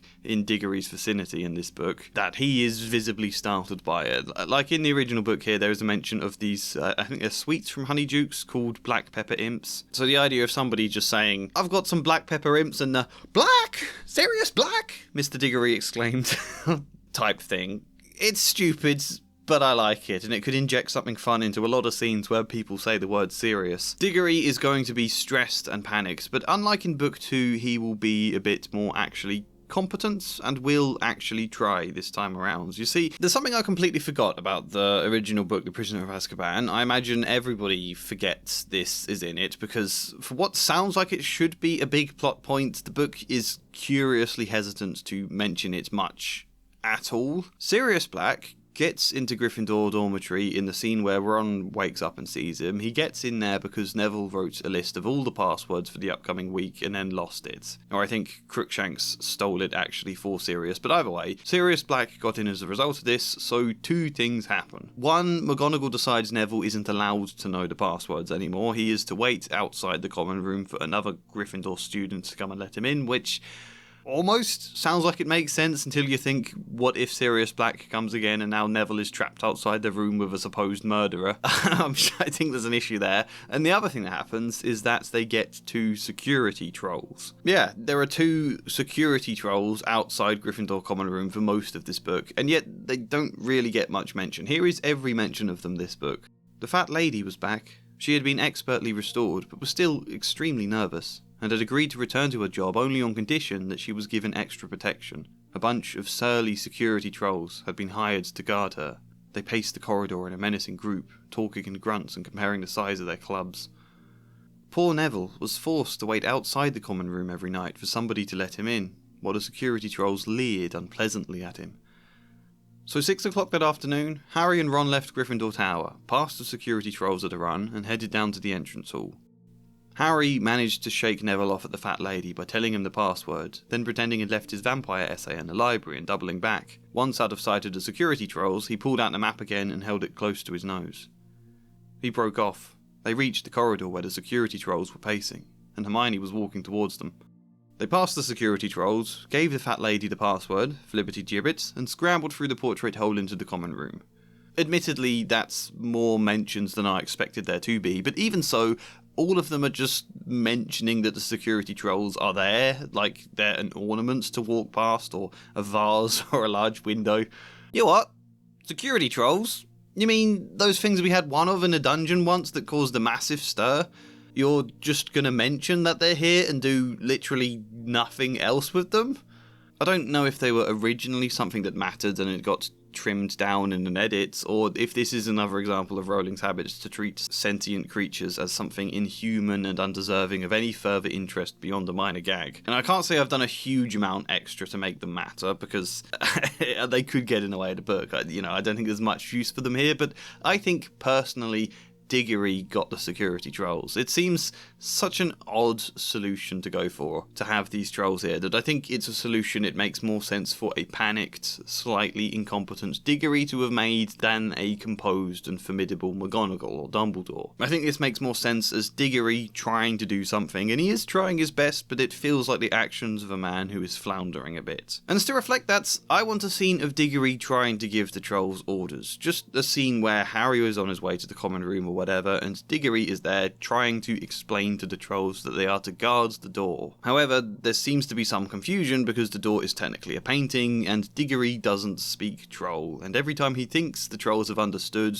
one of them starts wandering off. And so Diggory has to say, no, you stay here, you guard this. And he's getting really, really flustered with it, and a bit like the slightly racist tourist who thinks if they just shout louder in English, then people will understand. Which is a bit of an overdone trope, but fitting, I think, because pretty much all of them are racist about trolls in the books, and this is a way to actually draw attention to that fact rather than accept it as normal. Diggory will be getting in a right state, trying to get them to understand, at which point someone will tell Diggory he's not making the effort to understand them. Someone who's able to speak a little bit of troll will understand the trolls enough to convey that the two trolls want to take it in shifts, not both of them to stand guard at the same time. One of them's wandering off to take their break and to come back later to swap. This is explained to Diggory, at which point he's like, oh, yes, of course. Of course that's why he kept trying to wander off. And agrees, kind of thing. Who that someone is, you can try and guess. And if you get it right, I'll be impressed, but we're going to wait till their section of the video to discuss it. Either way, this is a very minor change, but I think a useful one to at least actually explore what trolls mean culturally in Hogwarts and the Wizarding World. Even just a tiny bit. We're using this gag to draw attention to that. As something that's going to be a bigger theme in the later books, the way all these other magical creatures are treated by wizards. And also it becomes a beat in Diggory's arc, showing how increasingly stressed he's getting. The other main thing Diggory will have been doing this book is offering students the chance to temporarily transfer to other schools whilst Black is loose. I feel like after the fiasco last year, Diggory would want to be offering and organising that as best as he can for any students who don't want to stay. Like, the school was kept open last year, and that decision almost caused total disaster as a result. You may remember in my book 2 as well, there was a very minor mention of Diggory once having a conversation with Colin Creevey's mum about why they couldn't send his petrified body home to her. The school not being closed last year and deciding just to give it a bit more protection, that decision almost went horribly wrong. So I think if not closed down this time, Diggory would want to give students the option to study elsewhere for the time being. That just seems like a sensible thing to offer. And this is useful, of course, because Wizard State Schools is one of the world-building elements I care about. All these other state-funded schools that exist in Britain, I've decided, and Hogwarts is the only private school, and there's a lot of racism and snobbishness towards the state schools, especially when they're majority Muggle-born students, and even more so when many of them accept squibs for some level of education. It's weird that in the existing world, that the squibs don't get any education whatsoever. People call the state schools bog schools as a reference to both mudbloods and to being bog standards, and we've kept our awareness of the state schools at arm's length for the first 2 books in my version because they'd obviously get in the way of the story. And I do like the idea of Hogwarts being a slight sort of bubble culture where the students tend not to have any idea about the state schools and just accept all of the prejudiced views against them as the reality. Again, ultimately these books are supposed to be about the different cultures coming together to fight Voldemort, so I want a sense of different cultures and clashing in the environment, and I think this is a great way to do that. And now the 3rd book is the time to start introducing a bit more awareness of the state schools, and this is a great way to do it. A lot of students are going to transfer away from Hogwarts for this year. Not many at first, but when Black breaks into the common room, suddenly more. And this is great because it ups the sense of threat and makes it feel like it's building on the whole air of Slytherin debacle last time, that there are a lot of people here who are terrified of something like that happening again, that we haven't just forgotten it and reset, you know? But secondly, it's great because the students get to have feelings about this. We get to have a cultural difference going on within Hogwarts itself. Malfoy obviously thinks it's hilarious, the idea of people transferring away, especially the Gryffindor students transferring. Like, sure, it's Gryffindor Tower that Sirius attacks, but Gryffindor are supposed to be brave. I'm sure Malfoy would then find that idea hilarious, the Gryffindor students fleeing to other state schools. We're going to do something big with Dean and Seamus here too, that we'll obviously discuss in their section. Who else is there? Obviously, Neville doesn't leave or transfer away because there's no way his nan would let him. Hermione and Ron both stay for Harry's sake, and there's no point in Harry going anywhere if Sirius is after him. I think that could either be very sad or a kind of funny irony, depending on how you write it. Students transferring away for their safety only actually makes them safer if Harry doesn't transfer as well. I just wanted to feel like Diggory is trying in this book. Even if he's not the best, he's trying. Next book, his son is going to die, and it's very dark, so we need to be transitioning him out of some of the cartoonish incompetence into someone more human. And we're not gone the full way yet. He is still a bit whimsical, this book, especially with the whole jumping whenever someone mentions the words Sirius or black, but he's also a lot less than he was. What's the arc for him, though? Well, there's a limited amount we can do, but basically just 2 beats. Beat 1 was chapter 1, where Diggory is listening to Harry now, but he's also insisting he knows best still, that Harry can work things out with the Dursleys. He listens to Harry's concerns, but he doesn't really take them to heart, you know? And then at the end of the book, there's the long scene where Harry and Hermione are trying to tell Fudge and Snape that Sirius is innocent. Neither of them will listen, and it's only fortuitous that Dumbledore storms into the hospital wing, already believing Harry and Hermione. That works fine in the original, but we've also got to do something with Diggory, basically, so I did this. Diggory is in that scene with Fudge and Snape, that scene outside the door that Hermione is now using Ron's spell to listen in on. Diggory is furious that the Dementor almost killed Harry. Fudge is furious from a position that it would have destroyed his reputation, but Diggory, who has been quite a bit like that in the past books, is now genuinely furious because it would have been awful for Harry, because he's now grown a little bit fond of the kids, and because it's just horribly immoral. Diggory thinks they should have never let Dementors here, and he's risking a bit of his career to be saying this straight to Fudge, but it's what he feels, and it's what he cares about. You should never have let the Dementors come here. Snape can snap back that the security trolls would hardly have been much better, and then Fudge has to prevent a squabble between the both of them. Or Fudge makes the comment about the security trolls, and Snape prevents the squabble. Maybe that's better. Anyway, Harry, hearing this, charges out of the hospital wing to talk to them, and they won't listen at all. Exactly the same, only Harry then tries an appeal to Diggory directly. He asks Diggory to trust him. I think I'd like to bring back some specific turn of phrase. If, say, at the start of the book, Diggory told Harry to trust him about the Dursleys, maybe he could have playfully said something like, "You might find I actually know what I'm talking about, Harry." And so now at the end, Harry can repeat that phrase to Diggory, ask Diggory to trust him, and say, "You might find I actually know what I'm talking about." Signalling coming back to the same moment, but now Diggory has to behave differently. And so Diggory still doesn't believe Harry that Sirius is innocent, but it makes him pause and sigh, and he apologises to Snape and Fudge, but says he thinks it's only fair Harry gets to speak to the headmaster. He will at least give Harry the chance. And so Diggory takes Harry and Hermione to Dumbledore's office, whilst Dumbledore happens to be on the way down anyway, wishing to speak with them. And from a logistics point of view, this changes things a little, because it's tricky now where the scene takes place. Do they go to Dumbledore's office? That's not ideal because Sirius is there. Do they enter the hospital wing? That sort of thing is a concern for another day. And it's not much, but it's something here. It's a sign of Diggory becoming a more responsible person, and maybe actually hinting at the tiniest shred of affection for Harry here. I'm tempted that in his little apology to Fudge and Snape here saying he's going to have to help Harry, I'm tempted for him to say that he has grown rather fond of Harry. Or else we can have Harry, who has often not liked Diggory too much in my books and found him a bit of a nuisance. Harry, surprised to find himself feeling a little affection here too.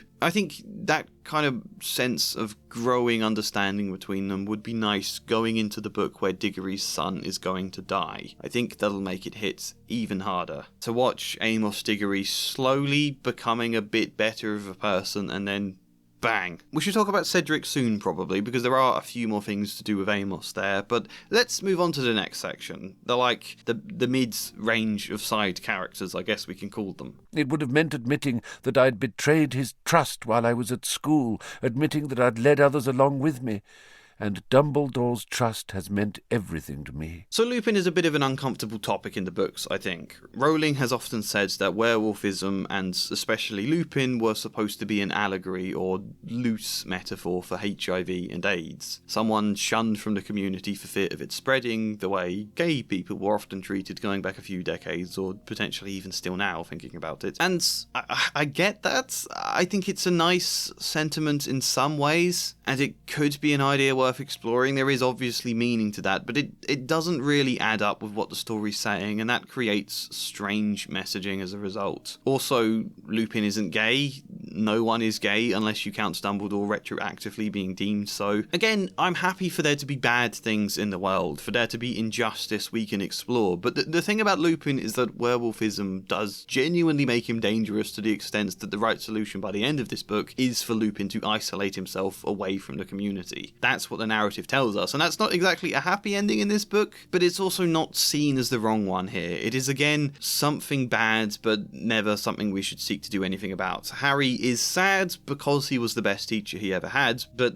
he's more sad because he's going to miss Lupin's lessons, rather than it being an injustice that Lupin is forced out of work due to a condition that isn't his fault, or that people judge him. A condition that can sort of be controlled under the right circumstances. There is a wolfsbane potion that seemed to work so well that Lupin managed 7 years at Hogwarts, where the only thing close to an incident came from Sirius deliberately tricking Snape to enter the Shrieking Shack. Although even then, I'm not sure he had the wolfsbane potion at the time. Either way, Lupin managed 7 years as a student at this school without real incidents, and yet the first time Lupin almost causes harm, he is immediately resigning and suggesting it's the right thing to do. Even then, it feels less like the wolfsbane potion is really for Lupin's direct benefit, so much as to just make him more palatable and acceptable to the rest of the community, which feels like the wrong message. People who are different have to be made more neurotypical, I suppose, before they can be welcomed. That's what's difficult about making this a metaphor there, because suddenly those messages start to recur, even when that's not supposed to be the point of the story. And a lot of this is actually issues with the later books, where we learn more about the werewolves, so we're not going to get into that stuff too much, but suffice to say right now, I just want to do one thing, which is to acknowledge the injustice and provide more character motive for Lupin resigning. Because story-wise, Lupin does still need to leave Hogwarts. We need Mad-Eye Moody as teacher next year. It fits the narrative in general for Lupin to move on, and it is quite realistic that a lot of parents would probably complain and pressure the school. So we can just make it a little bit clearer that this is a shame. Here is the conversation in the original book when Harry finds out Lupin has resigned and goes to see him about it. This time tomorrow, the owls will start arriving from parents. They will not want a werewolf teaching their children, Harry. And after last night, I see their point. I could have bitten any of you. That must never happen again. You're the best defense against the dark arts teacher we've ever had, said Harry. Don't go. Lupin shook his head and didn't speak. That's basically all they say, which frames it more like Harry is being naive and that Lupin has the bigger point. Also, it makes me laugh. Dumbledore then appears to say a hasty goodbye to Lupin, and as Lupin leaves, he asks Harry, "Why so miserable, Harry?" he said quietly. "You should be very proud of yourself after last night." He's miserable because his favourite teacher just left, Dumbledore. What do you think? So yeah, Lupin can still leave. He can feel pushed out by the threat of owls from parents and still feel terribly guilty that he almost attacked students. Although we should maybe not make this an allegory for AIDS, if that's the case, because there's quite enough of framing vulnerable minorities as though they're predators and a threat to children's safety already as it is in the world. We don't need more of that. So Lupin still has to resign, but Harry can, at least, jaw clenched, burning with anger, say, it's not right. You shouldn't have to leave Professor Lupin. And maybe he can even go one further. You should fight. Dumbledore wanted you here. You have a responsibility to us. Don't you care? Which I quite like as a comment because it's the kind of slightly unfair, impulsive thing Harry might say. Regardless what he says, a character having a genuine emotional reaction at the injustice, rather than just accepting it and being a bit sad you can't have their lessons anymore. And expressing it's an injustice, Harry thinks it's worth fighting for, or doing something about, even if Lupin cannot right now. Obviously we'll tackle that stuff more in the later books, but Harry can say something charged like that, and Lupin can say, it's not that simple, Harry. And he can then start to pour on more self-pity about how dangerous he is and how he should never let this happen. You know, Lupin talks a lot this book already about how much he owes to Dumbledore, how small he feels in his presence. He so couldn't bear to let Dumbledore down that it's the whole reason he never told Dumbledore Sirius was an animagus. All this year I have been battling with myself, wondering whether I should tell Dumbledore that Sirius was an animagus. But I didn't do it. Why? Because I was too cowardly. It would have meant admitting that I'd betrayed his trust while I was at school, admitting that I'd led the others along with me. and Dumbledore's trust has meant everything to me. Which, by the way, is horrendously irresponsible of Lupin, and I think to make this plot point a bit less flimsy, we should play up Lupin's feelings here even more so. A bit more of a sense how much he looks up to Dumbledore, how little he feels in comparison to him, how he can't bear to let Dumbledore down and could never forgive himself if he did anything that damaged the school's reputation or Dumbledore. And so he can be saying all of this stuff in response to Harry. It's not that simple. Dumbledore's reputation, the school's reputation, I could never forgive myself. And Harry can say, Harry, this boy who idealised Lupin as a potential father figure for some of this book, Harry can say, will you stop worrying what Dumbledore thinks? Worry instead about what we all think, what I think. We need you here. Why can't you stand up for yourself? I don't know. A bit less dramatic than that, but this kind of emotion. Why won't Lupin stand up for himself? Why can't he? I mean, I think we can understand exactly why he can't right now, but Harry as a 13-year-old child might feel this, and he does also have a point. And so only now does Lupin stop washing away the point with self-pity, and he says that Harry has his father's fighting spirit, says that he should hold on to it, because a day may come when Harry is old enough to fight everything that's wrong with the world, and even change much of it. Lupin says he doubts fighting this scandal right now will do much help to the other werewolves out there, but Harry and his friends will one day be running the world. And if they, then in positions of authority, ever come across issues or policies concerning werewolves, and they remember their teacher Professor Lupin, and as a result of remembering him they think to help the werewolf or give him the same kind of opportunity Dumbledore gave me, if I have achieved that much this year, if I have inspired a new age of students to care, then my job at Hogwarts is already fulfilled. It's already been worth it. Something to that effect. A lot less words and a lot less sugary, but something along those lines. Again, this is supposed to be what a set of children's books about growing up and changing the world is, so it's a nice sentiment. The minorities who suffered in past generations, inspiring the new generation to care. I won't make Lupin gay, I must admit. I think werewolfism can just be its own form of minority. I don't want homosexuality to be tied to the idea of dangerous, scary werewolves, such as Fenrir Greyback, who is literally a child predator in the books. I don't know what we're going to do about him yet, but that's a thing that exists at the moment. I don't want that to be linked to the idea of homosexuality. I would like Lupin to be Welsh. I made it sound like that's a minority then, didn't I?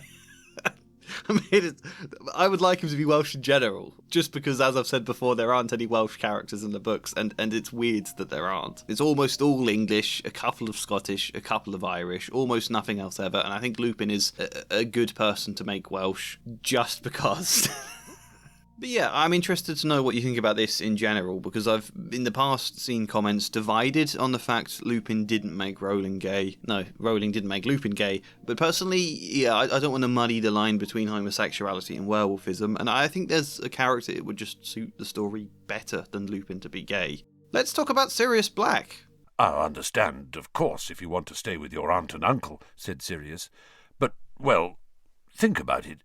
Once my name's cleared, if you wanted a different home. This is the point where I take a moment to mention the background video you've been watching is from the channel Dave's Walks. He's filmed tons of beautiful walks all across the country. Way back when both of us had next to no subscribers, I asked if I could use them in the background of my videos, and he thankfully agreed, because I owe my entire channel's mood and aesthetic to him, I think. And the walks I've been showing you throughout my Harry Potter videos are all a series he filmed walking around the Cotswolds, each video picking up pretty much where the last one left off, with maps to track the entire walk around the Cotswold. It's really, really cool. Just now we're starting the 12th video out of the 16 he did around the Cotswolds, so maybe in another Harry Potter video we will have finished all of them, which shows just how much I've talked. Please do check out his channel though, there will be a link in the description and the pinned comment. But anyway, so Sirius will pop up in later sections again. However, there are a few more general things we can say about Sirius right now. Like I said of Hagrid,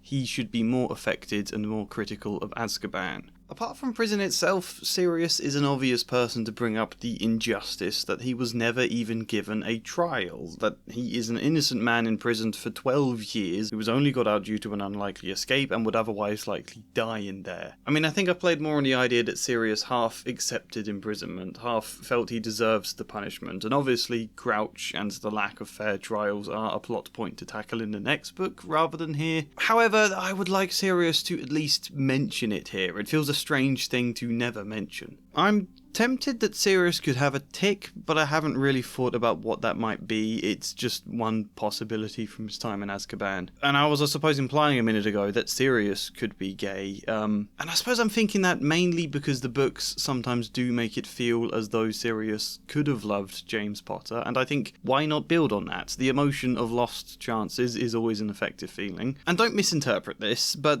I'm always intrigued by the side of Sirius that wants to view Harry like he's James. I'm not saying he would feel romantically towards Harry at all. We're not writing Peter Baelish here, that would be a terrible idea for this book, but if Sirius never told James how he felt about him, I wonder if there might potentially be a scene in the 5th book where Sirius tells Harry that he did love his father, where he says he knows it doesn't change anything, but that he always regretted never telling James because he always wondered how he would have reacted. We could hint that there were times when James, as a bully at school, may have, if not picked on others for being gay, would have made jokes the way kids did just make jokes when I went to school and at earlier ages. Not necessarily meaning anything by it, but still making Sirius hesitate, still making things feel uncomfortable for him. And now he wants to tell Harry because his reaction would be the closest Sirius can know to judging how the hell James would have reacted. Would James have cut Sirius off? Would he have fallen out with him? Would he have been understanding? To which Harry can say he doesn't think his dad would have cut Sirius off, and Harry certainly doesn't want him any less for a godfather after hearing that. And I just think that could be something quite interesting and moving in the 5th book. I think it could add an extra layer of tragedy to Sirius's death, and could give us a bit more understanding about his friendship with James. My only concern is if it means leaning into the trope where it's the gay characters that always die single and never get to have a relationship, because gayness in fiction is often treated as something to tolerate but not to see, you know? That's often the case, and I don't want to fall into that. So I am torn. What do you all think about this idea? Yeah, I'll just leave it at that for now. What do you all think about it? Other things about Sirius, he needs to be a beat in Harry's arc, which I don't think I've really touched on when we talked about Harry. There's a scene where Sirius is asked how he survived so long in Azkaban without going mad, and he says this in the book. I think the only reason I never lost my mind is that I knew I was innocent. That wasn't a happy thought, so the Dementors couldn't suck it out of me, but it kept me sane, and knowing who I am helps me keep my powers. So when it all became too much, I could transform in my cell, become a dog. Dementors can't see, you know. He swallowed. They feel their way towards people by feeding off their emotions. They could tell that my feelings were less human, less complex when I was a dog. But they thought, of course, that I was losing my mind like everyone else in there, so I didn't trouble them. I think it's a bit weak, but at the same time, it's really hard to know how you can make it less tenuous when Sirius still needs to have been there for 12 years before seeking escape, and when he still needs to be weak against and terrified of the Dementors. But as I said, part of the Patronus was about centering yourself in the present and in your sensations beyond just the Dementors, right? So it's not exactly that, but I think it may very loosely connect to say, I like the idea that grief kept Sirius alive. I don't really like sane as a choice of word in this. I prefer just alive, surviving. It wasn't that Sirius knew he was innocent so much as the fact he's the only person in the world, apart from Voldemort and Peter themselves, who know why the Potters were killed or how they were killed, who knows Peter was the secret keeper who tricked them, and who knows Peter is still out there. Even more so that it was Sirius's own mistake that caused their death. I think Sirius half survived in Azkaban from the guilt and the self-inflicted torments that he deserved the punishment. I could see him feeling that he was meant to be there for getting Lily and James killed. And secondly, that he can't let their deaths go unexplained. He can't let the truth die with him. He owes it to both of them and to Harry to be able to pass that truth on someday, that this keeps him tied to the world. And both are strong motivations to live and for coping, even if not healthy ones, and especially when neither are happy ones that can be sucked out of him. Guilt and grief, and I kind of want the conclusion to the monologue I'm suggesting here to be love, for Sirius to describe this motivation as love. Not a pleasant love, but that even grief itself is fueled by love. That the Dementors could take the joyful and warm sides of loving, but not the love itself. I think this is a less tenuous reason for how he survived so long in Azkaban, and I think the reason I want him saying something like that is because it will mean something when Harry himself has to cast his big Patronus to fight off all the Dementors, because again, it will be very hard to feel joy and hope in that situation for Harry. In fact, that's what goes wrong for Harry the first time he's trying to fight off the Dementors, and he and Sirius almost lose their souls, apart from future Harry's intervention. The reason it's not working is because Harry is trying too hard to feel joy and becoming panicked. I'm going to live with my godfather. I'm leaving the Dursleys. He forced himself to think of black, and only black, and began to chant, Expecto Patronum! Expecto Patronum! Black gave a shudder, rolled over and lay motionless on the ground, pale as death. He'll be all right. I'm going to go and live with him. Expecto Patronum! Hermione, help me! Expecto Patronum!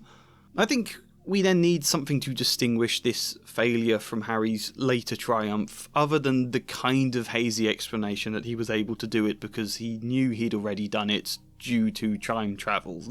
No, not that that's necessarily wrong, it just feels weak from a character point of view, you know? On some intellectual level that makes sense as an explanation for why Harry succeeds, but it doesn't feel like character growth. It doesn't feel satisfying because it's not meaning anything deeper for him, really. So I think the idea I'm setting out and kind of setting up with Sirius there is a little bit stronger, that Harry succeeds not through joy in the face of despair, but through finding love, even in the deepest, darkest pits of his despair. What Sirius has said comes to mean something here, and also this is what Harry has been searching for all book, to be loved, to be cared for. The argument the book makes is that he realises his parents are within him, and so I think that all ties together fairly well under the idea of a love that the Dementors can't suck out, even if they are taking the warm and joyful aspects, not the love itself, which can still fuel something against them. Not that we would have to make this too obvious and over-explain everything. I think we can leave this bit very subtle and barely explained, but now there's just a bit of a through line, you know? Harry's Patronus can come to represent exactly what this book has all been about, or at least what my version of the book has all been about, because mine isn't about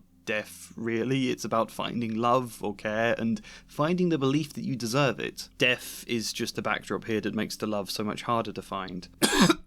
And if you want another link, I would say, is that also not what happens for Sirius in a way? This man who, partly out of self-punishment, has condemned himself to live but to endure Azkaban. This man who then suddenly seems to find the strength to actually escape. What drives him to escape? The books suggest it's that Sirius finding out Peter is at Hogwarts, realising that, but even more so Harry. Peter is near Harry. Peter might be a danger to Harry. So this is then a drive to save Harry and to be his godfather. That's what pushes him to escape his cell. And ultimately then, I think that's Sirius realising he deserves a chance to redeem himself for the very thing he's so unfairly been hating and condemning himself for. I can escape Azkaban, and I can save Harry, and I can matter to him. If that idea, finding that belief in himself, that that's possible enough to try, if that's not finding love for yourself in the darkest of places, I don't know what is. This is all stuff I want the book to be about, because it's almost there in the original. Rowling very nearly wrote something very clever here, but it always feels like it's half-conscious thought with her that she never gained enough awareness of to be able to consciously draw out and expand into its full potential. That's just what I'm trying to do. Most of these ideas are already here on a more subconscious level. Oh, and also those chapters in the Shrieking Shack need to be way shorter. Can I say that? I find them agonising to read, and it's actually a very vivid memory I have as a kid, reading those chapters at around, I don't know what age I would have been, 10 or something, and it being the first moment I thought Harry Potter wasn't quite as good a series of books as my child brain had been wanting to believe. I mean, I still immensely enjoyed them, but I remember feeling it was quite tedious, this section of the book, that they never get to the point. It drags on for ages and ages, and we're going to go through it properly because it drives me mad. I want to explain this properly. "Hurry up, Remus," snarled Black, who was still watching Scabbers with a horrible sort of hunger in his face.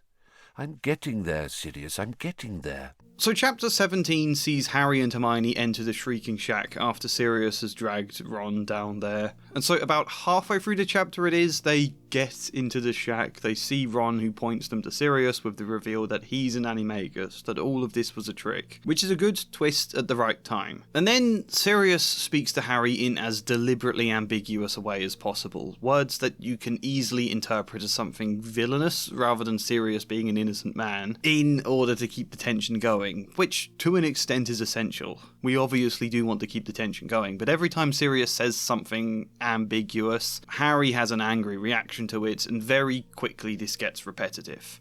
"I thought you'd come to help your friend," he said, hoarsely. His voice sounded as though he had long since lost the habit of using it. "Your father would have done the same for me. Brave of you, not to run for a teacher. I'm grateful. It will make everything much easier." The taunt about his father rang in Harry's ears as though Black had bellowed it. A boiling hate erupted in Harry's chest, leaving no place for fear. For the first time in his life, he wanted his wand back in his hand, not to defend himself, but to attack. To kill. Without knowing what he was doing, he started forwards, but there was a sudden movement on either side of him, and two pairs of hands grabbed him and held him back. "No, Harry!" is the start bit, and on its own, this example would be fine. But then, here's another example. "You'll have to kill all three of us." "There'll only be one murder here tonight," said Black, and his grin widened. "What is that?" Harry spat, trying to wrench himself free of Ron and Hermione. "Didn't care last time, did you? Didn't mind slaughtering all those muggles to get at Pettigrew? What's the matter? Gone soft in Azkaban?" "Harry," Hermione whimpered, "be quiet." "He killed my mum and dad!" Harry roared, and with a huge effort he broke free of Hermione and Ron's restraint and lunged forwards. And then we get a scuffle that goes on for quite a bit, with them attacking Sirius until he grabs Harry by the throat to stop him and says, "No," he hissed. "I've waited too long." The fingers tightened. Harry choked, his glasses askew. Then he saw Hermione's foot swing out of nowhere. And now there's even more scuffling, and then Crookshanks joins the scuffle, and then Harry finally has Sirius at one point. "Going to kill me, Harry?" he whispered. Harry stopped right above him, his wand still pointing at Black's chest, looking down at him. A livid bruise was rising around Black's left eye, and his nose was bleeding. "You killed my parents," said Harry, his voice shaking slightly, but his wand hand quite steady. Black stared up at him, out of those sunken eyes.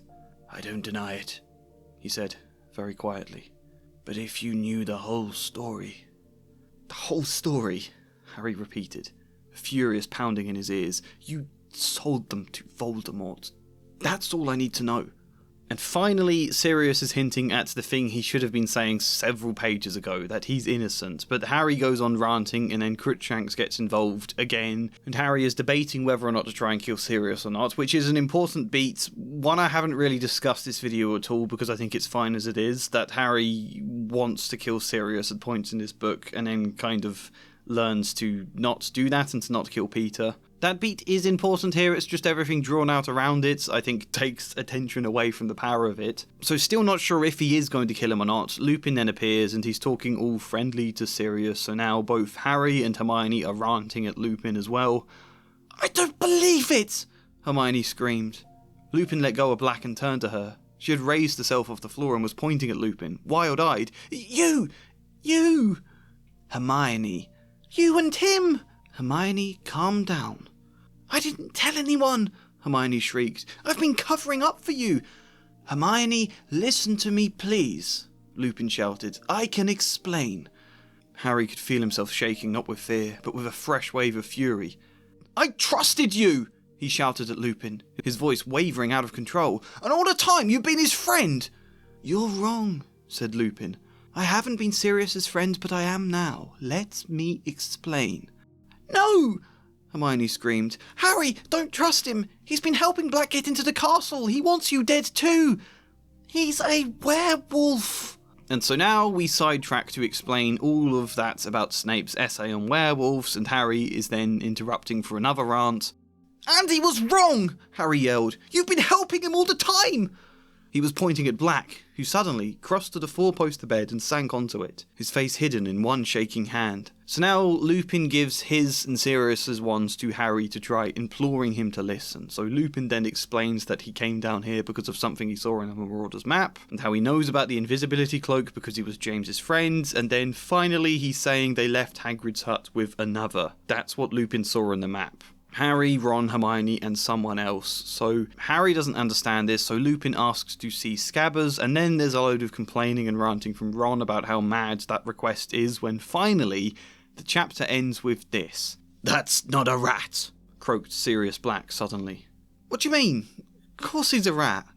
"No, he's not," said Lupin quietly. "He's a wizard." "An animagus," said Black. "By the name of Peter Pettigrew." Finally, another good twist to end this chapter on, but it was exhausting to get there. You know, Harry ranting and not wanting to listen to them, and all of the shouting about Sirius or Lupin, it does make sense. Most people would do that in Harry's situation, but this is also a narrative within a story. And every one of his interruptions does interrupt the flow of said story. A few of them are fine, and even perhaps necessary for the emotion, but too many quickly get very annoying, pull you away from feeling immersed in Harry's emotions right now, rather than immersing you further. Just makes you feel a bit fed up with Harry for stopping the story, and just slows everything down unnecessarily. And this is just chapter 17. Chapter 18 gets worse. We ended on that cliffhanger about Peter being the rat, but it's now ages more of Harry, Ron and Hermione protesting about how mad that suggestion is, and Lupin or Black trying to implore them to listen with all sorts more interruptions. "You're going to hear me out, Ron," he said quietly. "Just keep a tight hold on Peter while you listen." "He's not Peter, he's Scabbers!" Ron yelled, trying to force the rat back into his front pocket, but Scabbers was fighting too hard. And then a bit later, "But Professor Lupin, Scabbers can't be Pettigrew. It just can't be true. You know it can't." And then there's all sorts of moments where Sirius is interrupting Lupin's long explanations, telling Lupin to hurry up so that they can get on with killing Peter, and Lupin is now telling Sirius to just wait a moment longer, that they have to understand first. Which, this is a problem that comes up often in stories, I think, presuming that if the characters themselves start complaining about how long it's taking to explain something and start telling the other characters to hurry up, that it will make the exposition feel less of a drag, but often it does the exact reverse, because every time they tell the characters to hurry, this not only adds more words to the story you have to read before you get to the point, but it also reminds you further how long it is taking. Like, if even the characters in the story are getting fed up, how are you supposed to stay invested, you know? "If you're going to tell them the story, get a move on, Remus," snarled Black, who was still watching Scabbers' every desperate move. "I've waited 12 years! I'm not going to wait much longer!" "All right, but you need to help me, Sirius," said Lupin. "I only know how it began." "Hurry up, Remus!" snarled Black, who was still watching Scabbers with a horrible sort of hunger on his face. "I'm getting there, Sirius, I'm getting there." So there's all of this interruptions going on all the time, and then the point we finally ended the last chapter on, that Scabbers is Peter Pettigrew. We finally start getting back to that point. So Sirius maybe getting to murder him after this long explanation from Lupin about his childhood, about how he didn't want to betray Dumbledore's trust, about Snape being tricked by Sirius and James when they were kids. All of this stuff, and then finally we're getting back to the cliffhanger last chapter put us on before Snape now appears, and then it's another chapter we have to wait. Chapter 18 ends with this. "So that's why Snape doesn't like you," said Harry slowly. "Because he thought you were in on the joke?" "That's right," sneered a cold voice from the wall behind Lupin. Severus Snape was pulling off the invisibility cloak, his wand pointed directly at Lupin. So now it's chapter 19, that we still haven't got to the point that chapter 17 ended on. Another chapter of them still just talking, and now this time they're trying to implore Snape to listen, and him interrupting them and ranting on. And we've just done all of that stuff once with Harry, please, not again.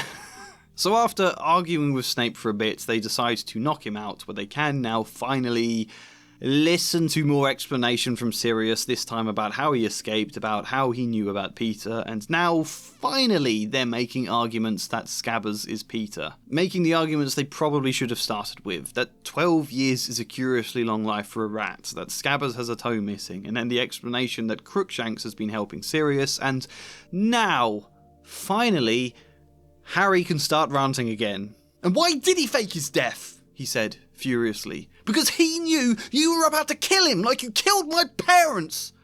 "No," said Lupin. "Harry, and now you come to finish him off!" "Yes, I have," said Black, with an evil look at Scabbers. "Then I should have let Snape take you," Harry shouted. And Lupin tries to calm him for a bit, but then he carries on. "That's not true," Harry yelled. "He was their secret keeper. He said so before you turned up. He said he killed them." And after a bit more of this, Lupin interrupts to say they can prove what they're saying, if they just hand over Scabbers. So Ron reluctantly does so, and now, finally, Scabbers is turned into Peter. So we can finally have some more exposition from Peter and a lot more arguing with Sirius and Lupin ranting at Peter for daring to speak to Harry, and then Peter pleading, and now Harry makes the important decision that they don't kill Peter. There we go, finally a character beat from Harry. Then they decide to take him up to the castle. 3 long chapters to get there. Even as a child I found this nauseating. Maybe the intrigue of hearing these twists for the first time on a first read is enough to pull you through, because there are some interesting twists in here, but still, it's not well structured at all in my opinion. Far too long, far too many interruptions. Not just that there's a lot of exposition, but that the important character beats going on here, principally Harry's decision, 1, to turn against Snape and to actually trust them, and 2, to save Peter's life. Those beats don't have enough impact in this scene because there's so much of everything else around them that they get diminished. So generally, any changes to reduce some of this I think would drastically improve the book, but if I were to set out what I think in theory might work best structure-wise, Chapter 17 would have the same basic structure. They get to the shack halfway through, it ends that chapter with the mention that Peter is the rat, but obviously less ranting, less interruptions, less scuffles involving Crookshanks. And I don't actually think Sirius does need to be so overtly ambiguous here. Sure, we're not supposed to know he's innocent yet, but I think the ambiguity would probably work better without feeling forced, if he was just being quite kind of commanding to the kids here. You know, he wants to get the stuff done. He's ordering Harry and Hermione to sit down, to shut up. He says he'll deal with them in a moment after he's solved the problem. I don't know how he words that, but still very restless and still all over the place, but he isn't really wanting to talk to them until he's done what he needs to do. Only Harry is so angry that he does still fight Sirius, but Sirius doesn't retaliate. I think he just starts laughing manically with every hit and partly feeling like he deserves it. And then maybe he would find it funny. "Are you going to kill me, Harry?" To Sirius, maybe it does feel a dark irony that James's son should kill him after it being his fault that got James and Lily killed. All of that would require far fewer words. Sirius telling them to stay over there and then telling them to shut up when they object, and then they start fighting and he laughs manically until a wand is pointed at his throat and he asks Harry if he's going to kill him, and Harry can notice his eyes almost look excited by the prospect, but then that there is a little fear underneath. Harry can have a quick moment of internal thought to think about what he wants to do. Hermione says don't. Ron says nothing. Then Lupin appears. And to be honest, I didn't mention this earlier really because I didn't think too much about it at the time. And also because I didn't really bother to discuss this arc around Harry wanting to kill someone or not. But I'm tempted by the idea that Harry does genuinely decide to kill him here, says he's going to, and he hesitates and is struggling to go through with it, and then Lupin interrupts, obviously, but him kind of consciously deciding that's what he is going to do, I think that could be an interesting darkness to add, and might be a good beats of possible growth for Harry to learn from, because if he had done that, he would never have had his innocent godfather. I am tempted by that idea, but I think maybe book 3, when he's 13 years old, is a bit early to be throwing that kind of darkness in. Either way, Lupin appears. And instead of all of this friendly hugging Lupin has with Sirius, he just asks Sirius if he's told them. And Sirius says he was going to explain after he'd shown them, meaning that Peter is Scabbers, but when Harry or Ron or Hermione say, you know, what? Tell us what? Explain what? Lupin can say that Sirius is innocent, but they take this less as proof of Sirius's innocence than that Lupin has been working with him, they can't trust him. Hermione mentions he's a werewolf, and most of the rest is exactly the same, just with a lot of fluff trimmed out. It again ends with mention that Scabbers is Peter Pettigrew. Mostly, this chapter is fine, just a bit shorter. But instead of 2 more chapters of the Shrieking Shack, we just make it 1 now, and again, trim down a lot of fluff to make that length possible. I don't think it's worth me bothering to explain exactly which bits I cut. That's something more for if I ever do make a video going through the entire script properly. But suffice to say, literally the first 776 words of chapter 18 is Sirius wanting to attack Peter immediately and Lupin arguing that he has to wait and that the kids have a right to understand first. Followed by the kids then arguing about how mental this is before we finally move on, you know, almost 800 words in before Lupin actually starts to explain the cliffhanger we ended last chapter on. You could easily just get straight to the point. This chapter could just begin with a very short description, setting the scene again, before Lupin is immediately saying something like, I know this sounds insane, but please think, here are the facts. And instead of Harry just deciding it's worth hearing them out before Snape bursts in, I think, well, this point is strange, but if we're trimming out loads of this, Ron and Hermione will have little to do. So Hermione earlier on does get to point out Lupin is a werewolf and argues they should trust him for the sake of Hermione having something to say, so I think Ron can now do the reverse. After all of Lupin's explanation, Ron can start to believe it. He's staring at Scabbers now, wondering. No, that's slightly too far actually. Maybe Ron doesn't believe them, but if their story involves Scabbers, then he wants to hear all of it. He wants to hear everything first, so he asks Harry to lower his wand. Harry is a bit reluctant to, but then, just as he is about to, Snape bursts in. I think that makes it more of a tension building to Harry attacking Snape in this scene. I mean, Ron and Hermione do, admittedly, as well. They all 3 of them attack him. But if Harry is the one reluctant to listen to Lupin or Sirius, Harry who feels most betrayed by the semi-father figure of Lupin and the one most hurt by Sirius's supposed actions, it would make more sense he doesn't really want to listen at first. He does feel reluctant, and so for him to then completely turn on Snape feels like more of a beat, more of a twist in itself.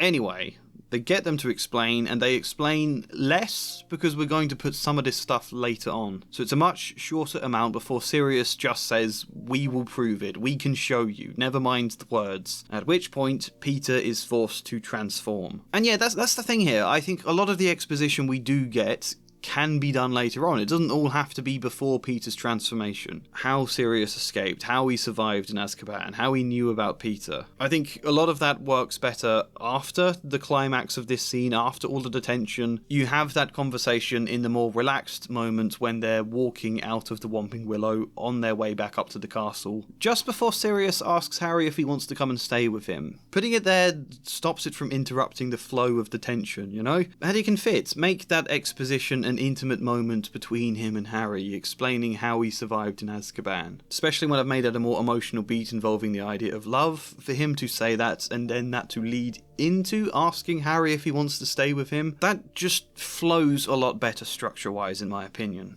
And also, while they're walking out of the Shrieking Shack, Hermione can similarly ask Lupin why he never told Dumbledore about Sirius, and he can give a quick explanation there. We can do that in those bits, you know? Therefore, they don't have to undermine the tension earlier on. We can get to Peter quicker, we can get to Lupin and Sirius genuinely about to kill him, and then Harry objecting that they should take him to the castle instead. And in my version, still this chapter hasn't ended yet. In the original book, chapter 18 has Harry say that we're going to take him up to the castle, and then there's a load of unnecessarily logistics being explained that they help Ron get up, and Hermione's asking if Snape is okay, and then they're deciding who they should put chains on who, if someone should be chained to Peter, who those people should be. All of this is talked through, and then it just sort of ends with them vaguely walking off, which feels anticlimactic and inconclusive as an endpoint to that chapter. "I'll do it," said Lupin. "And me," said Ron savagely, limping forward.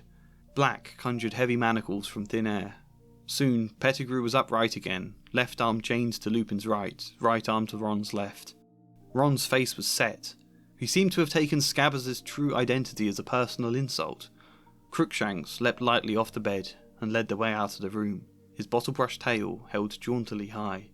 That's a weird chapter ending, right? Just Crookshanks walking off and leading them out. I think right after Harry suggests that they should take him to the castle, and they all agree that, you just have a paragraph break. And then the next scene used set by describing them on their journey out of the shack, mentioning that they are chained together and Snape is being floated out with magic, while Hermione asks Lupin for more exposition about why he never told Dumbledore. And you have that for a little moment, and then Harry and Sirius break a little bit away from the rest of the group so Sirius can tell him about how he survived Azkaban, how he escaped, which then builds to the mention of love, very nicely leading to the peak of Sirius asking Harry if he wants to live with him, which we can make a much bigger beat than in the book because now there's this mass context that Harry has been yearning for someone like this. It makes him very emotional. He can almost cry, I think, in my version, but then we sense something is wrong. That's that most vulnerable point. Then we hear Lupin is starting to transform, and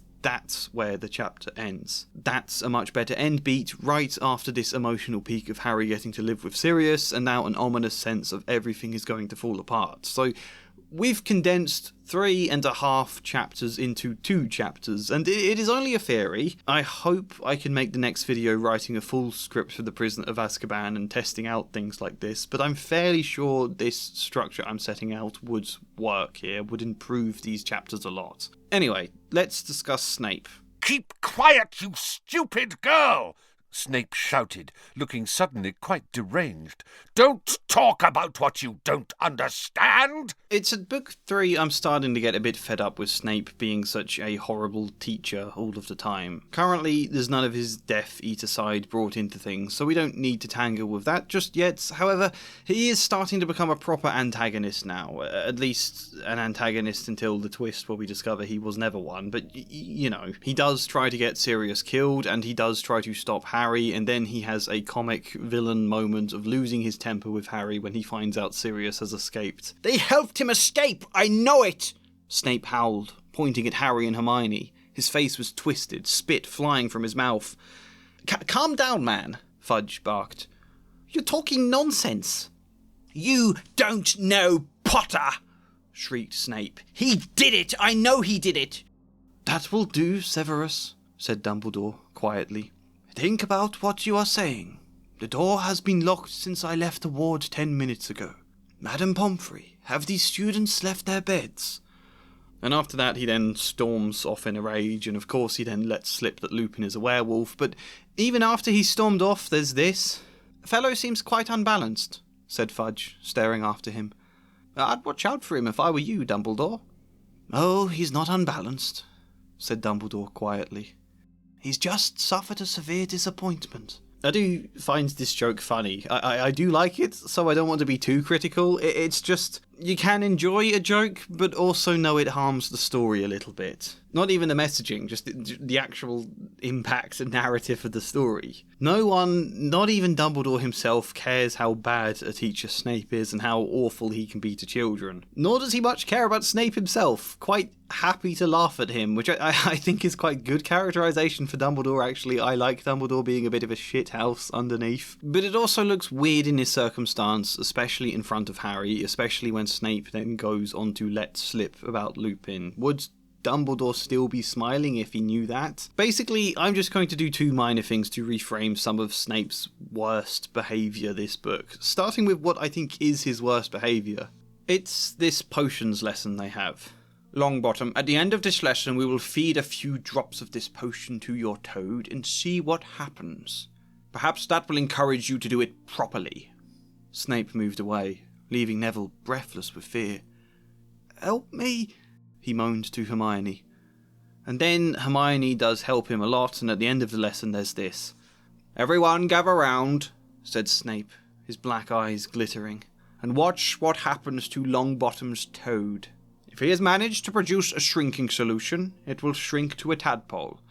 If, as I don't doubt, he has done it wrong, his toad is likely to be poisoned." The Gryffindors watched fearfully. The Slytherins looked excited. Snape picked up Trevor the Toad in his left hand and dipped a small spoon into Neville's potion, which was now green. He trickled a few drops down Trevor's throat. There was a moment of hushed silence, in which Trevor gulped. Then there was a small pop, and Trevor the Tadpole was wriggling in Snape's palm. The Gryffindors burst into applause. Snape, looking sour, pulled a small bottle from the pocket of his robe, poured a few drops on top of Trevor, and he reappeared suddenly, fully grown. 5 points from Gryffindor, said Snape, which wiped the smiles from every face. I told you not to help him, Miss Granger. Class dismissed. Now, of course, Snape might have had an antidote ready if Trevor was actually poisoned. However, the fact it isn't meant to be a poisonous potion unless Neville got it wrong, that would make it harder to know exactly how he got it wrong and what kind of antidote might be required, makes it less likely he had an antidote at hand. But even so, that's kind of irrelevant. Everyone, including Neville himself, thought Snape was threatening to kill Neville's pets and was disappointed when he failed to do so. Imagine that in school. If you get this maths question wrong, I'm going to shoot your dog.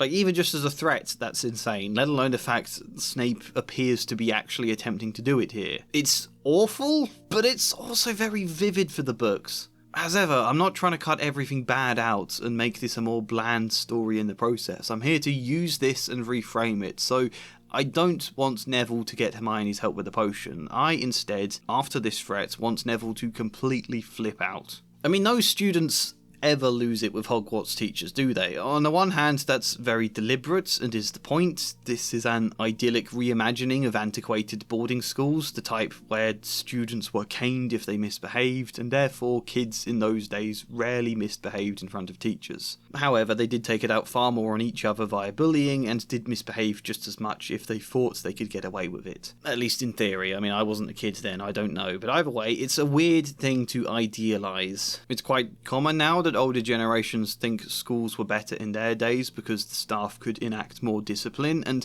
whilst I don't think anything is as simple as like every single aspect of education has improved with zero disadvantages, and also like speaking for the UK, there are a lot of issues with education at the moment. Both my parents were teachers, I've worked in schools, I know how hard it is. However, I do think on the whole schools are a lot better nowadays, with corporal punishment gone and teachers being encouraged to be fairer and more held to account if they're not. I don't know why I'm arguing this actually. It should be obvious corporal punishment is often very damaging to a child's development for all sorts of reasons. Strict is fine, but not cruel or immoral or unfair. McGonagall takes no nonsense and can be very sharp, but she's not awful, and her punishments most of the time make sense. She's not trying to bully children. But again, whilst it's obvious in these books Snape is bad, there is at the same time this general attitude that it's normal and acceptable and half idealised as well. Therefore, that long-winded point was to emphasise that having Neville, one of the quieter, less confident, less prone to temper children, completely losing his temper due to Snape, I think that's a great way to undermine some of this idealisation. And yeah, the same point again about the prison system. Snape is bad, but instead of just totally accepting that with a few occasional grumbles, here is Neville actually expressing that it's not right, either in literal words or through his behaviour, actually doing something, even if it's not a great method, even if he's not thinking straight. He tries his best to make the potion right, but his fear and his anger are all building, all lessen, and so at the end when Snape tells everyone to gather round while he poisons Trevor, Neville loses it, says no. He takes Trevor and screams something or other, and when Snape tries to stop him doing the strict, scary discipline thing, Neville storms out. Emotional dysregulation often has nothing to do with discipline. In that state, Neville would be beyond the point of really listening to any threat from Snape. This is then also a normal aspect of school life worth highlighting for children, I think. And yes, before some of you say Rowling was a child in the 80s when schools were different, I think so.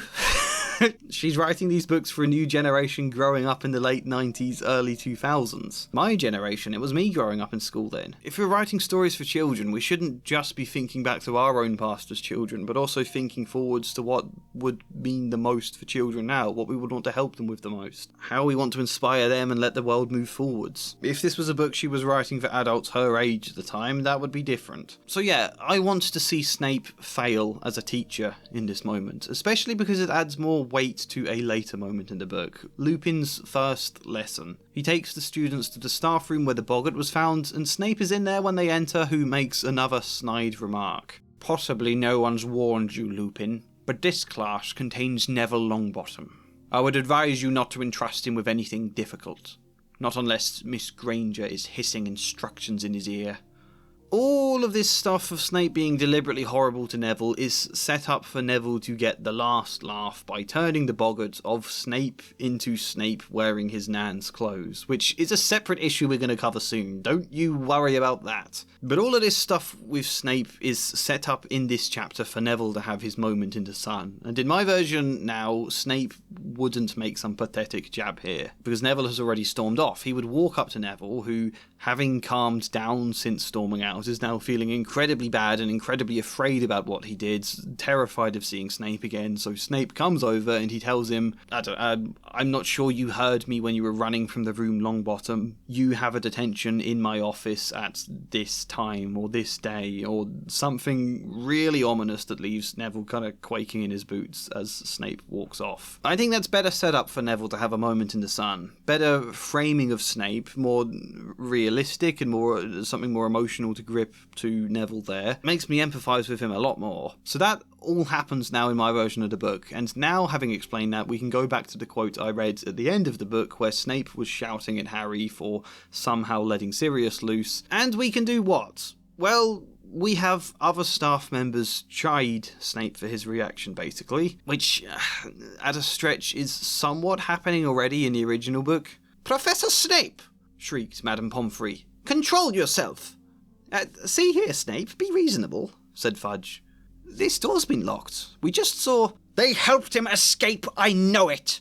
So that's kind of there, I suppose, but that's more a reaction about Snape just saying things that are ridiculous and his assumption being wrong, rather than a reaction to him unfairly shouting in Harry's face and being one step away from, like, shaking him by the shoulders or something. Dumbledore says that will do, but that's all he says, and that's more part of trying to explain to him that Potter can't have done anything, rather than Snape kind of crossing a line, really. But also, when last chapter, or whenever it was in the Shrieking Shack, Snape was hurling all sorts of other insults at the kids back then. "Keep quiet, you stupid girl!" Or, "Like father, like son, Potter. I have just saved your neck. You should be thanking me on bended knee." I hope you don't want students kneeling in gratitude before you, Snape. I think just seeing Snape angry at the end doing some comic villain, "I'll get you if it's the last thing I do, Potter," type shouts, I don't think that's enough. It's comeuppance, but it's not justice, and it doesn't characterise the rest of Hogwarts staff as good people. So if I'd already plonked Diggory into this scene, I want him to chide Snape, to say, "You can't speak to students like that. Both I and Professor Dumbledore have spoken to you about this earlier this year. I don't think I need to remind you of the inquiry from when you attempted to poison that boy's toad. You were given a last warning." Something like that. Something that details, yes, Snape has been a bully for 3 books straight now, but it hasn't gone without all repercussions. He has been reprimanded behind the scenes by both Dumbledore and Diggory / the Ministry. Of course, Dumbledore has other reasons he wants to keep Snape at Hogwarts, but we don't know that yet, of course. So just something telling us poisoning Neville's toad wasn't acceptable and makes that scene matter and feel more concluded at the end of this book, feel like it gets payoff, allows Diggory again to be growing into someone quite likeable as well. I think all of that comes together quite nicely here. So for now, that's all I'll say about Snape. That's enough for him this book. It means he will have to be a bit different in book 4, a bit more careful and maybe a bit of a better teacher. I find that idea quite an interesting conflict within him, wanting to treat Potter and Longbottom horribly, but knowing there's some risk to it now, and how he might react if Harry pointed that out to him in a heated moment. Oh, and I do want to add an extra line to Snape's ranting, a line aimed at Dumbledore about how Potter always gets away with everything, always gets special treatment. You may remember earlier with Fudge's treatment of Harry getting to move home, the fact Hagrid was given a magical creatures job by Dumbledore. There is a little bit of a loose theme I'm working into this book to do with favouritism. If not the exploration of favouritism, at least providing some setup for it to be explored in the later books. Anyway, that's enough with this section of the video. Now we will discuss the side characters, which I think should be a lot of fun.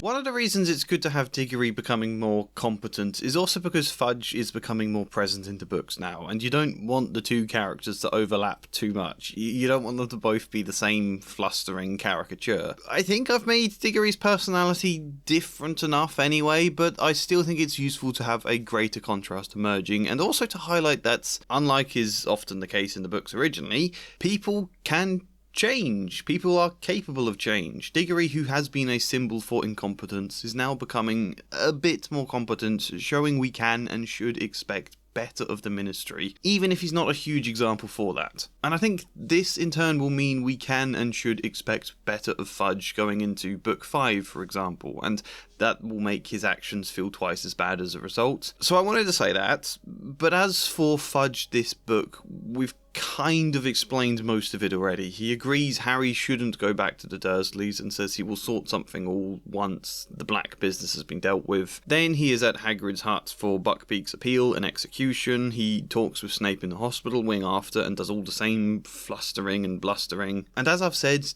Diggory has a bit of a go at him, as much as he can dare to have a go at his boss, you know? For the fact Fudge let Dementors around a school of children, and the fact they almost killed Harry. I like having a moment like that. And then obviously at the end of the book, Dumbledore tells us he got an agreement that, at least for the following summer, Harry can stay with the Weasleys. Obviously he must have spoken to Fudge about this. The only thing I haven't really stressed is the favouritism idea. It is one rule for some, and then something different for others. A lot of times in these books, and we've already hinted that in the past. I mean, part of the rivalry between Harry and Malfoy in Book 1, I made much more about that fact. But I think this is a good book for Harry to kind of be recognising it much more, realising early on that Fudge is giving him special treatment because he's Harry Potter and because Sirius is after him. Malfoy complains that Hagrid wasn't the fair person to give the care of magical creatures job to. I think potentially, if there's space, Malfoy might make a similar remark about Lupin getting his job once Snape lets slip that he's a werewolf. Malfoy might then think it was ridiculous giving Lupin the job and he only got it because he's friends with Dumbledore type arguments. Snape, of course, as we said a minute ago, explodes at the end about the special treatment Harry gets. And I think this is a fun revelation for Harry to reach at the end. Well, not fun, but important. That despite all the ways he does also suffer, and we shouldn't discredit them, Harry is also privileged in other ways that other wizards wouldn't get. In fact, even just being a wizard, Harry might realise there are probably a lot of kids like him who didn't get away from their own version of the Dursleys because they weren't wizards and they didn't have Hagrid arrive to sweep them off to a castle, you know? Which is arguably quite a heavy point to bring into this book, but Azkaban is supposed to be dark. It is time we brought in a bit more heaviness. And again, this is all necessary, I think. Harry noticing injustice in the world beyond his own experiences. Harry recognising issues with the world on a wider scale that he might want to do something about when he's older. Anyway, after Snape's rant about favouritism towards Potter, I want Harry to ask him about it in the scene he and Dumbledore have near the end, to say, I do get special treatment with some things, that as happy as I am to not be going back to the Dursleys, that wouldn't have happened were I not famous, would it? Kind of thing. And Dumbledore can tell him, probably not, no. However, that's no reason to feel bad for it. Don't feel guilt for the advantage you're given, feel pain for the fact everyone else is not given the same when they too deserve it. I think that's a nice beat to hit near the end, seeing privilege not as something that's supposed to be given up, but as something everyone else deserves being risen to the same level as, and kind of doing your part to help with that, I suppose. Anyway, this point is barely about Fudge, but he is a good symbol for a lot of it. Let's talk about someone else. Longbottom, at the end of this lesson, we will feed a few drops of this potion to your toad and see what happens. Perhaps that will encourage you to do it properly. So we've already discussed half of this. Snape treats Neville horribly, and he flips out, storms out of the classroom, shouting about how horrible Snape is or something, and then once he's calmed down feels awful, feels terrified of the repercussions. Snape is in the staff room at the beginning of their first Defense Against the Dark Arts lesson, and before leaving instructs Neville he has to visit Snape's office at whatever time. So yeah, Neville is terrified about this, and two things need to happen. The first is Lupin's attempt to help Neville feel a bit braver in that lesson by letting him go first with the boggart, and the second point is something Hermione can do a bit later on that leads to the whole Diggory inquiry mentioned. But the first point first. In the original book, what happens here is we discover Neville's boggart is Snape, which genuinely, this is quite mad about the idea of boggarts. If they show your deepest fear and the boy whose parents were tortured to the point of serious damage, if his greatest fear beyond that is a teacher at school, then that teacher must clearly be awful, you know? Again, this is the issue with Hermione's deepest fear being grades. On the one hand, you've either got fears that don't seem deep enough for a rounded character, and raises the question of how you define fear, because I'm afraid of heights, but if I went really, really deep into myself, I think there are probably bigger fears, just not as pressing or as conscious ones. So either we're not seeing their deepest fears, or if we are, then surely this lesson would be horrendously exposing for everyone. You know, what might your deepest fear reveal to an entire class of students around you? So just for that point, I'm going to say the boggart shows fears in the plural, not necessarily your deepest, not always the same fear. Just different things it can sense or predicts you might fear. Often it is the same one again in the future if that proves to be an effective one. You know, the same way nightmares can recur, but it's not always the case. So not Neville's deepest fear, but a pressing fear is obviously Snape. Obviously that's one on his mind right now due to just seeing him and being told he has to see him in his office. It then makes sense that is the boggart we see for Neville, and also what Neville's expecting the boggart to be when Lupin asks him what he fears. He can be saying, what is your most pressing fear at the moment? And anyway, yeah, in the original, Lupin then whispers into Neville's ear what he wants him to do when he sees the boggart, which is to picture Snape in his grandmother's clothes and then cast ridiculous to that effect, which is what Neville then does, and it causes the class to erupt with laughter, and it's a classic comic bit all around. I obviously don't like this. There's only a few moments, I think, throughout the Harry Potter franchise where we directly see hints of Rowling's transphobia. It's not her at her most bitter transphobia here. I think a lot of people might not have even bat an eye at this kind of moment. Were it not for what we know about Rowling, you might just conclude it's funny because it's Neville's nan's clothes and her clothes are particularly ridiculous. Or you might say, yeah, it feels a bit transphobic, but it's not enough to take issue with the series of books I've otherwise been enjoying. That so much of media has aspects that are slightly transphobic, or sometimes a bit more than slightly, that it's then easy to become desensitized to this kind of thing and just accept it. And I don't know, maybe, but Rowling being Rowling, it does make us pay more attention, and it's hard to then ignore that. Why would we ignore that, you know? My issue is mainly, if we are replacing this bit, what do you replace it with that's actually fun? And there's also the question of should a teacher be attempting to humiliate a fellow teacher here for a class of students? I mean, and this is intended to be a humiliation as well. That's part of the transphobia I suppose I feel in it, that this is supposed to be a humiliating idea for Snape and everyone's supposed to find it incredibly funny. But this isn't responsible staff behaviour. And so, as I've said time and time again in these videos, let's make that the point. Rather than change this moment, let's use it to acknowledge the flaws and create story out of it. So here's what happens in my version. Lupin whispers in Neville's ear what he wants him to do when he sees the boggart, and Neville looks a little worried by this. He starts to object, but he's timid to find the words, and Lupin is thinking this is just Neville being scared about the boggart, so he tells Neville to trust him, to trust himself, this will work. And so, the boggart of Snape appears, and as instructed, Neville casts Ridiculous, and Snape appears in his grandmother's clothes, and then a lot of the class laughs, but not Neville. He looks, if anything, even more scared, and the boggart, rather than seeming defeated, starts to grow larger in size and starts to tower over Neville, who's now casting Ridiculous again and again without much effect. It's going wrong. Lupin is forced to intervene and say, okay, good attempt, Neville, but not quite there. You need to feel the laughter for it to be effective. You need to feel amused, Neville. And so he sends Neville to the back of the queue for the next person to take over, but Neville still doesn't look amused. And maybe you can tell what this is about.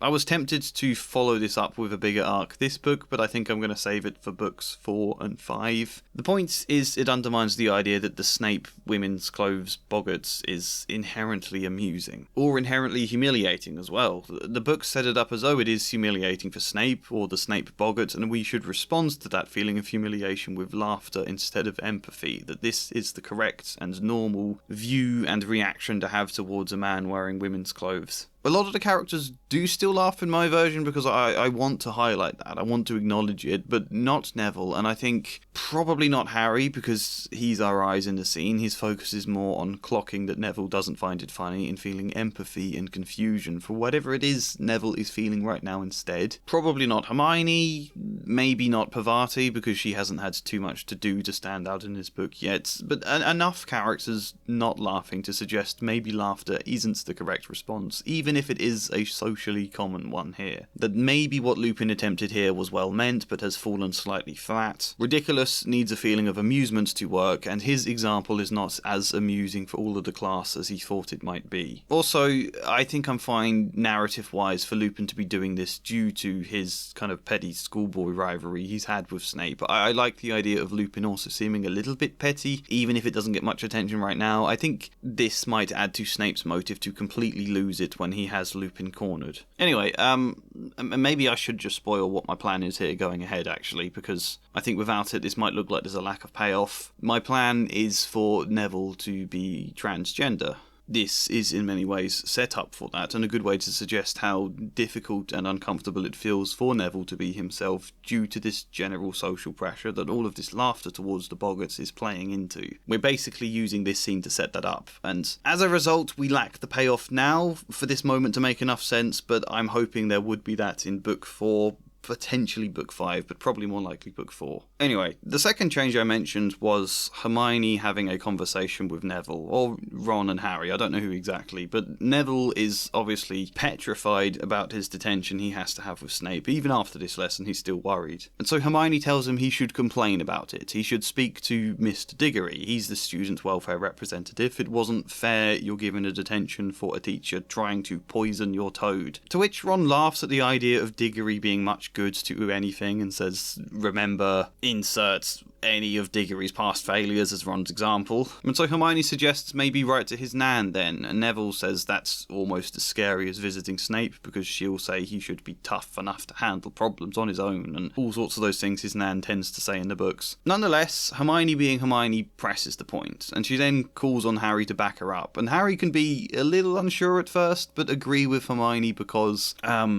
well, this isn't how you'd word it, but I think the reason underneath would be the whole point about I deserve better kind of character arc, sticking up for yourself. Harry agrees because Neville similarly deserves better. He matters enough to stick up for himself and Trevor. And then we just drop in a very small mention later in the book where Neville naturally crops up in a scene. Hermione can ask him about his detention, and Neville says he didn't have to do it. He told his nan, who was quite pleased that Neville stood up to Snape in anger, did storm out of the room. Rather than having a bad reaction to Neville asking her for help, it's quite a positive one then, and so she wrote to Diggory about it, and Neville's not quite sure what happened at that point, but that detention was cancelled and whatever house points Snape had deducted were undone. And then, yeah, at the end of the book, Diggory makes mention that there was an inquiry about Snape attempting to poison a student's pet. I don't know how Snape got away with it, but it doesn't matter. He's still been warned. This is still quite a nice arc for Neville. Instead of Neville just consistently being portrayed as cowardly, needing Hermione's help to deal with Snape, and then even his big moment to face a Boggart is more just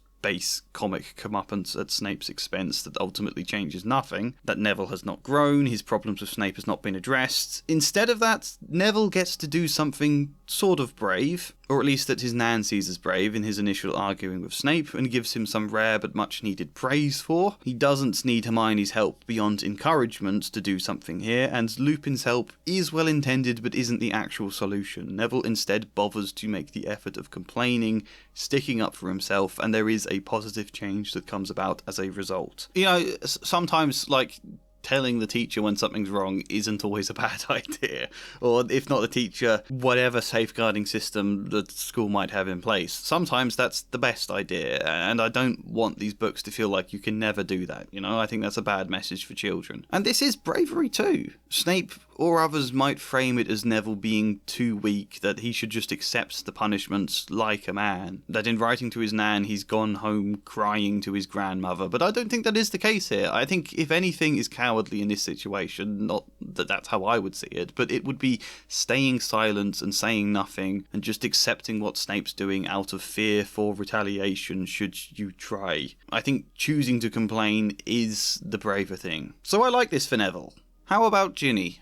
And Ginny Weasley, blushing furiously, turned up with a get-well card she had made herself, which sang shrilly unless Harry kept it shut under his bowl of fruit. Ginny is an incredibly minor character in this book, to the extent I can't really remember anything she does. She is badly affected by the Dementors, but I don't think she even says anything to that. I think it's just described. She is probably mentioned existing or being there from time to time, but I have more memory of Percy this book. The two things I can remember of Ginny, really, are these. I need to talk to you in private, Harry muttered to Ron and Hermione as the train picked up speed. Go away, Ginny, said Ron. Oh, that's nice, said Ginny huffily, and she stalked off. That's one, and the other is this. He had a stream of visitors, all intent on cheering him up. Hagrid sent him a bunch of earwiggy flowers that looked like yellow cabbages, and Ginny Weasley, blushing furiously, turned up with a get-well card she had made herself, which sang shrilly unless Harry kept it shut under his bowl of fruit. So the first vaguely memorable thing she does this book is be told to go away by her brother, and the second is have her emotions ignored by Harry. Now, I talked at vast length about Ginny in my Chamber of Secrets video, how all the characters ignore her, dismiss her feelings, don't take them seriously, how her fear is something to make jokes about, and how this vulnerable girl who everybody knows fancies Harry makes several attempts to attract him, including writing a love poem in that book. How all of that is treated as a joke at her expense without a shred of empathy. They just laugh at her for liking Harry, and there's a kind of a sense of the book seeing her like a silly girl, which I hate, and Harry awkwardly avoids her and never once tells her or even the reader what he feels in response to her crush on him.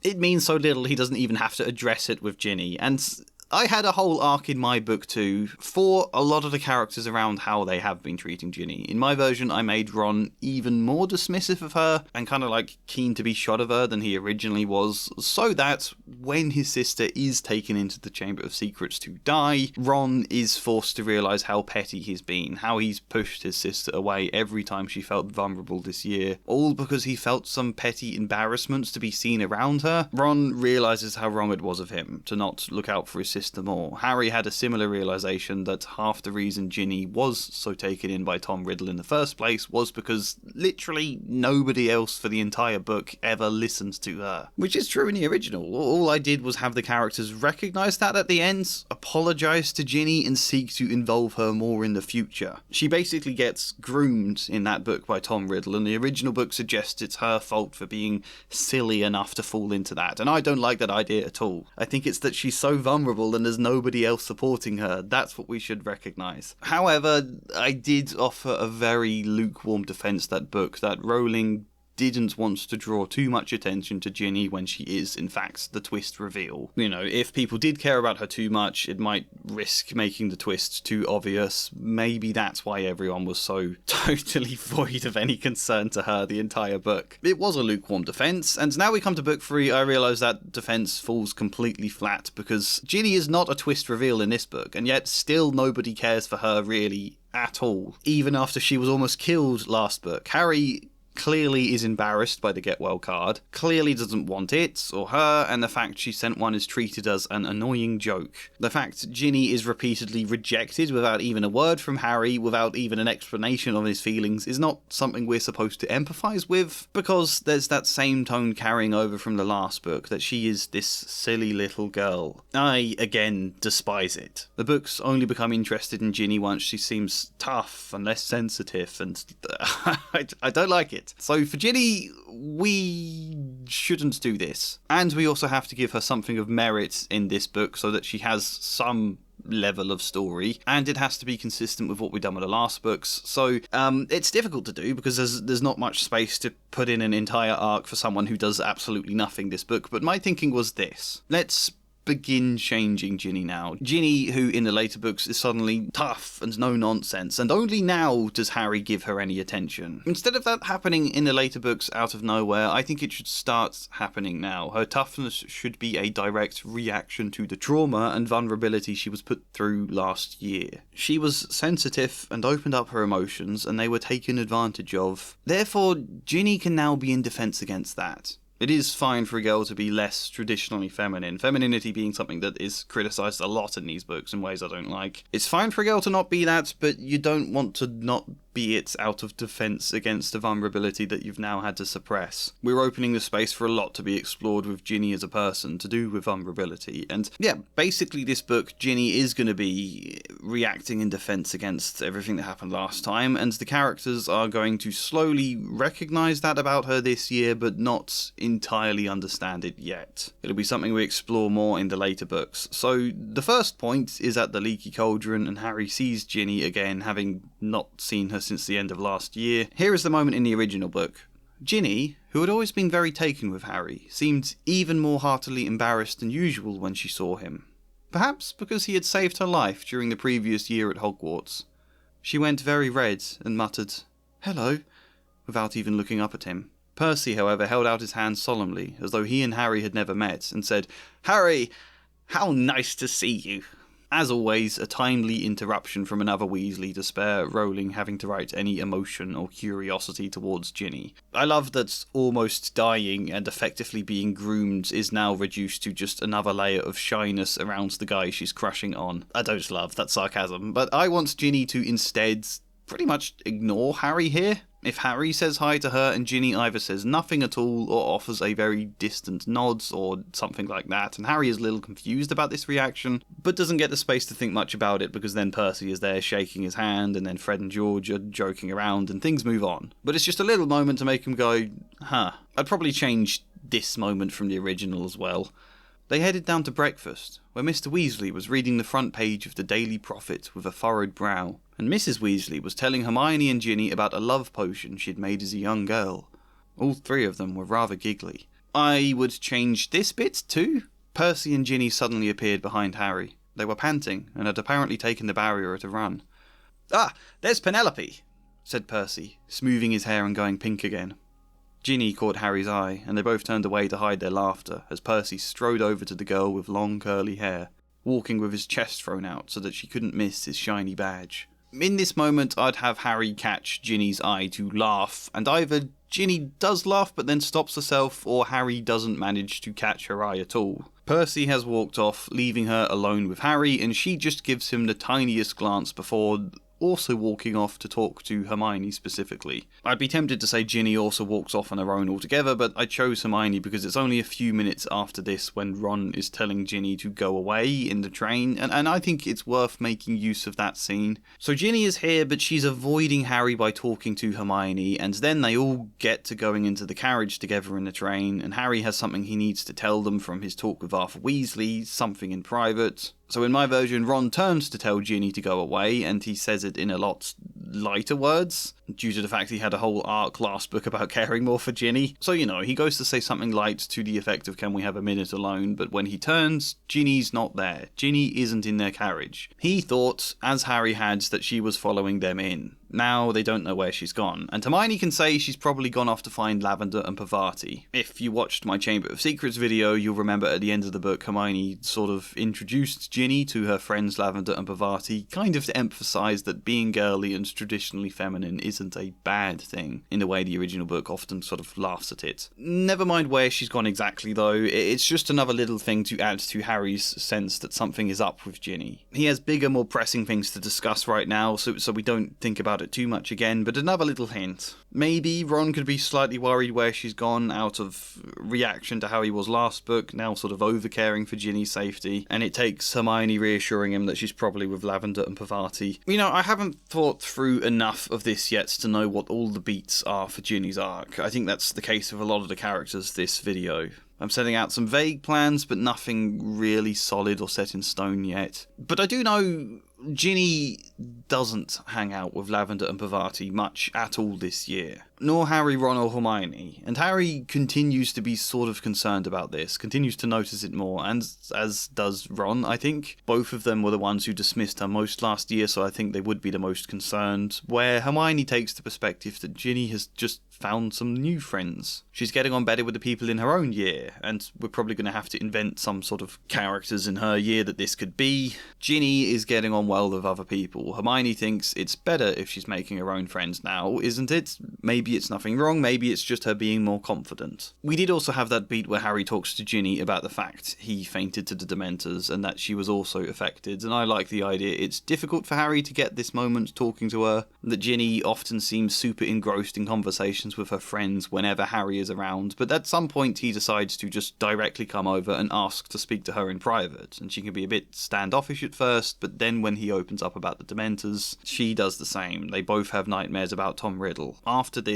Ginny can be less overtly attempting to avoid Harry, but still remains pretty distant to most of them. And Harry is left in a confused state of mind where he doesn't know, is there something wrong? Was she just a bit awkward after everything last year towards me? She seems very confident with other people, so maybe Hermione's right. Maybe she just has made different, better friends and moved on, and that's good. And in a way, that's what the conclusion is. I don't exactly know what the conclusion could be this book. I am mostly of the opinion there shouldn't be one and this should stretch into the next books. We're left kind of supposing, yeah, Ginny seems very different this year, but she's made new friends, appears more confident. That's probably a good thing, maybe. Which it is. It is a good thing. We will see underlying issues appear later on, but yeah, it's a good thing. I don't want this book to bring the arc to a head just yet. I don't want to get into Ginny as a deeper character until a book that's actually has space for her. I assume you can see where this is heading though, that whilst there are definite positives to Ginny being more confident and I suppose tough, it should not be at the expense of all her sensitivity and openness and vulnerability, and it will take Harry's relationship with her before she can start to open up more again, where she likewise will help Harry with some of his biggest emotional struggles. So really I'm just moving the pieces into place for that kind of story later on. The only other thing to say, if you didn't already guess it, is that Ginny speaks troll. Or a little bit of troll. I needed someone to help with the security troll situation when Diggory is getting in a mess, and I felt the contenders were Neville, because he gets locked out there with them a lot, if we're still doing that. Parvati, because she hasn't had much personality in my scripts and it's something I really need to address. Or Ginny, because Ginny doesn't have much to do this book at all, and I decided to go with her because she is more of a main character and because I think it would be cool if she was into different languages. I think that would make her a good help when Harry's having to deal with lots of different magical creatures and bring lots of different communities together against Voldemort. I think that maybe could come in handy in the later books. So yeah, Ginny has gotten into learning languages over the summer. Nothing major, just little bits from different languages that people tend not to take much interest in. Those are the languages she's most curious about. And she's got a bit of a flair for it, enough to understand roughly what the security trolls are trying to tell Mr. Diggory. Yes, who's next? This cringing bit of filth would have seen you die too, without turning a hair. My problem with Peter, I think, is how simplistic he is portrayed. Basically, the book tells us Peter was not a skilled wizard. He wasn't much good at anything. He was small and fat, is also hinted as something that factors into this, and he wasn't popular.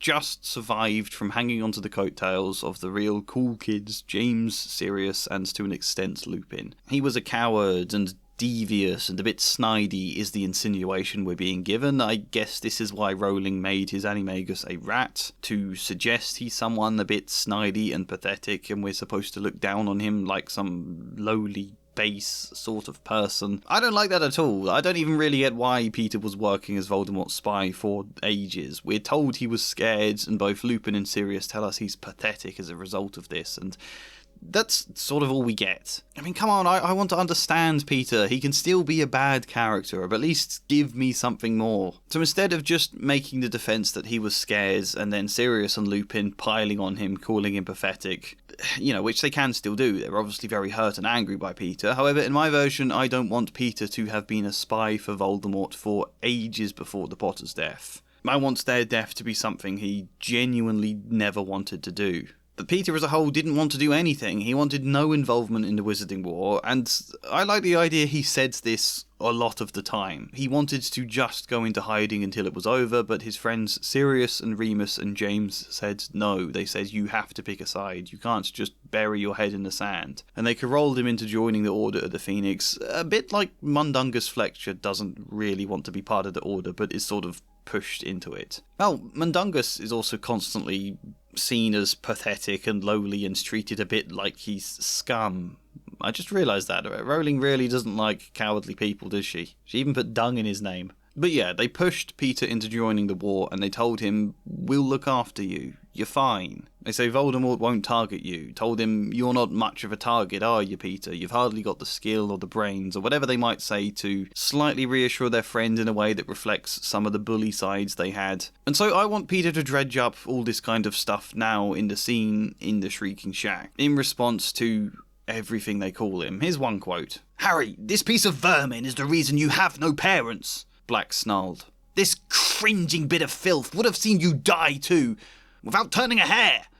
You heard him. His own stinking skin meant more to him than your whole family." In response to this kind of stuff, I want Peter to say, I was scared, Sirius. I'm sorry we can't all be heroes. You knew at the time I was scared. I asked time and time again to leave the Order, but none of you would let me. Said you could protect me. Said Voldemort wouldn't target someone like me and that I was hardly a threat. You knew I didn't want to be the Secret Keeper, but you made me take your place anyway. You thought it was so clever. You and James were always arrogant and reckless. And so in this sense, Peter hasn't been a spy for ages, and when he was then made Secret Keeper, he was happy because he could pass this on to Voldemort. In my version, Peter wasn't a spy, and he didn't want to be made Secret Keeper because he was afraid he might crack if Voldemort found him. Tried to insist he's not the person to trust this responsibility to, but Sirius forced it anyway, and then Voldemort did find Peter and he cracked immediately. That kind of idea, you know? I'm sorry I was never as brave as you, but that's exactly why I never wanted to be involved. You never listened to me. I just find that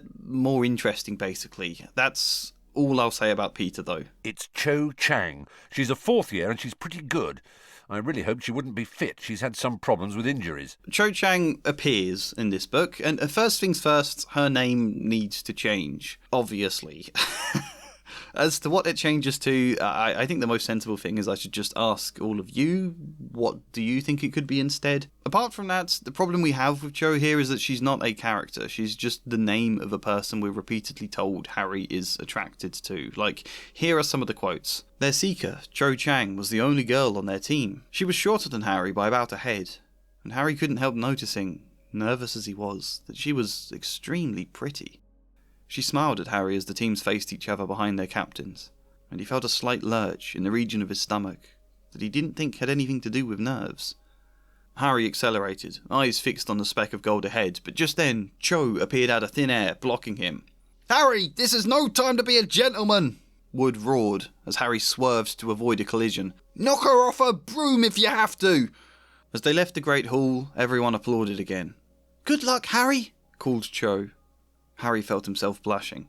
I think this is every mention in the book, apart from obviously a bit more description about the Quidditch game, but I think that's everything. It's not much, is it? It's not really set up for their relationship in Book 5 and Harry's crush in Book 4. Clearly, Rowling is trying to set this up right now, but it's not very effective, and we're told she's extremely pretty, but that's it. If we could just have perhaps a few details about her appearance, just for the sake of knowing what she looks like, whether or not it's to do with actually being pretty, you know? I'd just like to know. Are we supposed to just form a very general, stereotypical idea in our heads based on her name? You know, this is something Rowling is often quite good at, to be fair, giving characters unique aspects to their appearance that make them stand out in your mind. Snape always having glittering eyes, Dumbledore's long beard and eyes twinkling and his half-moon spectacles, Harry having messy hair and a scar on his forehead. You know, often she does give little touches to people's appearance that make them more easy to remember, but I don't know what Cho has, or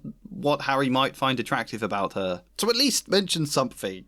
What does her hair look like? Maybe Harry likes her smile? She has a nice smile. A wide smile, maybe. Harry likes that when she smiles. It's wide and full, and now he thinks of his own smiles and how when he tries, they rarely seem to show any teeth at all. Even that would be something, you know? At best, she's just afraid to draw too much attention to it for the sake of not setting up their romance too bluntly. But even if that's the case, it doesn't work, because then we just get all these quotes worded in a way that's got such an annoyingly coy manner. Where if our protagonist fancies a girl, then we as the reader should know about it and know about the accompanying feelings and thoughts that come alongside with that. So Yes, that. And I think the whole scene where they play each other at Quidditch should be more fun. Harry goes into that game with a firebolt where Cho has whatever worst broom, I can't remember what hers is. But I like the idea of Harry expecting to have an easy win here, to be able to catch the snitch quickly, and he's fully focused on doing that.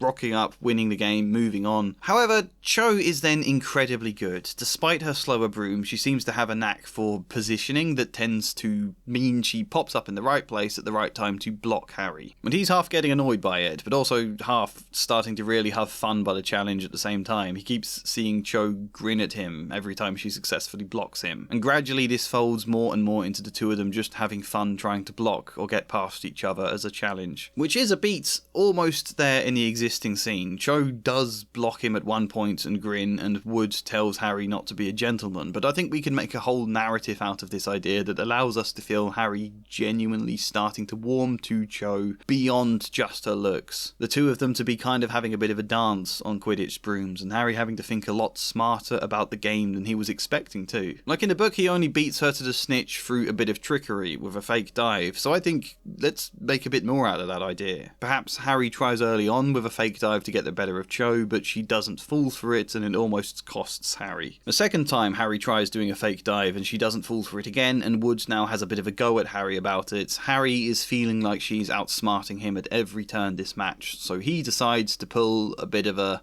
let's call it the boy who cried wolf strategy. No, that's a terrible Harry starts making so many false dives, Cho stops believing or paying as much attention to any of them, so that when he does genuinely see the snitch and genuinely go for a real dive, Cho doesn't follow. I like that as an idea. Cho keeps outsmarting him until Harry is forced to really up his game on a tactics level, and the two come out of this with a lot more mutual respect for each other. And then just that other final quote where Cho says good luck and Harry blushes. I think maybe just have her say something a bit more personal now. I don't exactly know what.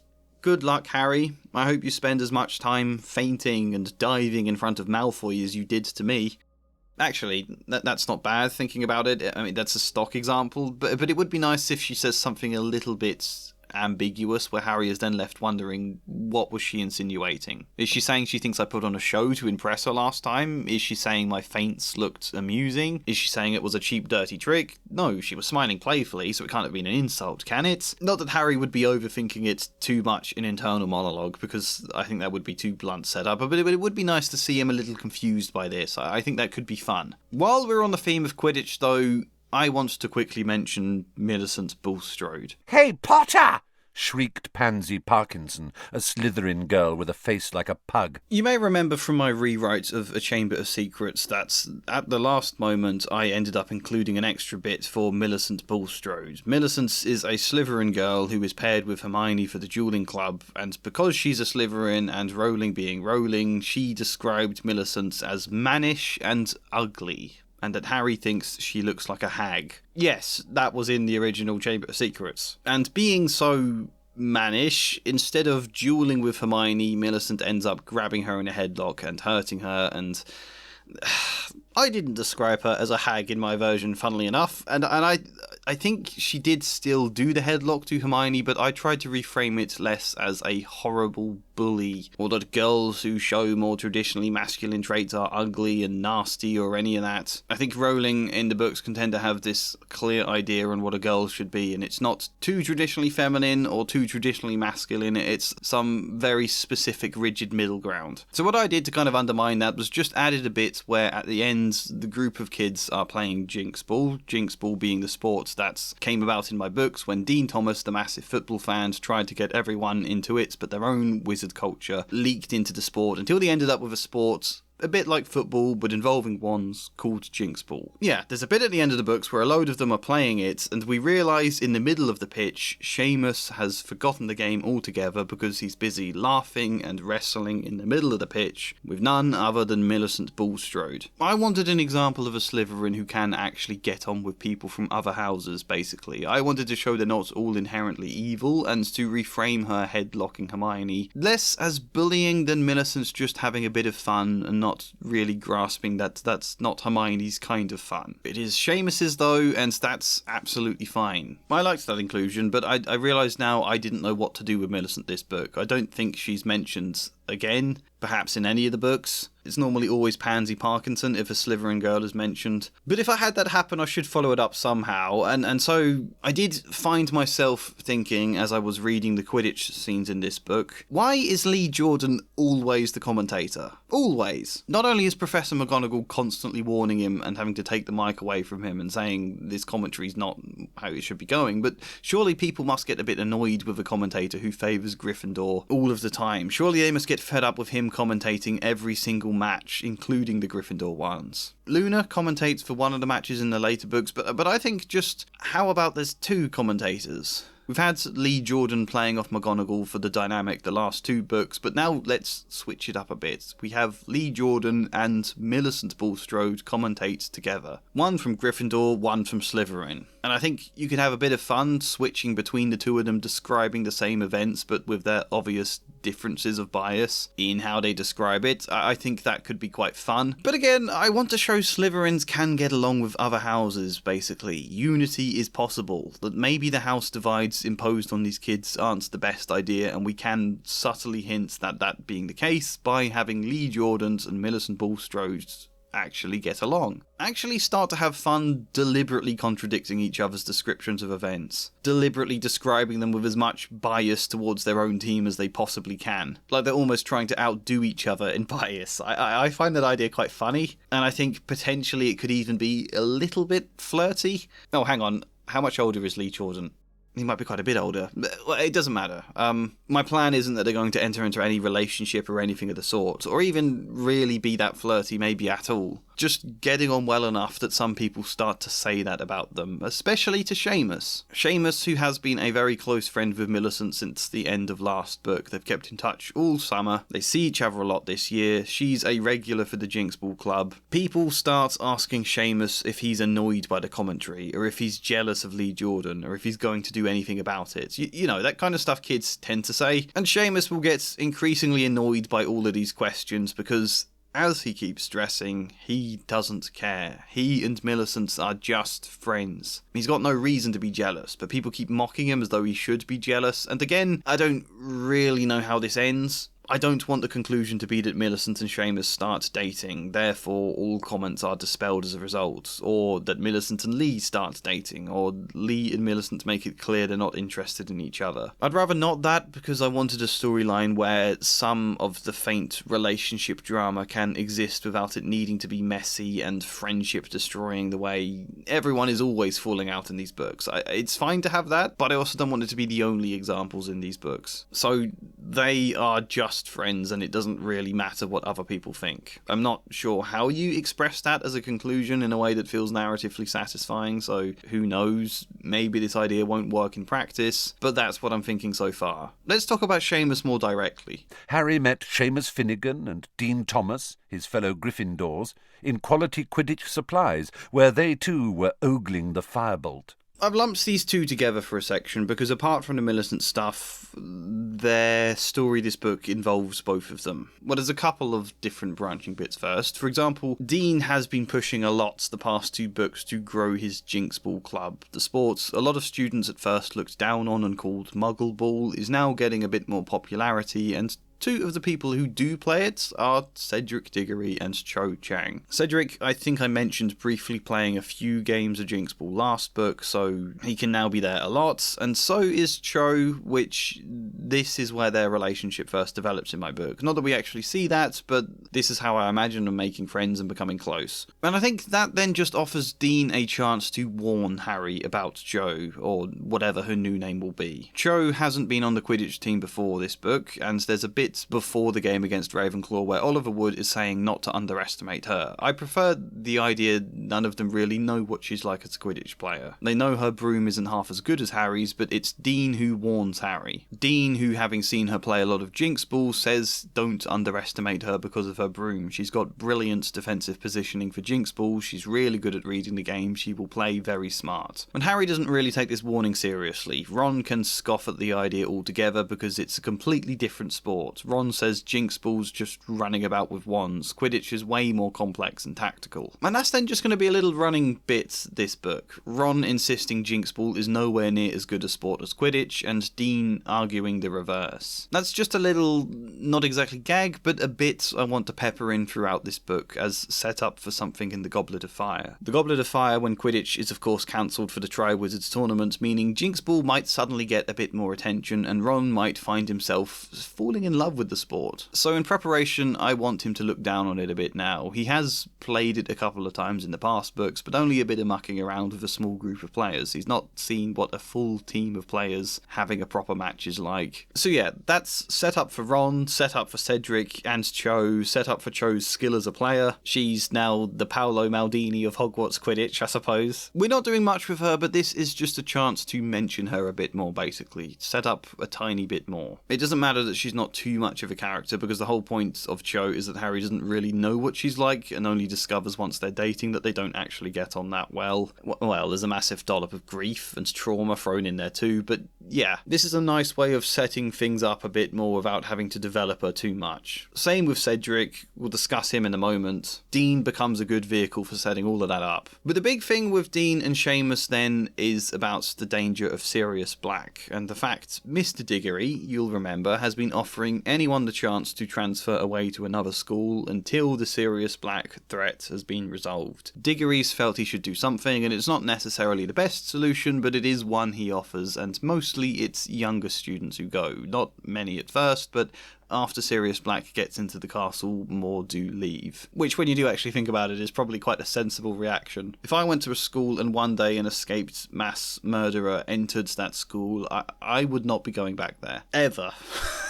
Seamus and Dean can have a difference of opinion here, though. You may remember from my book 2 scripts that Seamus once referred to state schools as bog schools, in a half unintended but still kind of derogatory manner, which annoyed Ron for Ron-related reasons at the time. Well, I'd like to build on that a bit more. Seamus isn't a bad person at all, but he's been raised with prejudices about state schools, and he's one of the main voices in this book who think the idea of transferring is just ridiculous. Why would you move yourself to a worse school full of people you don't know just because an escaped convict is out there who can't possibly get into the safest school in the country, plus when it's been given Dementors as extra protection? Seamus thinks they're safe, thinks going to a bog school would be ridiculous, and Dean doesn't argue anything back but seems uncomfortable about it. And then we learn Sirius can in fact get into the school regardless of this. And even more so, he then breaks into their dormitory and is over Ron with a knife. Dean, as a result, decides he does want to transfer. He moves to a different school for the rest of the year. He thinks, sure, maybe Sirius isn't after me specifically, but it's stupid taking any risks. Of course it is. How would you sleep at night in that dormitory thinking Sirius Black might come back there? Seamus is basically going to be upset by this, though. Seamus feels hurt that he would leave because Dean's his best friend and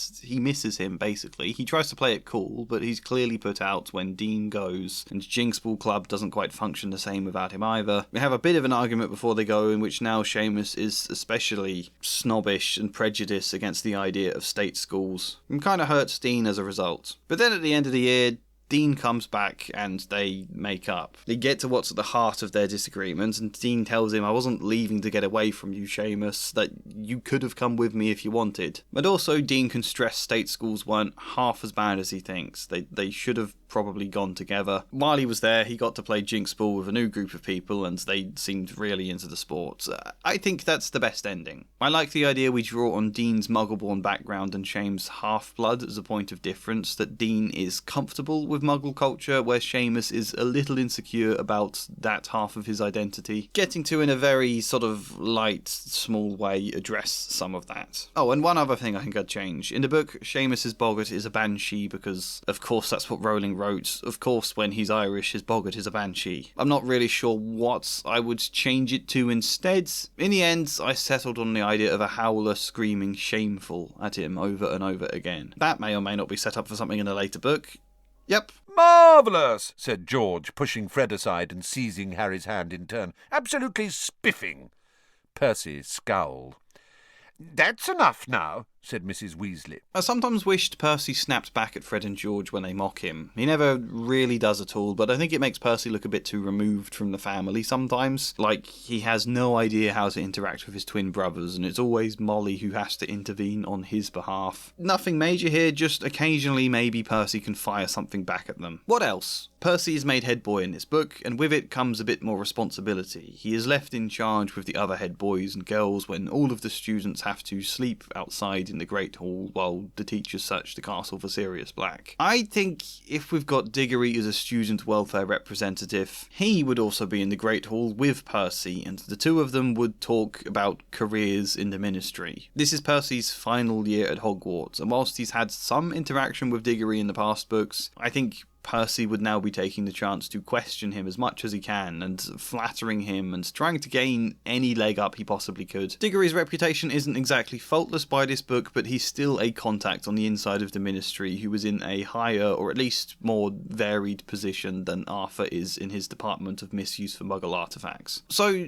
we'd just hear a little snippet of their talk, or we'd describe the sort of conversation they're having. Diggory asking what area of the Ministry Percy's most interested in, and Percy saying he thinks the Department of Magical Games and Sports, to which Diggory then assumes Percy is passionate about sport and starts offering advice based on how he secured the football pitch for Dean's Jinx Ball games. But then Percy says no, he wants to work in that department because he wants to work with Barty Crouch. Percy can say something that suggests that, and Diggory pauses for a second, realising Percy isn't passionate about games and sports at all and just wants the networking, and so he offers Percy a warning about that. Diggory says, I used to make networking and career advancement my priority, but be careful you don't lose sight of your job in the process. Diggory, of course, who has made mistakes as a direct result of trying to enhance his image, but I'd like him to say something like that and for Percy to not take the warning too seriously. Percy doesn't look up to Diggory the way he did in the early books. We can just have a 2 or 3 sentence conversation to help them set up book 4 a bit more, I think. Percy also has his relationship with Penelope Clearwater, but to be honest, I've got no idea what to do with that. Penelope has never had any dialogue and has no personality I know of, so I don't want to cram this book trying to force something there when it's not like she matters going ahead anyway. I think Percy is the one family member Ginny maybe still talks to quite a lot this book, because he was the one person looking out for her all of last year. Who's next? There was an intake of breath from behind him, and both Lavender and Parvati whispered, "Oh, no, Harry, remember your tea leaves." So I think you've mostly got a sense of these two already. Lavender and Parvati, who have been friends with Hermione, fall out with her when she's insensitive about Lavender's pet, Rabbit Binky, and it opens space for Lavender and Ron to become a bit friendly, where she had been critical of Ron in the past. Hermione makes it up to them later on. Lavender prompts Ron to make things up with Hermione about Crookshanks. The only things I'll add extra are these. Lavender and Parvati learn to accept that Hermione thinks Professor Trelawney is a total fraud, or at least that she doesn't think much of the subject. Hermione quits her lessons about 2/3 into the book, and I think this could be a moment to prompt them to understand how stressed and overworked Hermione has been, makes it easier for them to understand her difference of opinion. And also, the two of them would care about Buckbeak dying. They wouldn't really do anything in that plot, but they would care. It would be nice if more people cared. As for Parvati, it's again difficult. It's starting to annoy me how much space I'm finding in the book to easily add bits to Lavender's character. She's the animal lover. She's the one whose pet dies. She's the one who has the later romance with Ron that I'm setting up. Whereas Parvati is left with nothing I can really work with until perhaps that little bit in book 4 where Harry takes her to the Yule Ball. So I don't know, should we be building to that? Maybe? Should Parvati start to like Harry? If so, the extent of that would probably just be a couple of mentions of Parvati smiling towards him or something, because I don't think there's much of an opening in this book for them to have like a touching moment together about anything specific. In a way, it's easier to do that between Ron and Lavender because the Crookshank business opens space between them. And also, I don't want to underemphasize the setup of Cho by chucking Parvati into the mix. And on top of all of that, this is hardly character anyway, that's just treating Parvati like a love interest. So I saw 2 existing possibilities. One which I really like, but unfortunately I don't think will work. It's that Parvati could be a bit of a true crime enthusiast. Parvati knows everything about Sirius Black and about Grindelwald and Bellatrix, and therefore she could throw a different dynamic into the mix of everyone's fear around Sirius. She can keep popping up with anecdotes about him that scare people all the more. That would be fun, but I don't think it would work because A, Harry needs to find out about Sirius at the scene in the Three Broomsticks. If Parvati can already tell him loads of stuff earlier on, it kills the impact of that reveal, and B, where does that place our understanding of Voldemort? The guy who everyone fears to mention by name. If Parvati is a true crime enthusiast, is she also enthusiastic about him? That feels a bit wrong, because Voldemort comes with all sorts of baggage about not just being a killer, but a lot of political ideology and the consolidation of power, and I think we'd be in danger of making Parvati look like a Voldemort sympathiser. And if we can't do that, then how can she be an enthusiast about Voldemort's supposed right-hand man, Sirius Black? It doesn't work, which is a shame, but yeah. The only other thing I thought of is, of course, Professor Trelawney. We make Parvati the one who's really into divination much more than Lavender. We let her carry a lot of that, and I guess if we wanted some basis behind it, we could say Parvati is very spiritualistic, which feels a bit of a stereotype, but maybe it's worth using. Hinduism itself has a history of divination, so if we wanted to go down that route, we could argue Parvati has seen divination practices in the past, has experienced successes from them, and therefore divination is an area she's already very interested in. Which actually might not be a bad idea, because it introduces the idea that magic isn't just Eurocentric in the way the books often suggest, that there are other people and practices and traditions of different magic out there, and maybe if Trelawney is a bit bad at divination and the book plays that up for the sake of humour, maybe that doesn't mean there aren't other more successful practices out there. I guess you kind of get that idea anyway with Firenze in the later books, but I think this could be a nice hint to open the door. That the Hogwarts and the very British way of doing magic isn't the only way, and just because they're all anyone is taught here in Hogwarts doesn't necessarily mean they're the best. So we could do that. Parvati is heavily into divination, but not yet recognising Trelawney isn't the best person for it. Maybe that would be a beat in the later books. The only other possible thing is Ginny, who was friends with them at the end of the last book and now doesn't hang around with them much at all. Parvati could potentially ask Ron about it if his sister is okay, and maybe there would be space to develop a bit more story there, but I think Ginny not being there and Hermione having fallen out with them opens up more space to just bring in Parvati's sister Padma instead. I think that might be smarter, considering she does have a moment in the fourth book. They've got a new captain and seeker, Cedric Diggory. He's that tall, good-looking one, isn't he? Said Angelina. Strong and silent, said Katie, and they started to giggle again. I think basically we just need to be more aware of Cedric existing in this world prior to the fourth book, where he's supposed to be seen as the popular kid. And I've already done one thing, you know. He plays Jinx Ball, and due to his popularity, he is a big part of what's helping the game grow. Secondly, I did change it in book 1 so that Harry plays him in Quidditch back then, but almost lost because Harry wasn't very good at blocking at the time, so we can have Harry recall that fact and Harry eager to do better blocking him again this time. I don't think they have played each other since book 1 because book 2 half the Quidditch matches get cancelled. Thirdly, Cedric's dad is obviously Amos Diggory. We need to do something with that fact. I'm annoyed I didn't do more with it earlier on. And the most obvious thing is that Cedric is a bit embarrassed by his dad, where Amos, like in the original actually, is incredibly proud of his son and eager to talk him up in a way that embarrasses Cedric even more. I quite like the idea that Cedric does get a fair bit of stick because of his dad, and he's forced to kind of awkwardly take it with good humour, and that's kind of the reason it's died down a bit, that people respect him for that. You know, in the classic sense where if someone can take a bit of banter, they get sort of let off in the future, you know? I imagine there'd be a bit of that taking the mick out of him during Jinx Ball, but that's not actually something we would see in this book. So what we do have in the original book that we can work with is one place where, well, a scene doesn't occur with Cedric, but it could have definitely occurred. It's because after Harry plays Cedric in the game where the Dementors attack and Harry falls from his broom, when he wakes up in the hospital, we get this. Diggory got the snitch, said George. Just after you fell, he didn't realise what had happened. When he looked back and saw you on the ground, he tried to call it off. Wanted a rematch, but they won fair and square. Even Wood admits it.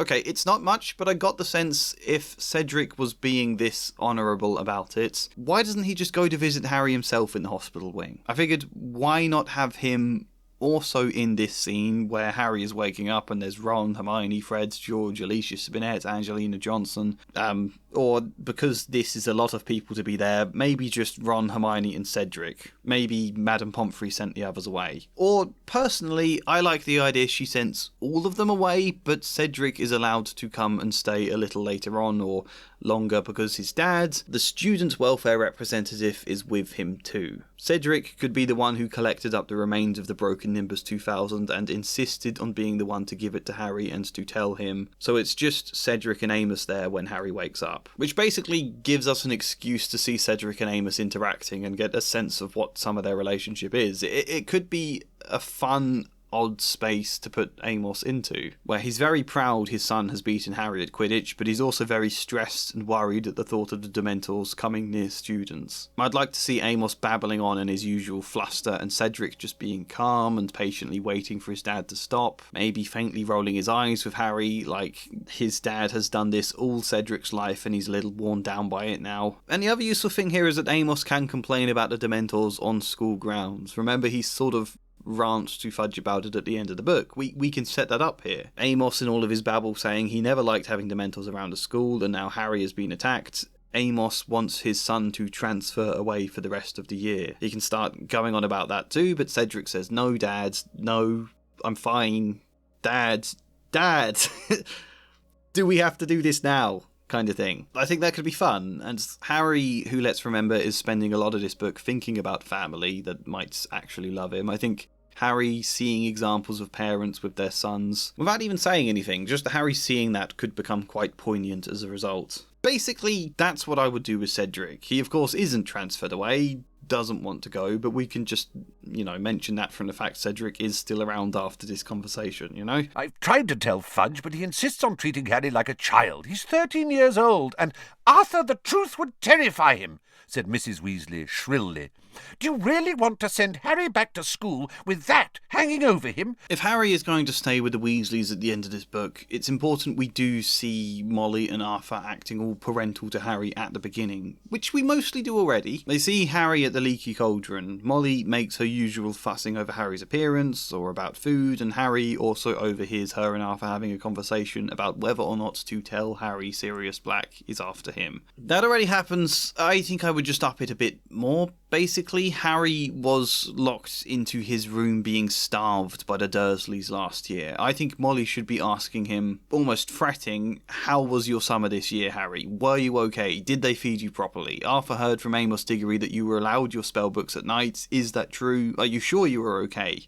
Kind of thing. And also, I want Harry reflecting on the fact he asked Arthur last year if he could stay with them. I want Harry to reflect that living with them won't be possible as a result of that. I want to make it clear Harry is no longer considering them because they've already said no, and it's sad for him. It almost makes it more sad for him that they do seem to care because it kind of raises his hopes when Harry believes living with them is no longer possible. So I would express that kind of to divert attention away from the twist that he will live with them in fact at the end. Beyond that, two changes. One is to do the movie thing. I've tended to avoid following the movie ideas, partly because I can't remember what they are, I haven't seen the films in ages, but if memory serves, Harry doesn't overhear Molly and Arthur arguing about him. I find it just a bit too convenient, gives away a bit too much information. It's nice in one way because it shows how much they care about him, but I think I much prefer Arthur just pulling Harry to the side in the Leaky Cauldron and telling him in confidence, the Ministry doesn't want me speaking about it to you, but I want your word, Harry, you won't go looking for Black. And Harry asking why he'd go looking for someone who wants to kill him. That conversation does also happen in the book, but it's later, right before he gets on the train, and I think it's just quicker and more elegant if we condense both those conversations down into one the way the movie does. The second change is to follow up on a slightly bizarre but I think fitting plot point I introduced in book 2. Basically, at the end of book 2, Molly had decided to write her own book of practical advice for dealing with magical household pests based on her own experiences rather than the book by Lockhart that she had been reading before. I did this for a lot of reasons, mainly around giving Molly something to do across the series beyond just being the mum stereotype. And I do find it weird she does never have a job job when all of her children are away for almost all of the year. I want to give her something to do other than cook meals. And so Molly in my story works as a part-time cleaner. I want to make it clear that the Weasleys aren't poor due to any fault of their own. Her father works in a department of the ministry that doesn't pay well because the government is a bit racist towards the idea of muggle care, and also because being a cleaner does not pay well and is not stable employment. This being magical cleaners who deal with all sorts of household magical pests, like we see in Book 5 when they have to clean Grimmauld Place. I wanted clear both Molly and Arthur work incredibly hard, but for all sorts of economic and social reasons, it's difficult to afford things. Because otherwise there's a danger these books make it look a bit like the Weasleys just had too many children and are too lazy and all those sort of horrible stereotypes people make about the working class. I don't want that. Anyway, last time round it was a bit of a plot point. She was encouraged to start writing her own book based on her own experiences, and that was where it ended. So now in Book 3, she is in the midst of writing this. Ron complains about it in his letter to Harry in Chapter 1, how all holiday in Egypt she was looking for other magical pests she could write about. And all summer she's been getting all of her children to read extracts and then endlessly revising them and getting her children to read them again, and it's been wearing on them all. Just a bit of fun around that idea. This is going to be a very slow burn arc, so that all that's really happening in this book is that Molly is still writing, and she has a meeting in Diagon Alley with a book publisher where she's going to show them the first 3 chapters to see what they think. That can be one of the reasons the Weasleys randomly stay at the Leaky Cauldron the night before Hogwarts. I mean, I know they do that so Arthur can keep an eye on Harry on behalf of the Ministry, but it's still a bit odds that they splash out on accommodation there. I don't know how much it costs to have a load of children stay at the Leaky Cauldron for a night, but it's not something they've seemingly ever done before and never do again. So the pretense can also be about Molly's book now. It's mentioned that they stay in Diagon Alley later because her meeting is in the evening. She has that meeting. It's mentioned it didn't go entirely well. They didn't hate the book, but they want to see more of it before they can proceed. That's sort of it. We don't actually see the Weasleys at the end of this book, so I think we can follow the rest of this up next time. Oh, that and all of this prize money they won. In the original, they win this prize that gets them enough money so they can afford a trip to Egypt. I say don't make it prize money, otherwise we have to wonder why there isn't other things they're spending it on. Hogwarts is a private school in my version that has a tuition fee, therefore I've made it the prize is literally just this all expenses paid for trip to Egypt. Not the money that they choose to spend on Egypt, just this pre-packaged holiday, I guess. I think that's simpler. Harry! Hi, Harry! It was Colin Creevey, a second year who was deeply in awe of Harry and never missed an opportunity to speak to him. Colin went through an ordeal last book. Mr. idolises Harry and everything Hogwarts related. His first experiences of the magic world were an attempted Muggle-born genocide that left him petrified for almost an entire year. The books would have you think Colin was unaffected by this, but my whole idea is it shatters his idealisation. That Colin in book 2 was like representative of the wish fulfillment idealization of Hogwarts, someone being in awe of it, and then slowly the reality of events over and over again wear away at his idealization. And his mum in that book wanted to take him home, but obviously she couldn't. She most certainly doesn't want him going back to Hogwarts as a result, though. So Colin isn't here now in my version. Colin changed schools, and not even a temporary transfer because of Sirius Black. Even before that, Colin has fully gone. But what you may also remember is that there is a Quidditch league in my version of the books. Instead of just the 4 houses competing for the Quidditch Cup, it's every school in the country. And Hogwarts are allowed 4 teams for archaic traditional reasons. But sometimes a state school Quidditch team comes to Hogwarts for a match, and sometimes Hogwarts teams go to a state school for a match. It's a thing. I've just about managed to incorporate in the first 2 books, whilst very much keeping it in the background, very much not wanting it to get in the way of the story, plus for the sake of the bubble I wanted Hogwarts students to be in, where their privilege skews their view of the other schools. The fact their houses almost always win at Quidditch due to their superior brooms, and the fact flying is a lesson in the Hogwarts school curriculum with an expert teacher where it might not be a lesson in state schools. I've deliberately kept our awareness of them at a distance, but this book it's time to actually have a scene of Harry visiting another state school for a Quidditch match, and whilst he's there, bumping into Colin Creevey. Yep, Colin would, of course, call out to Harry if he saw him there and wants to talk to him, and what Colin's basically going to be midway through this book is a voice hinting everything we've been led to believe about state schools might not be entirely accurate. Because Colin much prefers his new school. I don't know which of these reasons I would give because some of them sound a bit forced, but I think there's no house system at his new school, meaning the students feel more unified. Or instead of Hogwarts' own independent private school curriculum that the Ministry has no say in, and is decided by the very antiquated Board of Governors, Colin much prefers the state school curriculum. It's obviously not until Book 5 Fudge starts doing weird things with it, so I like the idea it's quite good at the moment. Potentially would give some examples. They don't have flying lessons and there's very little astronomy, but there's a lot more classes that teach practical things that would actually come in handy for an array of careers, which is almost never the case at Hogwarts. Mainly, what I'd want Colin to stress is that a lot of the teachers are way better. And I mean, this is a bit of an old stereotype, but that's experts and professors who are masters in their field may not be as good at the actual teaching. Snape, I'm fairly sure, is an absolute world-class level potion maker, but he is also a terrible teacher. Professor Binns has literally lived the history he's teaching, but he's also a terrible teacher. Book 5 kind of makes this point when Umbridge inspects a lot of teachers who give bad lessons, so it's not necessarily wrong of Hogwarts. This is an antiquated school that's been allowed an unusual amount of freedom from the regulations and inspections that would require a much higher standard of education. And whilst Umbridge and the education reforms in Book 5 are 100% bad, I do also like peppering in the idea that there is some sense behind it. So yeah, Colin is faintly suggesting most of the teachers are way better where he is now, and something that can leave Harry wondering if Lupin has ever taught at a state school. It might explain why his clothes are so shabby and why he's so engaging. That's what Harry's wondering at the time. It of course isn't the case, but it's still an interesting thought. What if a lot of the teachers at Colin's school are of the same standard as Lupin? What if that is the norm there? All we're really doing is growing Harry's awareness of the wider world. Nothing else yet, just dropping lots of stuff in like this.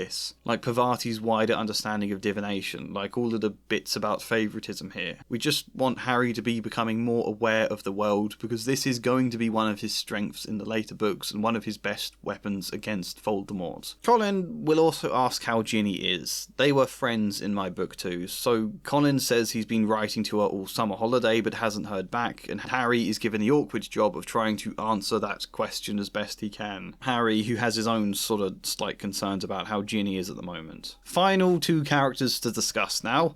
Crabbe and Goyle were looking scared.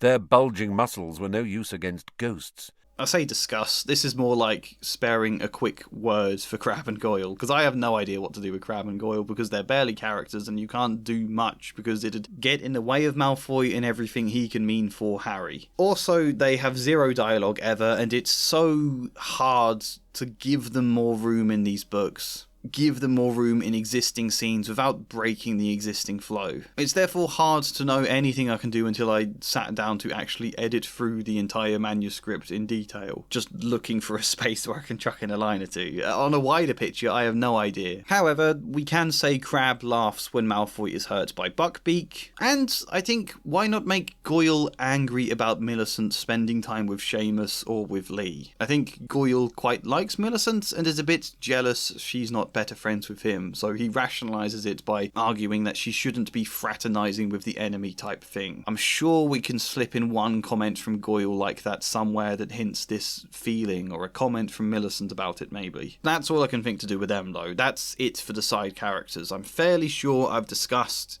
everyone necessary. I hope I have. I'm going to be kicking myself if I've forgotten someone. Or, like, someone I needed to mention, you know. I haven't talked about McGonagall or Dumbledore. They haven't had their own sections, but they have come up a little bit in other sections where I have said everything I needed to say. So I think we can move on to the final parts of this video.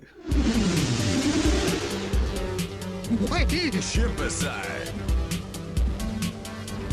Okay, let's talk about the time turners then. I've left it deliberately late, not just to draw this out for several hours, but also so a lot of the other sections could already hint at aspects of the plan here. And as I've said, we can't just easily get rid of the time turners, no matter how much I personally would like to do that. We can't just change the entire basis and third act of this story, so I started really by asking what my problem with time turners is exactly. What is most people's issue? And I think one part is it breaks the world. Yes, you can't introduce such a world-breaking piece of tech and then completely drop it going ahead. Another is that would a schoolgirl be given something this major simply to attend more classes? I mean, on the one hand, I find that idea really fun. It'd work great if this was book one or this was a kid's comic or something, but this is the third book now. I think it's a bit too much. And again, would McGonagall agree to let Hermione overwork herself anyway? Although I'm not really sure why she's overworked this year. Couldn't Hermione just rewind time to get a few more study hours whenever she needs them, or a chance to sleep? As long as she's sensible enough to go somewhere the past version of herself won't see her, then there's not really an issue here. And if Hermione is at classes all day, then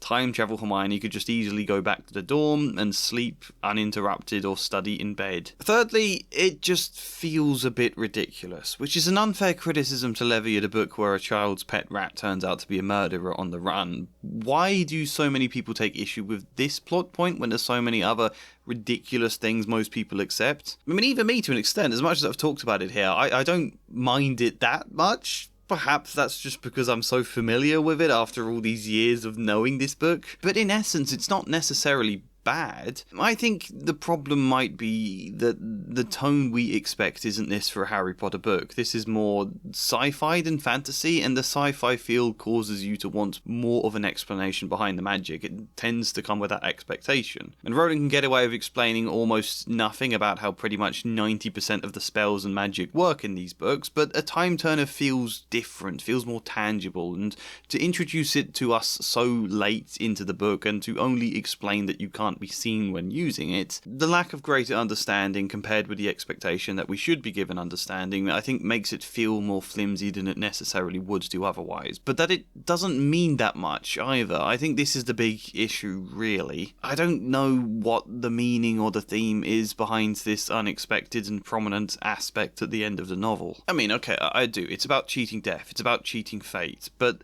even with the pains I've taken to tie that theme in a bit more to this novel, it still feels quite tenuous. And like, what does that even mean? How does that matter? What is Harry learning from the experience? You can't just sort of discuss an idea of cheating death and in itself that's supposed to have substance, especially in greater novels where cheating death is the thing Voldemort is not supposed to do. So that's a bit of a dissonance. How does that matter, basically? What is Harry learning from the experience? How is he growing? What can we take away of some fulfillment?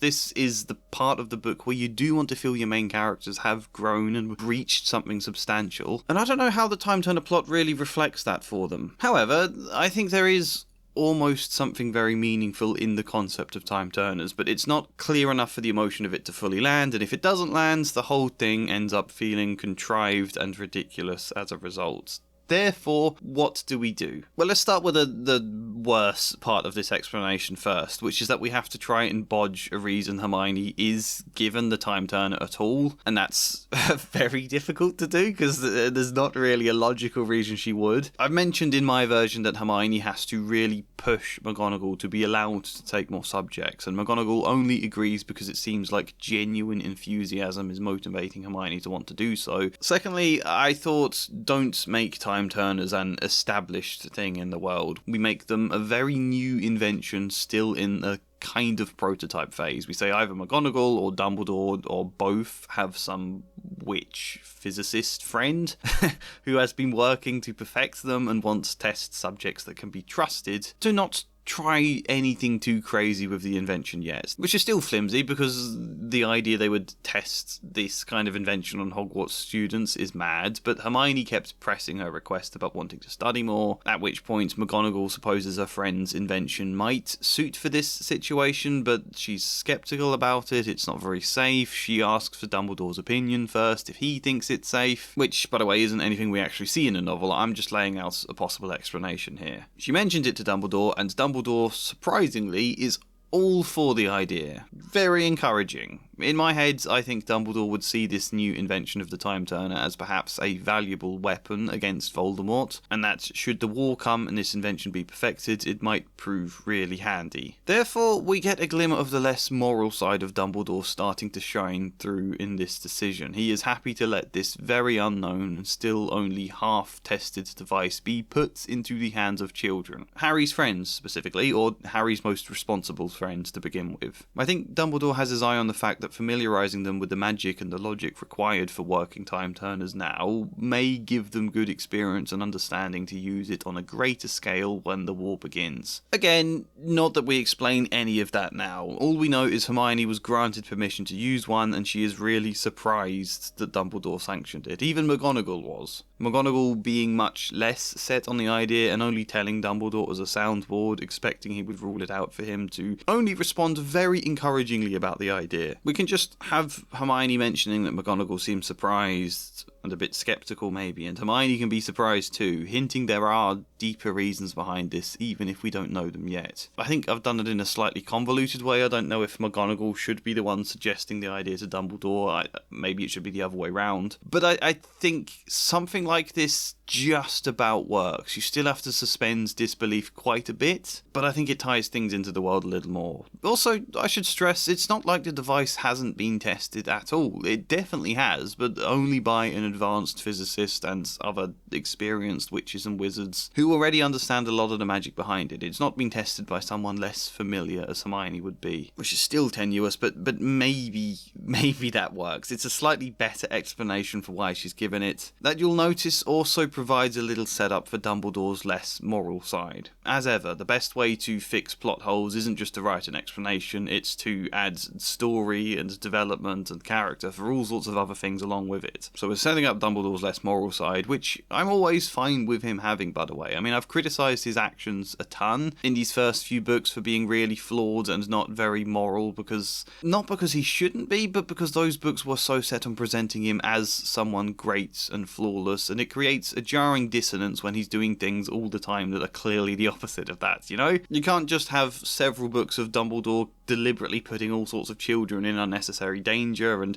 all sorts of bad situations at Hogwarts, whilst everybody still thinks he's the best person ever, and make it kind of a plot twist later on for Harry to go, oh, Dumbledore isn't very moral. Nah, let's make it a bit more consistent. So I have made Dumbledore a better person, seemingly in the first books, and we're just starting to hint at a potential flaw here. I mean, we are directly drawing attention to it. It is the point here. The characters to wonder about it. Why has Dumbledore done that? And also, we're obviously setting up the Time Turners to be useful in the later books as well. I think if they're here, they have to appear again later on. I don't know how yet. I'm slightly scared I won't figure out how, but I'm building in the space for them because you can't just invent this and then forget about it completely. We have to do something. I maybe have a few vague ideas, but I need to reread the later books first. That's the first thing we do with Time Turners, this slightly better explanation behind why Hermione gets one, and part 2 is how it works. Because the simple rule you cannot be seen is not enough of a restraint. The device still gives you free rein to do so much stuff without danger. Even just imposing a limit that you can only reverse time a couple of hours would have been quite good. I was tempted by the idea you can only reverse small things, but then they are using the Time Turner to save both Buckbeak's and Sirius's and even Harry's lives, so that doesn't work. And then I just thought, why don't I try to be a bit more imaginative? Instead of just imposing a rule on the magic, why don't I completely reshape how it works? Not only to add limitations to the magic, but to make it mean more, to add theme and substance. Make the third act more exciting and visually striking, and then this accidentally ended up becoming the big emotional core for my entire plan here. So, here's what happens. When you go back in time, it's not that you can't be seen by the past version of yourself because they'll go mad, apparently. It's not that anymore. It's that your two selves seeing each other, being aware of each other, even just being too near to the events of each other's version's life, makes it really confusing to keep a solid perspective on where you are now and who you are at that moment. I thought, what if time travelling is like your sense of self getting split between two different timelines, you know? If you go back in time and you, say, go somewhere completely different to where your past self is at the past moment, do something completely different. It's easier to tell the distinction because you can sort of shut out awareness of all these experiences this other past self is going through at the exact moment of time. And this is how time turning has worked for Hermione so far. She's been going back in time only an hour and putting herself in a completely different classroom, but crucially, it gives her something very clear and very straightforward to focus her attention on. All she has to do is focus her mind intensely on the teacher for this other class, say Professor Vector in arithmancy. Just sit there and listen to what she's saying and take notes, and because that's something very simple to keep your mind absorbed, keep your focus firmly fixed in the present, or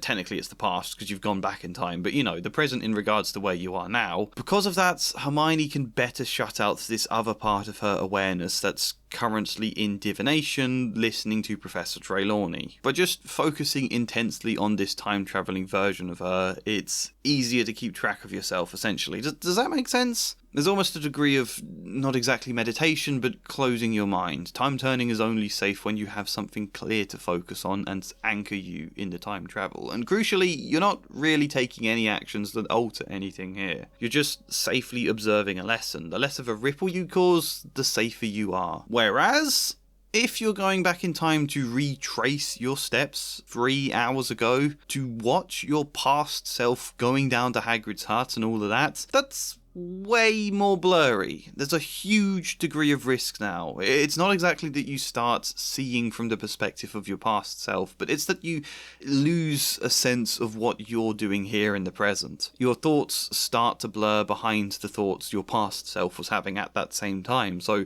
Harry is supposed to be watching his past self in Hagrid's hut from a distance, hiding in the trees, waiting for a moment to come out and untie Buckbeak once his past self, past Hermione and past Ron have moved away. But it's now becoming harder to remember he's supposed to untie Buckbeak at all. He's now thinking again as he was in that past moment. I really hope Hagrid's appeal goes well. He's losing all the awareness he's gained from his present time going back into the past to instead just blur with how his past self was at the time.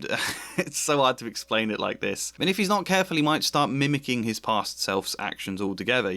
Past Harry in Hagrid's hut is like picking up his cup to sip some tea. And so Harry, in the time travel, is now raising his hands as though he's sipping a mug, even though he doesn't have one at all. Or past Harry runs out to hide in the woods before Fudge arrives, so time travel Harry randomly starts running in the same direction, as though he's that past Harry, losing a sense that he's not, And if this kind of thing goes far enough, the danger is Harry's sense of self and perception of time gets permanently damaged. That even after time travel is over, he gets confused with memories and feels like they're happening right now, rather than happened a long time ago. Say he sees someone opening a letter at breakfast in the Great Hall, because it reminds Harry of the first letter he ever got from Hogwarts. Suddenly Harry thinks he's 11 years old again and is currently in the Dursleys' house, and now he's trying to steal the letter as if it's the one Vernon snatched off him. Or if he's currently in a potions lesson, it might feel more like a memory to him rather than something happening now. He loses sense of the order events happened in his life or thoughts about the future. Harry, who was picturing getting to live a future with Sirius, might think that's already happened, or that's where he is now. Suddenly it feels more like he grew up with Sirius and the Dursleys are the future ahead of him. I'm over-explaining the idea because none of that will happen, obviously. Harry's not going to have his sense of self and time perception permanently damaged. I'm just giving examples to try and make the idea clear. I don't know if there are sci-fi stories with this concept out there or not, but I think it's a really cool one. Which, by the way, explains why Hermione is exhausted just using the time turner all year. You can't rest when you go back in time. You can't go back a couple of hours to catch up on some sleep, because the more relaxed your mind is while you're time traveling, then the more the thoughts of your past self are free to start flooding in and taking over. If you fell asleep completely in time travel, like your present brain switching off, that would blur your sense of self way more with the past, and it could be really dangerous. So time traveling requires a lot of focus, and it's exhausting. So even if she uses the time turner to get an extra few hours to catch up on homework or finish studying or whatever, that's still like staying up an extra few hours without sleep and having to focus really intensely during those extra hours for fear of damaging yourself. So this is super, super difficult for Hermione, and I think she does then have regular checks with McGonagall about how it's going, how she's coping, if it's becoming dangerous at all. And I think Hermione lies during those meetings. Again, this isn't something we really see happen, it gets described later on, but it factors into her arc about how hard she's studying. Hermione, who really, really enjoys taking these extra subjects and worries if she lets on that the time turners are starting to have an effect on her, she will be forced to drop some of the subjects, so she pretends otherwise at first. She tries to pretend she's not tired and worn out and stressed, tries to convince herself otherwise, and that makes the moment where she does snap and quit divination feel more impactful, because that's the moment she really notices, and then McGonagall can really notice, oh, this isn't safe, this isn't working well. Oh, and also, if it's not clear, they can't just go back in time and kill Voldemort anymore. Going back an hour can already be risky. Going back in time several decades to kill a child Tom Riddle, you would lose yourself so much that you wouldn't even know why you've gone back in time anymore, what you were doing, where you were. Probably it would fragment you far more than just that, especially if you're going back further in time than when you even existed as a person. And even like examples of going back a small amount of time. So say Sirius fell through that curtain thing that kills him, so Harry, wanting to stop this, rewinds time 20 seconds to push Sirius out of the way. Time-travelling Harry would be in this location and event right next to the past Harry, and it's too involved that he would again just lose awareness of why he'd gone back, and would instead simply repeat what the past Harry was already doing, kind of reliving that moment again. It would achieve nothing, and would of course be very dangerous to him. Not that things like that need explaining, but there's enough of a concept and a kind of philosophy that those plot holes could be explained away if we needed to, without the need of a very strange stage play to sort of rectify some of it. And so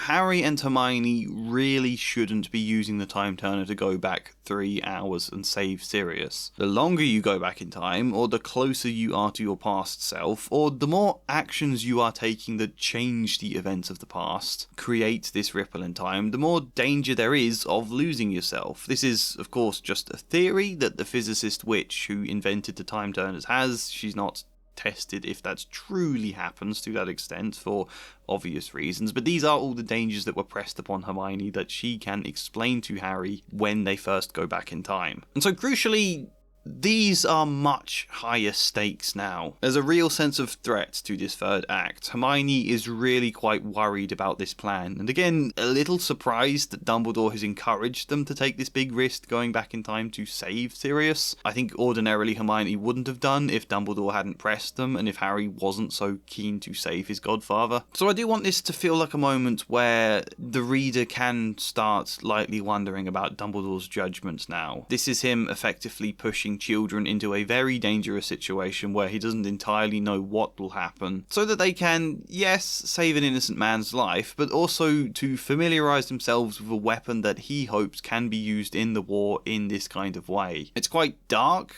when you frame it like that, and by drawing attention to how strange it currently seems from Dumbledore when we don't yet know the context behind it, it opens up space in the narrative for Harry to have a big negative reaction to Dumbledore when he finds out the truth in book 5 or book 4 or whenever. The physicist has gone back in time a little to change things in this sort of way, so they know it is possible. Dumbledore might have his own theories that this could work, but it's still very, very risky, and these are two children who don't entirely know what they're doing. I think we need more stakes, and these kind of stakes can feel more tangible, more threatening than just being told, no, you cannot let your past self see you. Plus it's set up for another side of Dumbledore, plus it adds more weight to the general theme of these books, that's children being unfairly burdened with the weight of the world. It is terribly unfair. All of this should fall upon two 13-year-olds to fix, and all of this added danger makes that even more the case. Especially if we can make it visually clear in this third act, visually see the dangers. I want to describe Harry's vision distorting, things losing colour or becoming black and white, his depth perception fading. They're supposed to be watching out for their past selves, Sirius, Snape, Lupin and Peter, emerging from the Whomping Willow, but suddenly it's really hard to see into the distance because everything has this blank cloudy white. They have to keep stopping to focus themselves again, to almost meditate on who they are. Harry and Hermione keep their hands firmly clasped as a way to try and anchor themselves, because they need an anchor. They don't want to go missing in this white fog. I think Buckbeak could potentially be an anchor too. Keeping hold of him while they wait in the woods reminds Harry this is different. This is why he's here. Buckbeak is here and alive. I am in a different time right now to the past. And where is this going? Well, let's cast our minds back to my concept for the Patronus charm, and Harry needing to centre himself in the present moment to cast it, effectively. To focus his awareness on who he is altogether, rather than just the fear the Dementors bring up. And when I think about what this metaphor for the philosophy I've set out for Time Turners here, what it might mean altogether, Harry getting confused about whether he is back in the past or still in the present, think how trauma works. You, in the present moment, get stuck feeling like the past traumatic event is happening again in the present, or never stopped happening. Even when it's irrational to think so, all those same feelings come up again and your body's autonomic response kicks into red alerts. Time travel with this concept becomes a really, really good metaphor for trauma, and getting to go back into the past and change something, but without losing yourself to that past experience, becomes a great metaphor for processing it. Like, so effective that the second I realised I could do that is the second I really, really wanted to make this video. I spent ages delaying on this one because I didn't know what to do about Time Turners. And then suddenly out of nowhere, all of this clicked into place in my head. And then even all this vague stuff about fate and challenging fate fits in under this umbrella too now, because is that not also what it's like to feel as though you're doomed to repeat past trauma or to re-experience it? Suddenly, at least from a thematic point of view, if not a literal one, the concept of divination in this book becomes less about accurately and magically predicting the future than about your past experiences and fears mapping out an irrational view of the future. Suddenly, the fact Trelawney is always predicting death and horrible things feels exactly like your worst fears chaining your autonomy and view of the future.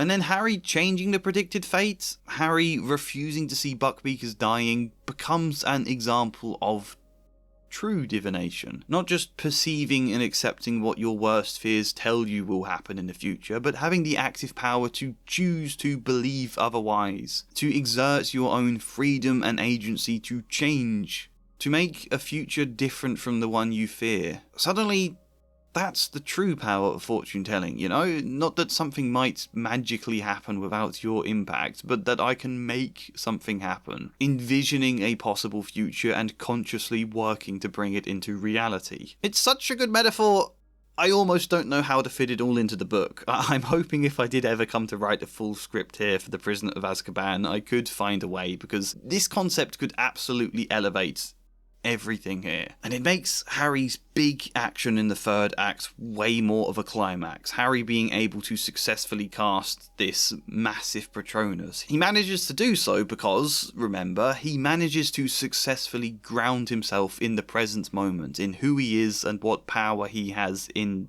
the now. That was how I described the Patronus working, and does that not fit perfectly with this new concept of Time Turners? He is a person in the present, not a boy stuck in the past, doomed to repeat it over and over, and not someone at the mercy of his greatest fears in all the ways the Dementors try to make him feel. He is his own free person with will and agency, and the very recognition of that fact helps to unlock all of his power. I mean, what is more powerful than being able to feel present with the world? Because that's when it means the past doesn't have to repeat and the future is not yet written. That you have the freedom to write it yourself through your actions in every new moment of the present. Does that make sense? I feel like I'm so passionate about this point now that I'm struggling to explain it succinctly. Plus, there's everything I had Sirius tell him about how he survived Azkaban. He couldn't hold on to the joy against these Dementors, but Sirius still had love in another sense that sustained him. Harry doesn't fight the Dementors with joy now in a direct sense. Joy does shoot out of his wand, but first centering himself in who he is and where he is, being able to accept himself there, and realizing he has power in the present moment. That's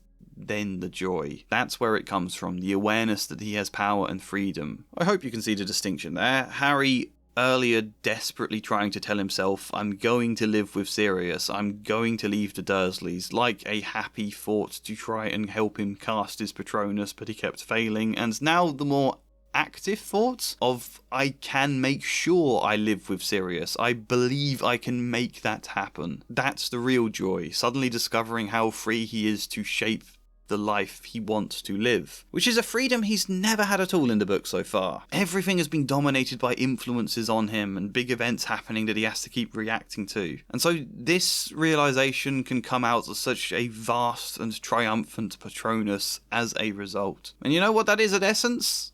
Harry thinking, I deserve more. The very thought he had at the start of the book that struggled to believe back then. I deserve to live with Sirius. I deserve to make that happen. This whole book becomes about Harry learning to believe in himself and find a deeper sense of agency. And I think that's beautiful. So yeah, going into the past and struggling not to lose your current self to your past self is a perfect metaphor for struggling with trauma.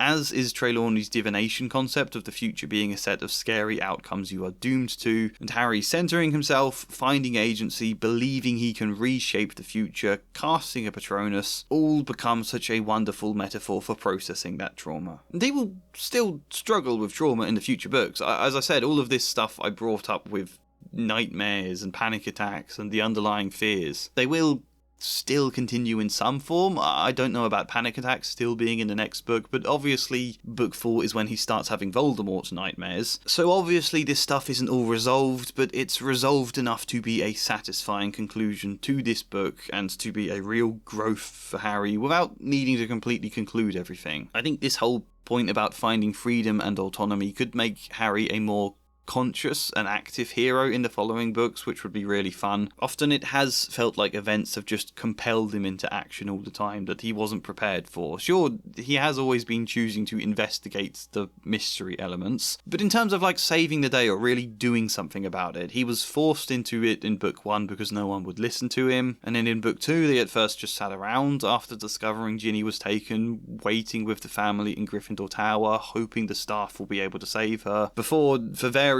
reasons, deciding it's too unbearable to just wait around, going to tell Lockhart what they know, and only stumbling into saving Ginny themselves when he proved useless. And now this book, they were just going down to visit Hagrid when Ron suddenly gets dragged into the Shrieking Shack, and then they wake up in hospital with Dumbledore telling them what they have to do.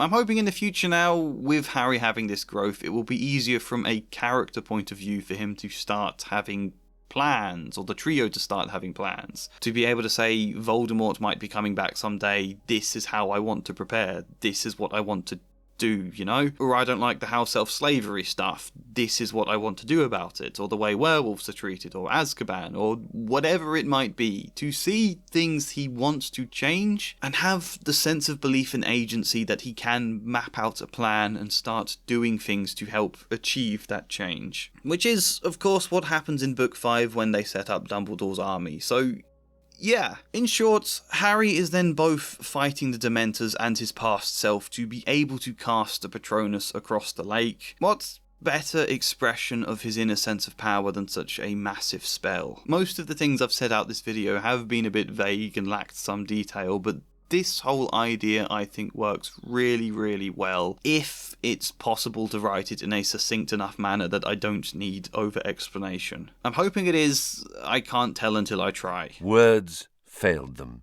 They simply beamed as Harry was borne towards the stands where Dumbledore stood, waiting with the enormous Quidditch cup. Here is the regular section of these videos where I try to sneak football tactics into Quidditch to make the sports actually have some substance. I won't discuss the old talking points again. I changed the rules of Quidditch to make a bit more sense. We won't discuss blocking and how I made that an integral part of the game. All we will do is follow up the story from last time, because last year Oliver Wood made the radical decision that Gryffindor would play counter-attacking Quidditch. They'd play with a low defensive block and rely on Angelina's ability for long throws and Alicia's speed and agility to basically let the opposition push up the pitch, leaving a load of open space behind, and then when Gryffindor get the quaffle, basically Angelina throws it long for Katie or Alicia to speed forwards, catch it, and score in a rapid counter-attack. That was the plan in Book 2, and it was working really well until the season was called off. Therefore, it is the plan again. This book, incredibly successful again, albeit much more boring to watch, keeping half their team stuck in a low defensive block for almost all of the game. This is the main problem now. It is boring to watch, and the Gryffindors are starting to get a bit uneasy with it as a result. 1 year was fine, 2 seasons in a row. There are some grumblings, and there's a growing sense of pressure that if they don't win the cup this year, if they endure all this boring Quidditch and don't even get a trophy out of it, that they will not be at all happy. Wood's feeling he will finish his time at Hogwarts disgraced. This is his massive stress this year. If they win, the fans will mostly accept it because it's a trophy now, but if they don't win, they will be angry with Wood's leadership and tactics. So it's not really an arc, this book, but basically this is a greater sense of pressure we can have, and therefore a greater triumph when they do win the trophy at the end. I don't think we need to build a real big story around Quidditch here, because there's already a bit to do with Cho Chang that we've added in. There's also Harry's broom breaking and all the other things that means in his greater sense of story, having to learn the Patronus to fight the Dementors in later Quidditch matches. All of that stuff's already quite nicely done here. This is probably existing the best book for Quidditch out of the lot, the one where it matters most story-wise. So I think just peppering in this extra little bit of substance and a little bit of stakes is enough. And also, it's not much of a spoiler to tell you now, this is set up for Book 5, because this book sees Ron not thinking much about Jinx Ball, you will remember. He scoffs at the idea of Jinx Ball. Book 4 will see Ron, now that Quidditch isn't being played this year due to the Triwizards tournaments, taking an interest in Jinx Ball and actually becoming obsessed with the tactics behind football and how they can be applied to Jinx Ball, and then later down the line how they can be applied to Quidditch.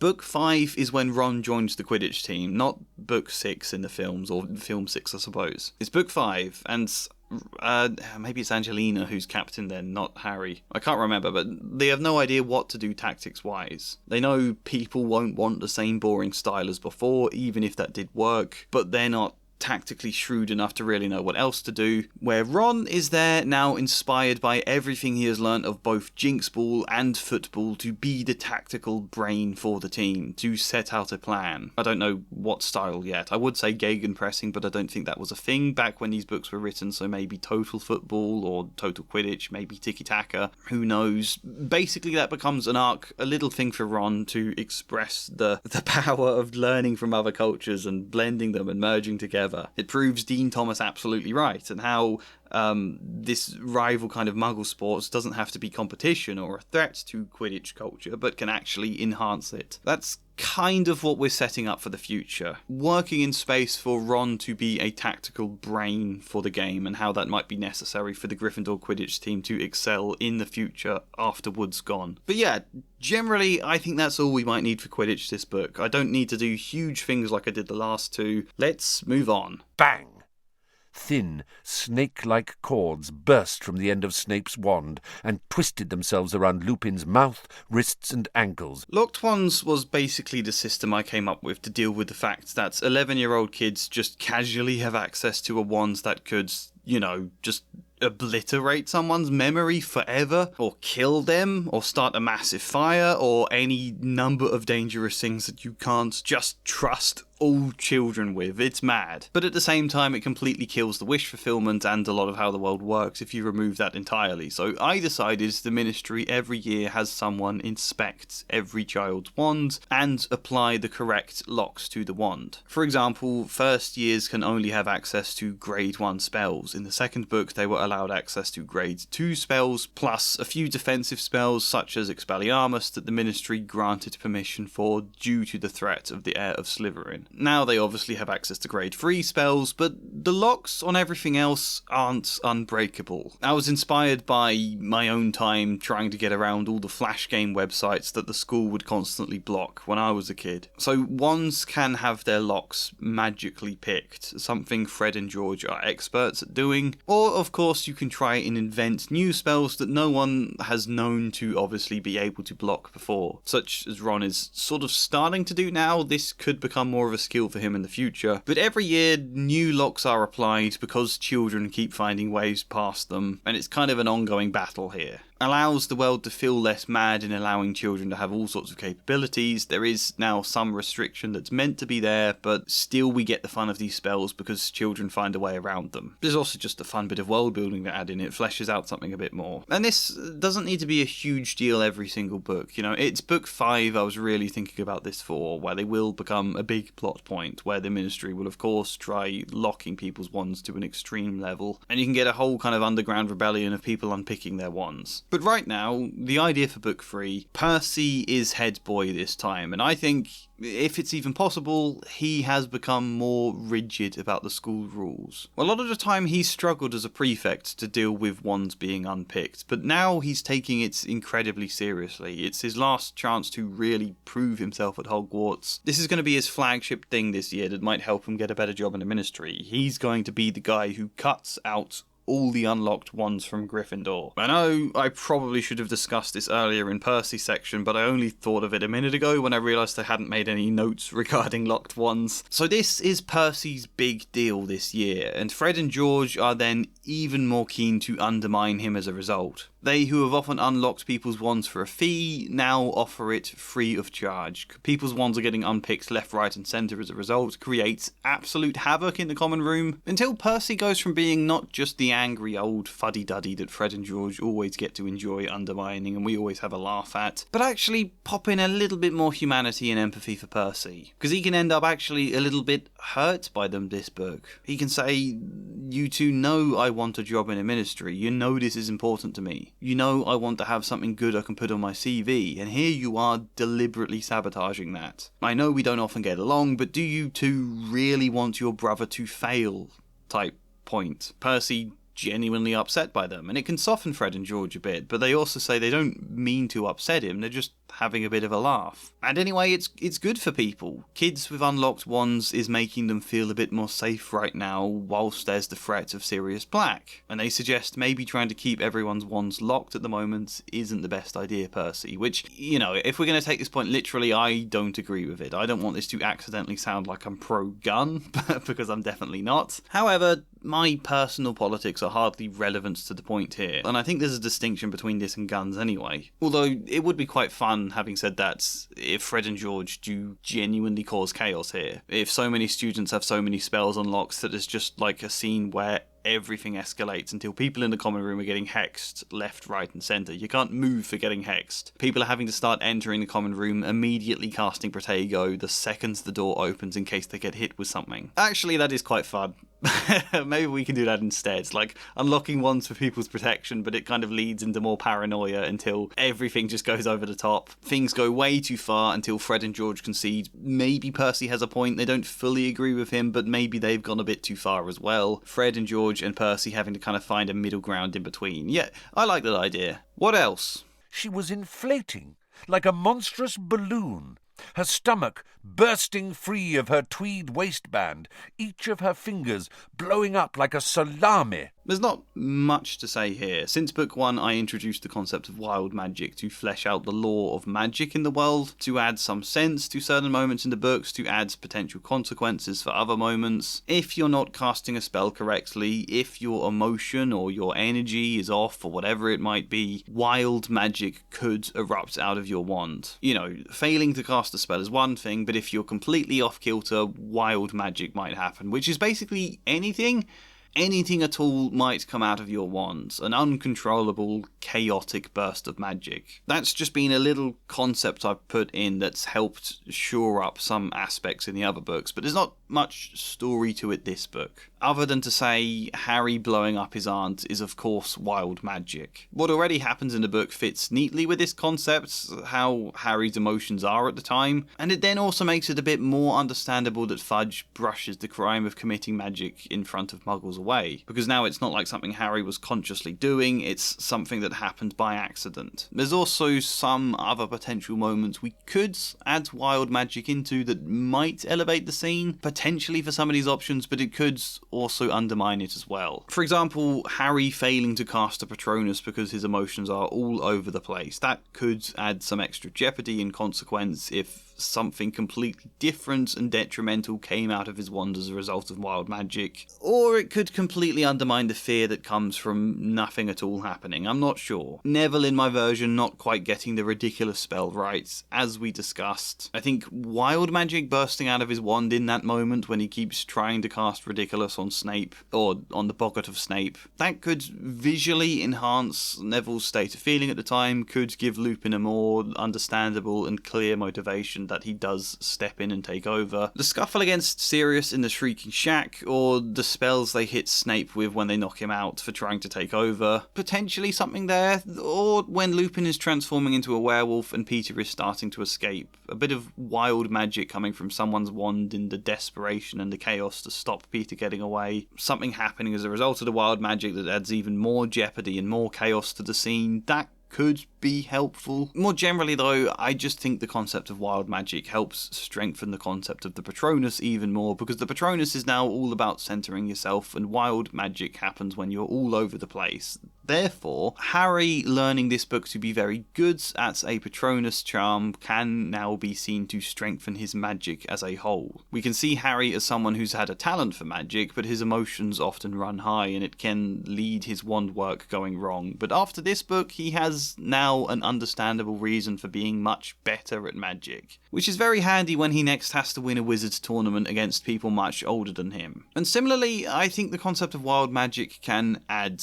weakness to Hermione, because Hermione in the early books, still a little bit in this book, she can get very flustered and under pressure in the heat of the moment. She often freezes up and struggles to think straight, where in the later books this kind of aspect of her goes completely missing and she just becomes constantly brilliant at spells all the time. And I do want her to grow, obviously, I want her to get a lot better, but I don't think it should be so absolute. As such, Hermione being brilliant with spells in the classroom setting, but then sometimes wild magic comes out instead when she's in a more dangerous, pressurized situation. I think that makes sense. I think that adds an understandable weakness to Hermione. Wild magic introduces a concept that allows Hermione to be less perfect at times. Perhaps instead of Harry, she has wild magic burst from her wand when Harry's trying to get her to help cast Patronus on the Dementors. I think that could suit quite nicely, but again, it's hard to say if this might undermine the scene or not until we write it out. Generally, by this point, I think we've pretty much covered all of the aspects I wanted to address. I think we can now finally move on to the big conclusion here. Let's tie this all together.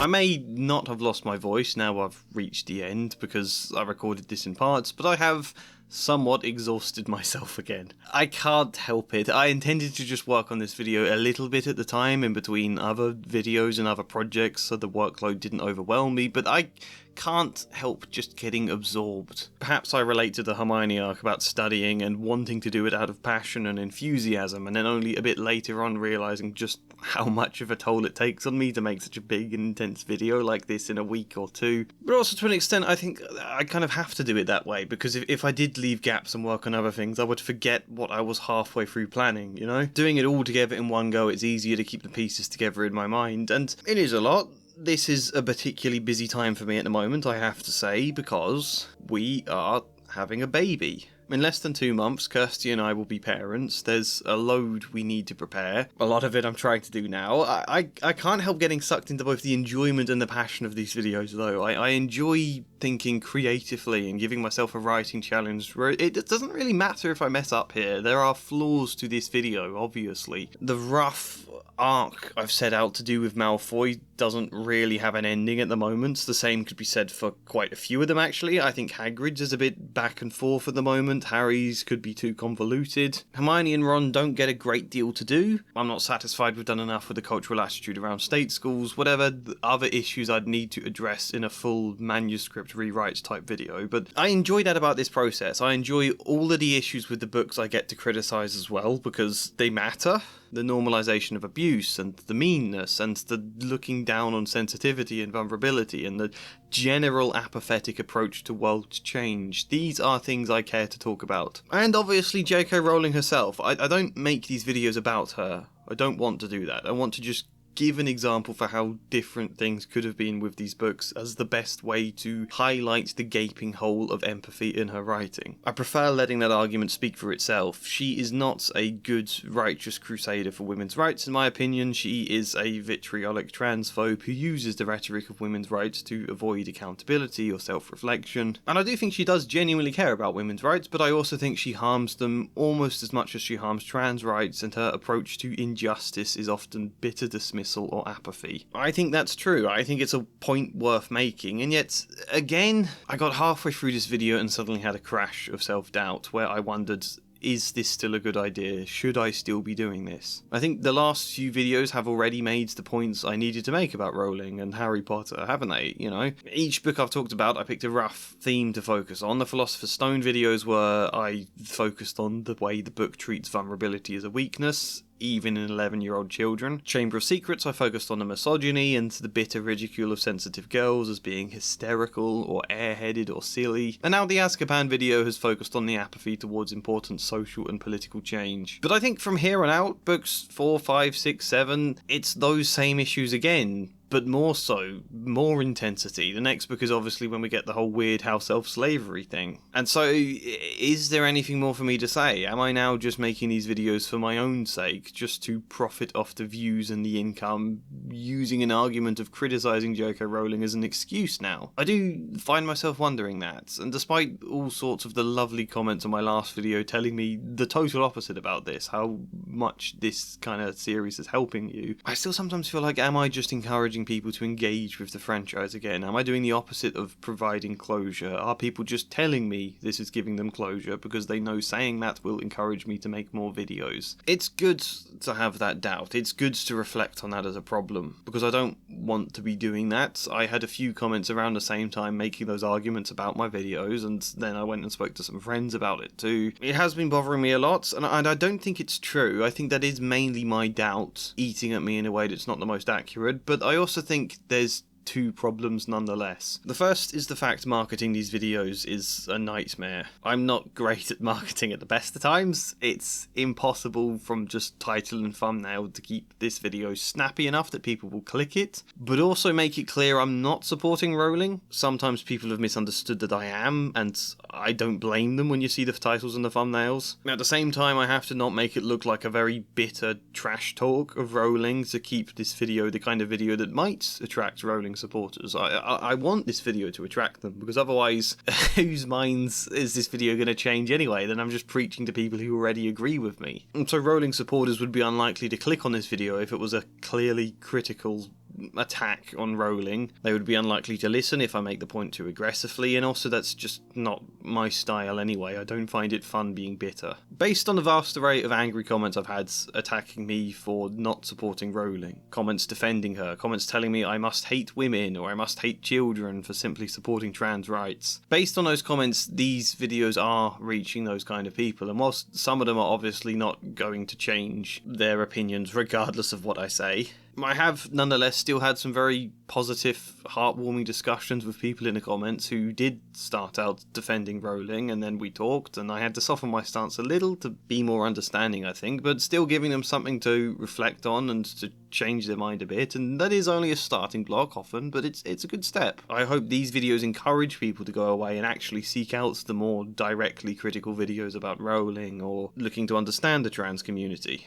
Because sometimes people just don't understand, haven't thought too much about it, have only seen the lukewarm approach to general media takes to this issue, at best, or the very critical view of trans rights at worst. And it leaves people to come away with the feeling that Rowling hasn't done anything bad. She just wrote a few slightly mean tweets once upon a time, and then defended herself when she was attacked for them, and all of this is some overblown, woke mind virus attack on a person who basically just cares about women's safety. And as a result, I get why people believe that. And often people who aren't hateful at all, just people who haven't stopped to think further about it. That is effective rhetoric and marketing and misinformation for you. Rowling has consistently promoted hate speech, though, that has led to a rise in violent crime against the trans community, consistently framed them as predators despite no evidence at all, and consistently campaigned for laws that actively make innocent people's lives worse, including children. Plus, she's had increasing association with far-right extremists. I don't want to go to war with people who support Rowling, you know?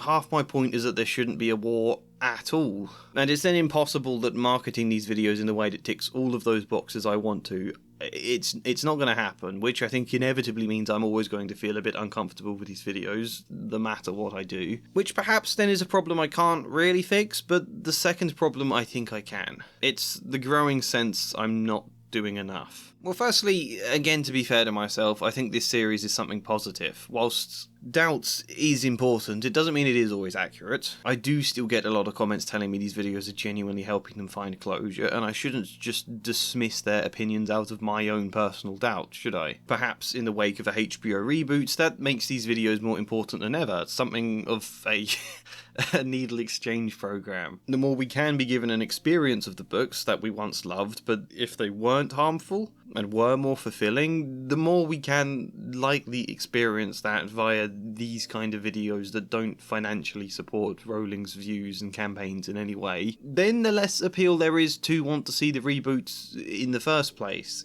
In theory. I feel sad saying this because there's a whole crop of child actors in the new show that deserve support and success, and there's no doubt a ton of great people working on the show behind the scenes. I find it less hard to forgive the established actors taking on roles in this show that they don't need to take just for the mass amounts of money, but the ordinary crew members within a production company being hired, and again, children. I recently saw the kid who's playing Malfoy, Locks Pratt, in the recent BBC adaptation of The Lord of the Flies, and I thought he was brilliant in the role of Jack. I think he deserves the kind of role that might land him on his feet for a career. However, I don't really want the show to do well. I don't think we should be supporting it because Rowling profits from it, and I feel uncomfortable with my cynicism there. It will no doubt make a ton of money regardless of anything, but imagine if it was really good. Imagine if it wasn't just like another Rings of Power, and there was actually so much beauty and artistry to the adaptation. Then we would be in danger of the show just completely washing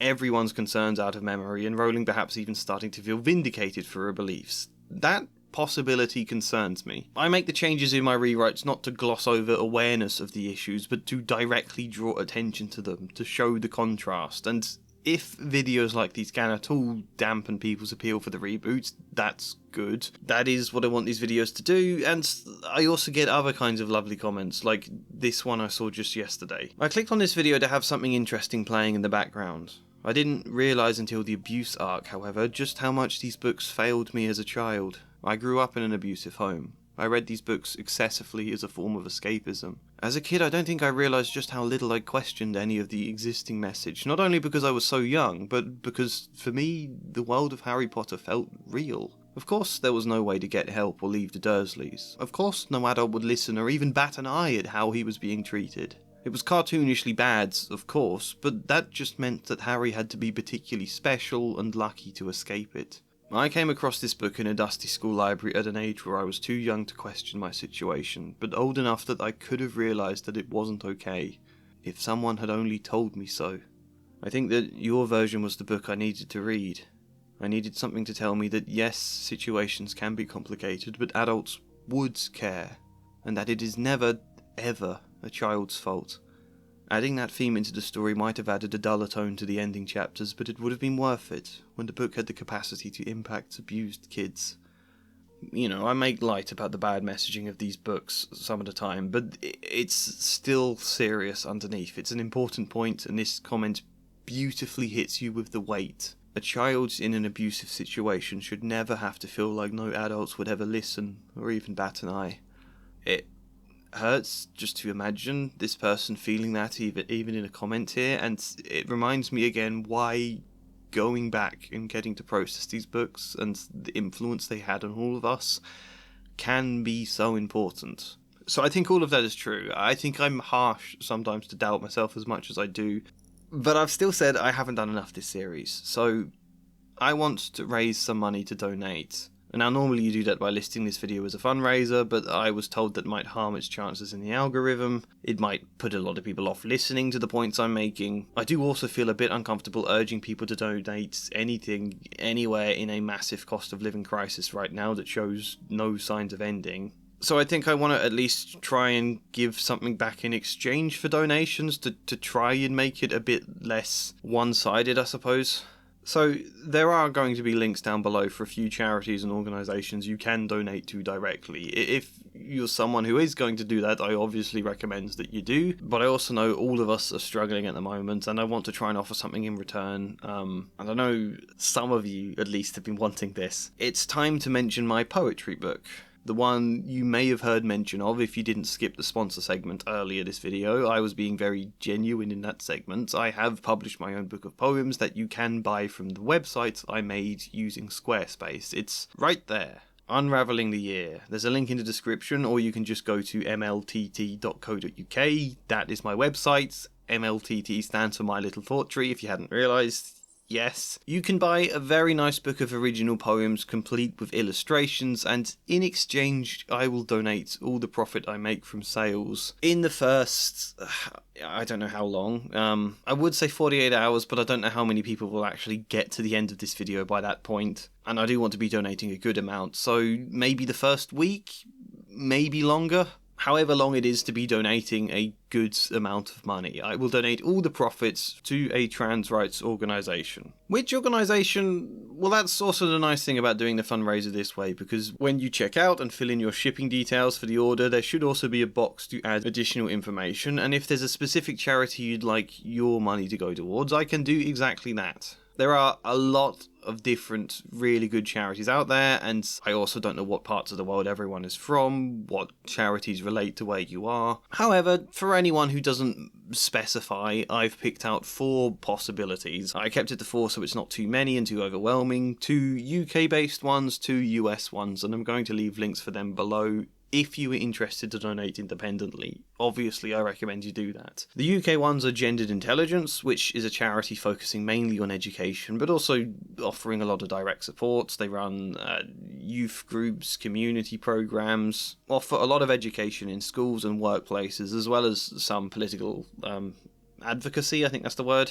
And then Transactual, which is an organisation much more focused on political advocacy, working with politicians, being a voice for policy and systemic change, which feels like a nice and necessary counter to Rowling's own political campaigning. The 2 US ones I know less about, being British, but I've spoken to a few people I know who live in America, and I was recommended these. Trans Unity Coalition, which does similar advocacy and community support, and the Trevor Project, which is an organisation focused on emotional support for LGBTQ+ youth, runs 24/7 crisis helplines as well as other support and resources. I will leave links for all of them below if you want to look into them. I plan to evenly split donations between them, but I encourage your thoughts if you think one of them's better than the others, whatever you might think. So links below for all of that. And if you do want to skip ahead to the next timestamp for the proper conclusion, you can. However, briefly in the meantime, I'm of course going to take a moment to promote my book. It's called Unraveling the Year. In the main bulk of the collection there are 24 poems, and then there's a long 12-part poem afterwards, which I can discuss later, but in the main collection there are 24 poems. One for each hour of the day, as you can see in this beautiful 2-page contents I had illustrated. We start out at 3 PM, which may seem strange from a linear point of view, but I think from the journey this collection takes, it makes sense as the starting place. We're also technically starting in the darker half of the year, autumn and winter. Yes, in addition to the poems being divided for each hour of the day, they are also divided into 4 with 6 for each season of the year. The first 6 here reflects autumn, then the next 6 are winter, where out of the darkest part of the year I started to find hope and belief I was needing at the time, and that made the following spring and summer months as rejuvenating and energizing as possible. This is, of course, a collection unraveling a year in my life. Actually, a younger year, I should say. The poems in this collection are actually quite old. I've been meaning to publish this for years. I kept getting in a muddle figuring out how you even do publish a book. So I was 24, I think, at the time of these. The collection explores grief in a very personal way, loneliness, the passing of time, but then also love and joy, and healing is obviously a big theme to my writing. Nature is a big theme, spirituality. Some of the poems are old enough you can find readings of them on this channel, a few of them anyway. Whenever I hit a big subscriber milestone, I would always release a poem, but it's been so long since the last milestone on this channel that I haven't released any in years. But a few of the poems from this collection are up on my channel if you're interested. Each poem has its own illustration in this book, and I think they're beautiful. I'm really happy with how they turned out. I'll show you a sneak peek of a few of them. And then the book ends, as I said, with an extra 12-part long Arthurian myth ballad poem I wrote called Arthur in Love, which my dad has always said is the best thing I've ever written. I was in Cornwall at the time I wrote it. It is technically about King Arthur whilst still a young boy who has run off deep into a forest, but it is deliberately unclear if this is truly Arthur Pendragon or just a child playing at nights and pretending to be Arthur. It explores nature, affection, the power of imagination, and essentially two young children trying to use that imagination to understand the world around them. I don't know if it's the best thing I've ever written, but I think it probably is the most beautiful, and I would like to know what you all think of it. All of it. I'm both nervous and excited, and the fact after months of having to keep sending off for different proofs and print copies of this book and having to revise them every time when the formatting was slightly wrong, the fact the book is now finally ready just about a week ago made me think combining it with this video to raise money for donations was the most sensible idea. So please, if you're interested, look into that. But let's get to the real conclusion now. Harry set off towards the station exit, Hedwig rattling along in front of him, for what looked like a much better summer than the last. Well, I've flipped back and forth about this book in the process of recording this video. On the one hand, I've called it the best book of the series. It's more ambitious and experimental and less formulaic than the first two, but it's still got enough of a tightness to the structure that it's not yet gone off the rails the way the next books do. I've said there is some empathy and awareness in the way it frames Harry and Ron's meanness towards Hermione as a bad thing. James Potter gets to kind of feel like a real character now. Not Lily, of course, because she continues to just be the archetype of a mother who sacrifices herself, but James at least. There's a tiny bit more awareness for the politics of the wizarding world and the world building itself, and there is an attempt at proper theme here. Rowling makes an attempt with the idea of death, and I don't think she ever manages to say anything of real substance through that theme. I don't think it ever really goes anywhere meaningful, but she is at least trying to say something. We do get lots of nice allusions to the idea, and then we do get something that constitutes an arc in Harry going from wanting to kill Sirius to showing Peter Pettigrew mercy. Again, that's an aspect I didn't discuss much this video because it doesn't really need changing too much. He shows Peter mercy, or sort of anyway. I don't know if Azkaban is any kind of mercy at all, but because of that decision, everything goes wrong and Harry feels like he's failed, but Dumbledore, again, also echoing Gandalf, suggests there may be a time when Peter has an important part to play. That is an arc. I like it. I like the idea of the Patronus. On a lot of levels, this is the best book, and it is underrated, often due to how much people turn their noses up at the Time Turner plotline. But then on the other hand, there's a reason people turn their nose up at the Time Turner plotline, and also what goods is the growing awareness for the politics and the issues with the world if the characters refuse to ever truly engage with them. It's crazy in a book where the character this story entirely revolves around has spent 12 years effectively tortured in prison despite being totally innocent, and not once does anyone comment on that being a problem here. Not once does anyone ask why or how that was able to happen or if something should be done about it. And even with Hermione, it is fine for the narrative to frame Harry and Ron as mean for her for the sake of an arc, for the sake of a moment in the story, but not with any greater consistency than that. It remains totally fine for them to all be mean to Hermione in other moments, to go on being mean in the later books, and it's never an issue again. It feels like the narrative doesn't actually care about Hermione, it just happens to be a good beat in the story for Harry and Ron to appear mean at the time, but not anything they actually need to learn from. So is this a good aspect to the story? Can we praise a shred of empathy in one moment if every other interaction seems to undermine it? And you know, I didn't talk about the fat phobia at all this time. I've discussed it already. I don't think just repeating the same points over and over for every Dursley section of every book is essential. It is enough to say that all that same stuff is here again, in fact, even more so than the last two books. But then all of this also makes me wonder about the tiniest moments, even the little things. Like, there was that quote I used as the chapter beginning to Millicent's section. Millicent, who isn't in this book, so I used a Pansy Parkinson quote. "Hey, Potter!" shrieked Pansy Parkinson, a Slytherin girl with a face like a pug.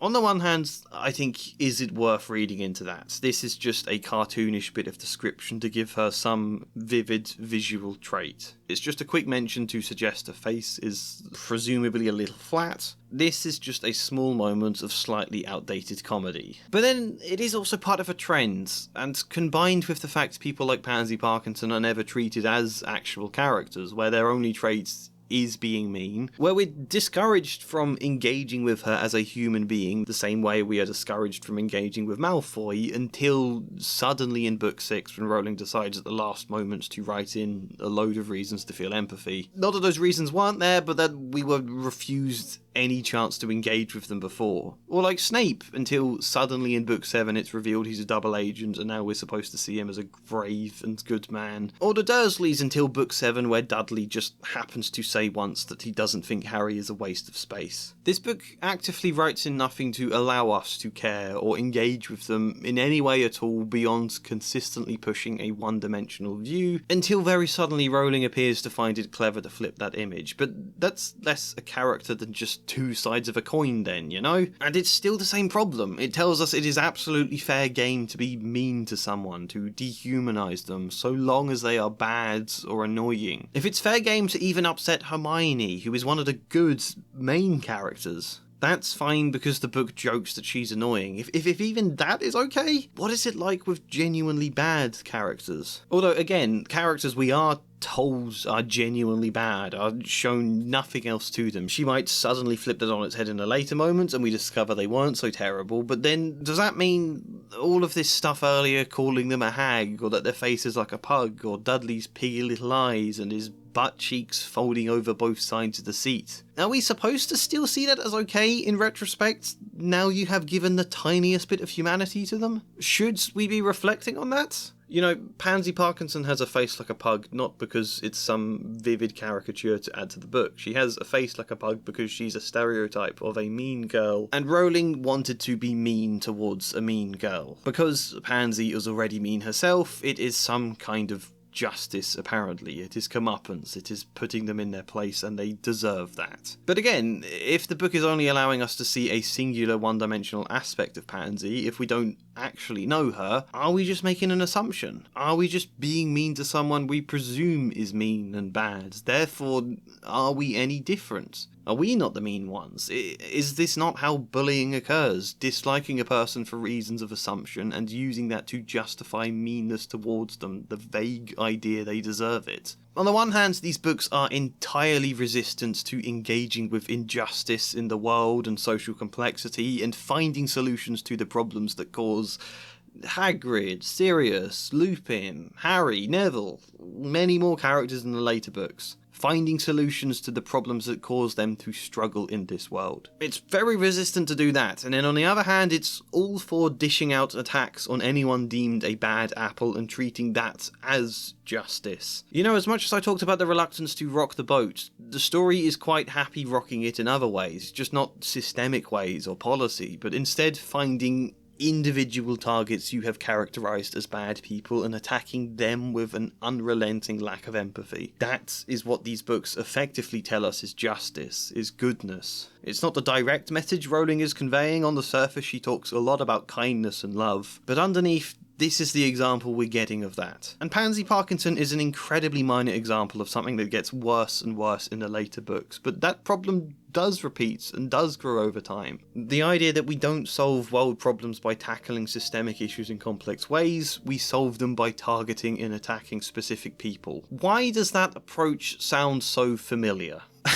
And so, in that sense, do the strengths of this book actually amount to anything bigger? And then yeah, whilst it's probably unfair to dismiss everything the Prisoner of Azkaban has to offer just because the time turners are a little bit ridiculous, they are still a little bit ridiculous nonetheless, and the shrieking shack scenes are tortuously long, and Snape tries to poison a child's toad, which is another great example of this, because the book doesn't want to engage with actually solving that injustice, actually doing anything that would stop Snape or help Neville. Things go on with Snape bullying Neville in every other book following this. It treats simply getting a laugh at Snape's expense as the justice, as all of the wrongs being righted. "Don't worry, Neville," said Lupin. "I know Snape bullies you constantly and tried to kill your beloved pet, but let's conjure an image of him in your grandmother's clothes to laugh at. Does that help? Has that solved everything, Neville?" You know, I've tried to imagine a different outline for this story to highlight it absolutely didn't have to be this way through the contrasts I'm creating, highlighting all the many issues it has. Both meaning and thematically, but also the strength of the narrative itself. And in terms of my attempts, I think I'm pretty happy with it. As far as a rough outline goes, I think this went a lot better than I expected. You know, it's always been in my mind that this series would get harder and harder as we went along. For one, the books get a lot longer. I am daunted by the prospect of editing the 190,000 word behemoth that is the Goblet of Fire, let alone the length of the Order of the Phoenix. We're not even touching that yet. But also because of the butterfly effect. The small changes I was making in these early books were small at the time, but those ripples will turn to waves as things go along, and it's going to become really, really hard to keep my changes consistent without having to drastically alter the later books. Part of me always wondered if I would have run out of steam by now in the series, but no. Despite there obviously being issues with my plan so far, most of the ideas still clicked into place quite well. I've even just about found a way to include state schools more without it breaking everything. It is, again, far more possible than I always seem to imagine to work with this series, to improve it, at least in my opinion. It always surprises me that, and I think that itself is the message here this time. It is too easy to always be daunted with our own stories, to have written something that there are good aspects to, but there are also a lot of problems and things that don't feel right, but you don't know why. And it's just so easy to feel like I can't get this right, you know, like you're doomed to failure, to want to give up, to start work on a new story instead in the hopes that will fare better, but perhaps running into the same issue at some point with that one. I was again kind of feeling that here. How can I possibly get this to work? I had absolutely no idea what to do with The Prisoner of Azkaban until I sat down and really started to think about it. Started to think about what the existing story is already trying to say, what the big beats in the story are, what vague character arcs there are, or what the character arcs could be, and then what the beats to those arcs could be. You know, I always just vaguely number everything as beats in these videos rather than specifically setup or twists or climax or, you know, anything like that. I think I'm always being a little bit vague to begin just because it's easier when first planning. At least for me, it gives me a better overview, a better sense of what I'm attempting to put together, to just be able to jot down some sense of possible beats to the arcs. How is the character changing? What might happen in the story to make them change? What beats might tell this arc through event and action? And when you do start really asking yourself those questions kind of one at a time, and you give your brain time and you try to trust it, often good ideas do spring up. Often it's a lot less daunting than you thought it was. So I guess I always hope that's what these videos are too, something encouraging in that kind of way, via an example of the writing process, a deliberately flawed process that can show even when things are flawed, you can still sift your way through it, gradually making it a bit better each time. You know, having a point that doesn't work doesn't mean everything is wrong. It is just an idea that I've suggested that still has issues, that still isn't quite right. And I have the power to recognise that and think about it and go through again to rectify it if I wanted to. It's like someone's building an invention or coding a game and you test it and it doesn't work. That hardly means the whole game is worthless, it just means you have to look at what's going wrong and think about what can be done to address it. Writing at Hearts is exactly the same, and we should be kinder to ourselves when our writing doesn't yet work as a result. So am I then going to make the next video writing a full manuscript for The Prisoner of Azkaban, as I did with The Chamber of Secrets and The Philosopher's Stone? I am, of course, going to continue this series, but will it now just become the loose planning videos, like this one, without the full rewrite videos? Will I just move on to planning a Goblet of Fire next? Well, before this video, I would have said yes. Yes, I'm going to move on, I'm just going to do the planning ones now. That's what I would have said. I knew the rewrites will not just get harder and harder, but also take longer and longer to make each time. The last rewrite video was 10 hours long, and as fun as that was for the novelty of the video being stupidly long, do I really want to endure making such a long video again? Do I really want to endure that workload? This planning video is already very long. Does that mean if I did a rewrite for Prisoner of Azkaban, that video would balloon to be 12 hours long, 14 hours, 16? Maybe by the time I reach the Order of the Phoenix it would be a 24-hour long video or something mad. That would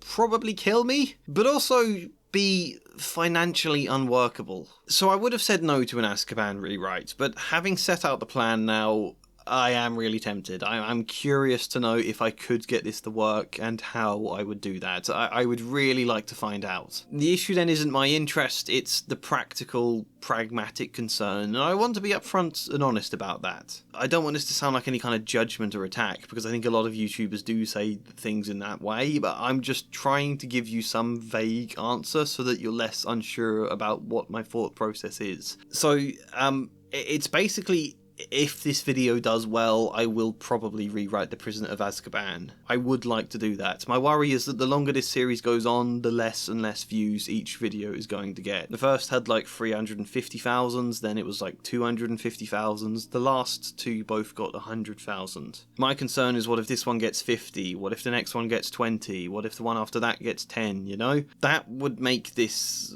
financially not feasible, I suppose. But the last two did both get 100,000. If that's the level these have kind of leveled off at, if they all stay around that kind of mark now, that will be fine. That's enough in ad revenue to cover the several weeks of work these videos are. 1 week roughly to read the book and to edit in my changes, another week to write the video script evaluating everything, another 2 weeks to record and edit.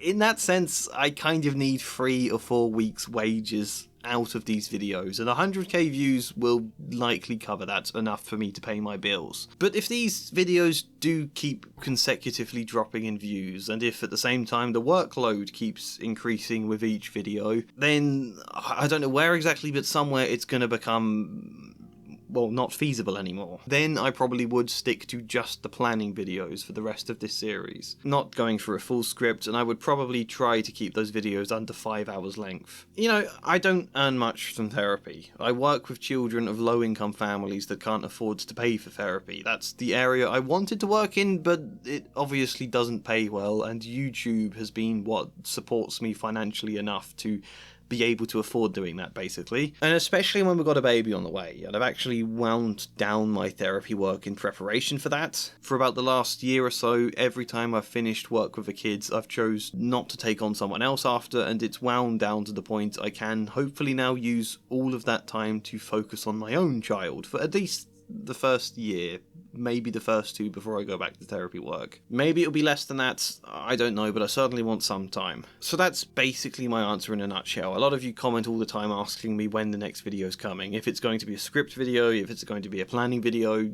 This is my general answer. If you're watching this in a few weeks' time, if this video has been out for a little bit and it looks like it's on course to get 100,000 views or something around that mark, then almost certainly expect a script video on Azkaban at some point. Not too soon, because we're having a baby, but at some point. If the video is not on course to get that, then I might not commit to that gamble. I might just focus on the planning videos, in which case expect the next video to be about the Goblet of Fire and to just be a loose plan like this one is. Not that it's anyone's fault if the video doesn't do well, it's no one's obligation to make this video perform well. That's just down to how I market it and timing and luck in the algorithm, really. If you wanted to support this video, obviously please do give it a like, leave a comment, share it with people or communities it might be of interest. If you're watching this on your mobile phone, click the hype button. That seems to be the new thing that presumably does something good. I don't really know what the hype button does, but I'm guessing it helps. Or support me on Patreon, either as a paid member for all the benefits, or just a free member so you can more consistently be notified about my new videos. And then obviously, I've been talking up my book. Obviously, I would love as many people as possible to get a copy. You can do all of that stuff if you want, but how well a video does is down to me and the timing and the algorithm, not individual viewers. I don't want this to sound like some weird guilt trip to make people watch or something. I just want to be honest about my situation and whether or not you can expect the full manuscript video. At the moment, I don't know. This is the main concerning factor. But I would love to commit to that video because it would be so fun. I want to find out if the time turner idea can work. But that is now the end here. There's nothing else to this video now. Like the video if you liked it, subscribe, comment your thoughts, good or bad, support me on Patreon, check out my poetry book, my website, or the links to the charities you can donate to down below. And also Squarespace if you're looking to build your own websites, but otherwise, hopefully see you next time. And as ever, a special thank you goes to Flying Spider, Luke Core, Michael Gallagher, Emery, Faithy, TQM, Kinesthetic, Chad Bramwell, and Joshua C. Follier. Thank you.